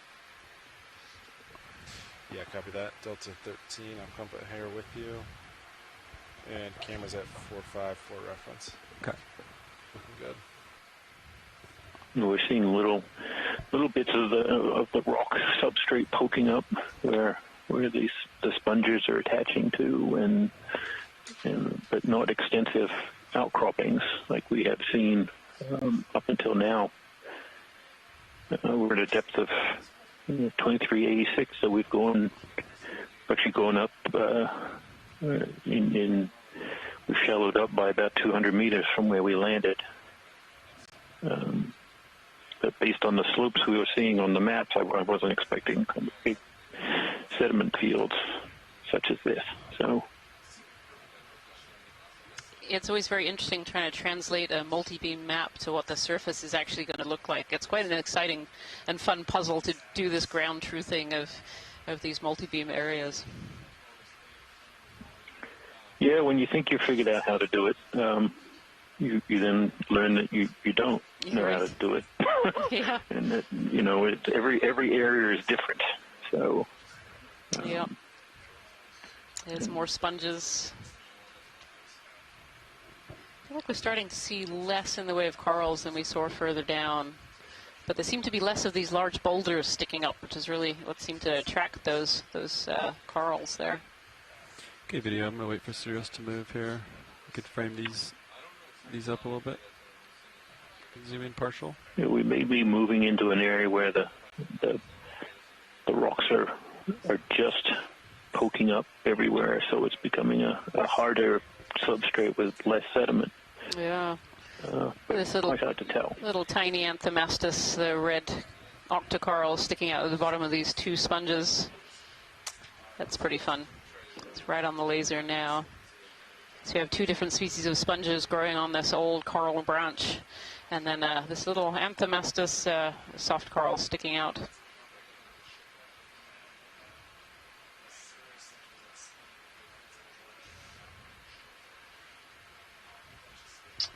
Got a recommendation from our chat room that this sponge on the left should be the cauliflower sponge. It does look a little like a cauliflower, I could agree. Watch lead pilot. Go ahead. We've had a request for a zoom on the pavement on the surface there. If you could just move down a little bit. Yeah, you could zoom in. Thank you.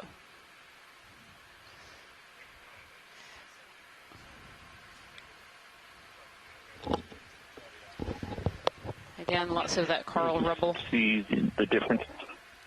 Yeah, so you go from that rubble and just to the right of where we were, you could see that there was some rock poking out. Whether it's forming a more continuous pavement of crust type material. Yeah, so they changed over into this iron manganese crust sticking up. There's still quite a bit of sediment around. I'm not sure how extensive this is in terms of a pavement, or whether you just have, sporadic outcrops of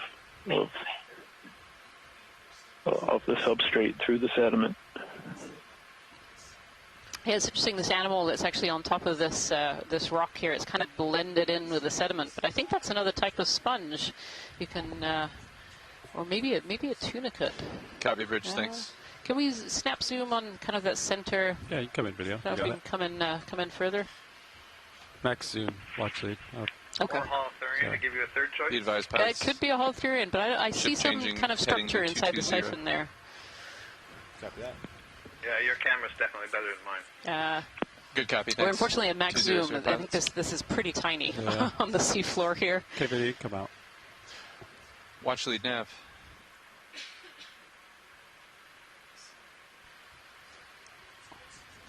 Watch lead, go ahead.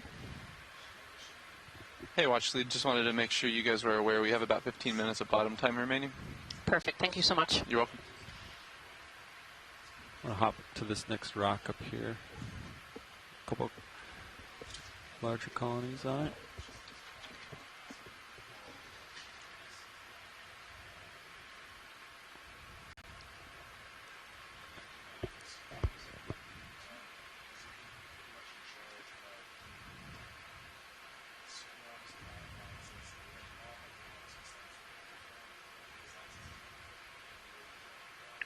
Another one of these little isolated outcrops where everything likes to grab onto and stick up to get food.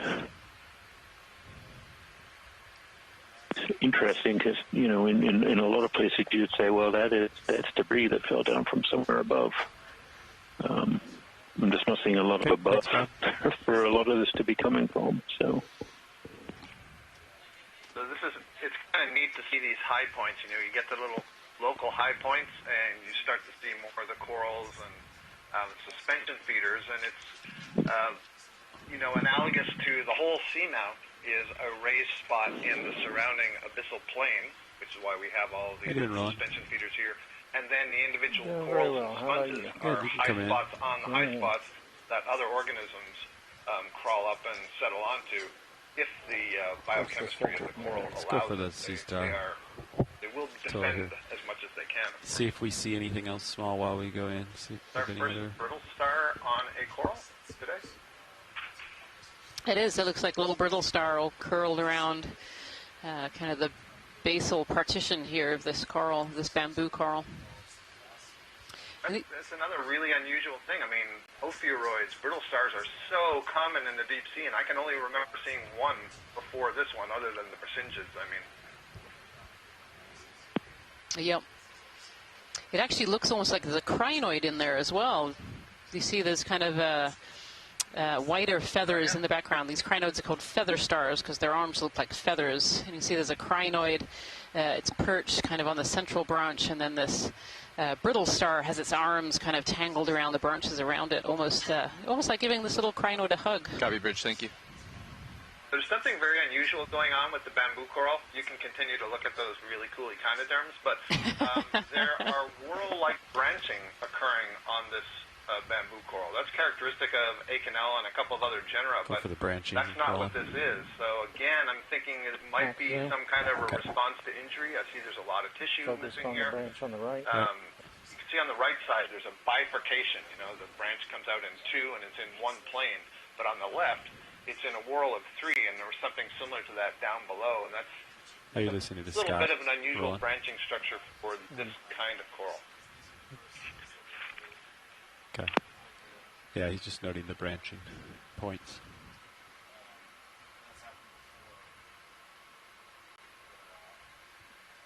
Go ahead, Watch Lead. Yeah. Sure. Sounds good. Video, you can come wide. We'll keep going.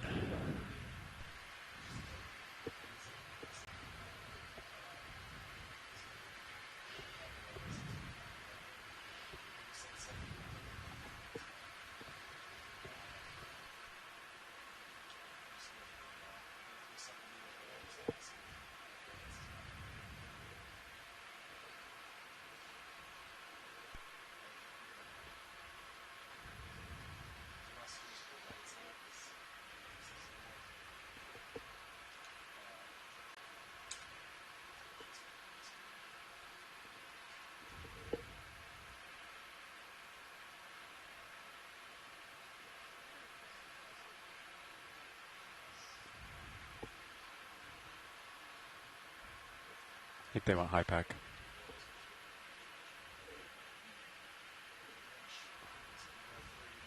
High pack right.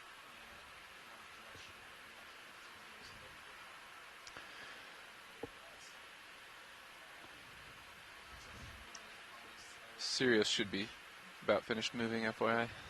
Noted. He's got me at 352. Got a little over 10 minutes left in the dive. We're seeing a couple more of those little high points They said they wanted that we've been seeing now. If I get one more move in. Quite a bit as we go over this more sedimented area where we have extensive coral. Bridge ROV now. Coral debris. We'd like to do another ship move, please. 20 meters on top of the sediment, at probably 180 degrees below. Decimal 2 knots. What's the cordial grape-like texture? These iron manganese crusts on top of the rocks. You can snap it, see if it's of interest. Otherwise, we'll keep. Yeah, it's another one of those sponges and other things that we've been seeing as we go along. See a few of those.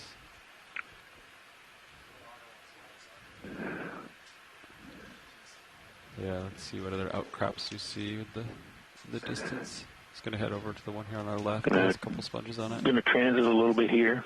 See if we can cover a little more ground and just get a sense of what. Have we seen this coral yet? What the rest of the seamount will hold for the time we have available. We're getting closer to our recovery. Recovery time, but being able to see what I don't have a lot of tether left. Sirius is what is up ahead and what is upslope for Sirius. We're seeing perhaps more of this broken crust coming off these rocks. Often we see it's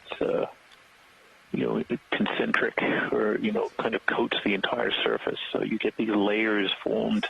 Yeah. Go ahead, Roxy. Almost like an onion of layers of these mineral precipitates. Okay. Formed around it. And, I think that's what we're seeing here.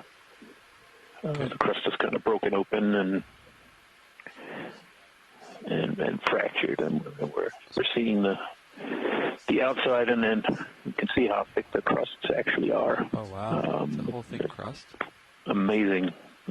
Take as much they are. Those lasers, the two red dots, are 10 centimeters apart. So we're probably looking at least 10 centimeters of crust if all of that is crust.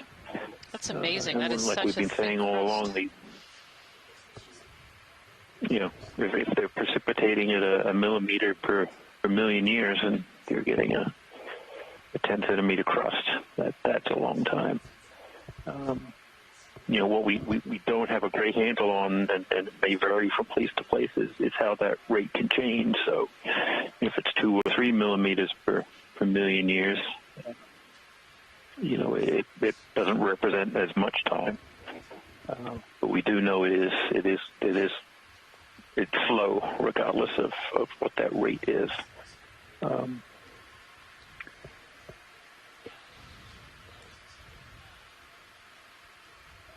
It's probably good, Ron. Can I zoom out a little bit to see the whole? So a lot still to learn, and we now have a sample of the crust from this area. The pilots expertly broke it off and tucked it away into one of the rock boxes, and it will be, once it gets back on the ship, it will be treated gingerly with ample bubble wrap. We have these aren't pillow lavas or anything like that are encrusted. You're saying this is all just thick collapsed crust? Well, on the top, the more lumpy part, whether the material inside that is more exposed now, it itself is also coated with iron manganese, and what's below it is most likely basalt, whether it has the texture of a pillow. That would be expected based on the overall feature that we're looking at here, that things are growing on, that is sticking up from the flatter bottom.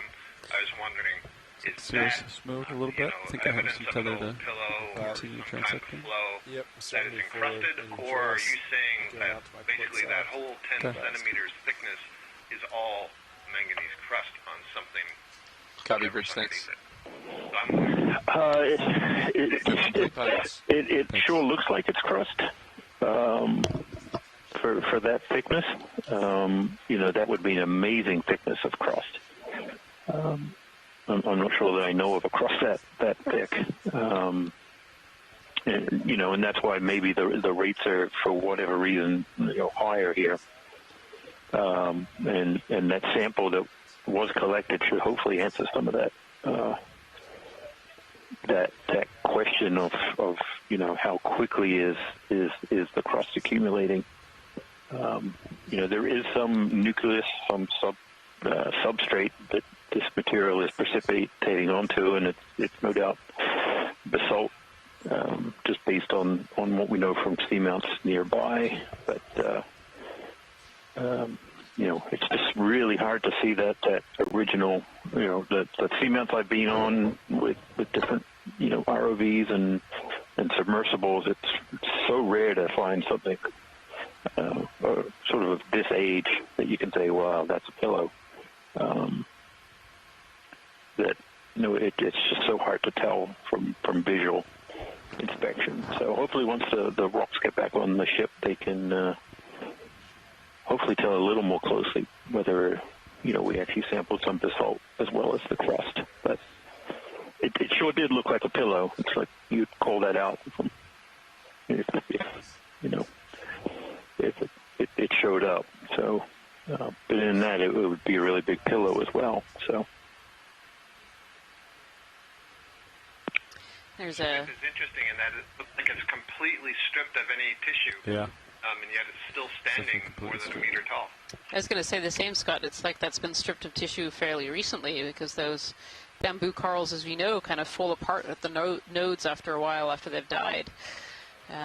So it's really interesting to see this one still standing with not a single piece of tissue on it, as far as I can tell. It's got like we need to look for a very plump sea star around here. Yeah. I haven't seen it either. Back in its rocking chair and not going to eat for another year. Yep. About 4 minutes left on bottom, pilot. Looks like there's some clump in that coral. I think I saw some barnacles on it.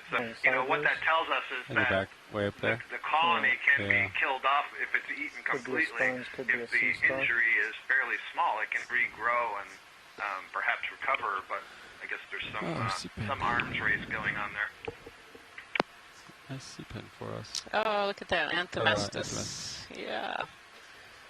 We've seen quite a few of these over our dive today, and they're really fascinating. This is a soft coral, and they actually have two different kinds of polyps. They have the polyps sticking out that you can see that are really there for feeding and reproduction, and then they have smaller polyps that are used for kind of water flow through the colony, that are these small little tiny polyps all over the base. It's been really fun to see so many of those today. Anthemestus.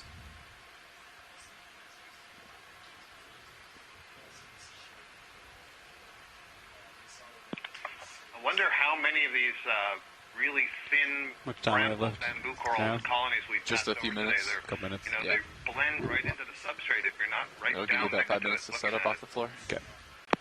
Love to see that one going off screen left. Yeah, I'll head over there, Roland. Look at the last exciting colony here.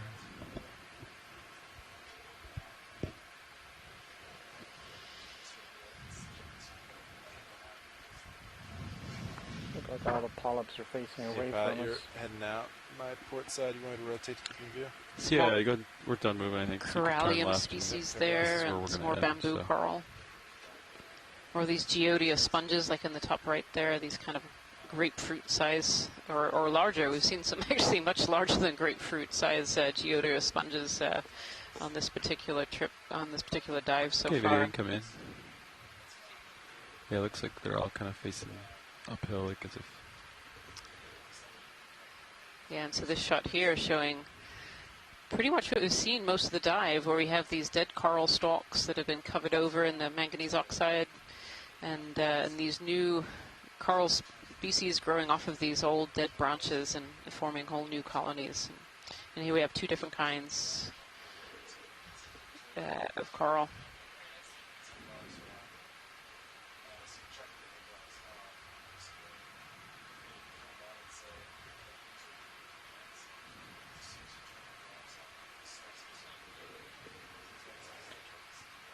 Science, is that some creature there in the middle? It's sargassum. Oh, you're thinking of the Like an enemy or something? Looks like sargassum. It does. I was going to say the same. It looks a little like sargassum. Just above the sargassum to the left. There's an anemone. Yeah, it looks like there's an anemone in the middle, one of those ring anemones. It's kind of the same color as the coral, so it's actually a little hard to spot in there. Another minute or so left. For sure. Okay. And then there's some bryozoans in there as well, I can see in the very deep, dark background. Nice job getting rid of the dust, Roland. Yeah, that white carpeting-like stuff on some of the... Maybe it's actually bryozoan growing on the sargassum that was carried down from the surface water. That's certainly true. Up on the surface here, we're seeing a lot of sargassum in the water. Oh, and there are some of our sponges in the background there. Again, we've seen a lot of this particular species of sponge, which we don't really know what it is. It's been nicknamed by our chat room the cauliflower sponge. That's a nice example there of the linkage between shallow water and deep water. That sargassum grows up right at the surface, floating at the surface, and I suppose when it dies or some other way is sinking down to the bottom and now is providing some carbon for the deep sea organisms here. Is that pretty much it? Yeah, that's about all the time we have. Well, actually, this is pilot. It looks like it's time for us to get off the bottom, so if there's any last zoom you want. Bamboo coral, thank you. Then we're out of here. Great. Okay, co-pilot. We could probably start packing up. All right, so I'm afraid that brings us... I will start stowing. Yeah, so I'm afraid this actually brings us to the end of our dive. We have reached the time that we need to leave the bottom here. But I want to thank you all for joining me, and thank you to the scientists on shore who've helped us with IDing species and giving us great information about some of the animals and seafloor features and morphology that we've seen during this dive. And I hope you'll be able to join us on dive number 2. Okay, pulling full wide. You're going to lift off. Thanks, Ron. Thanks, Watch Sleep. Thanks, everybody. Thank you.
All right, pilot.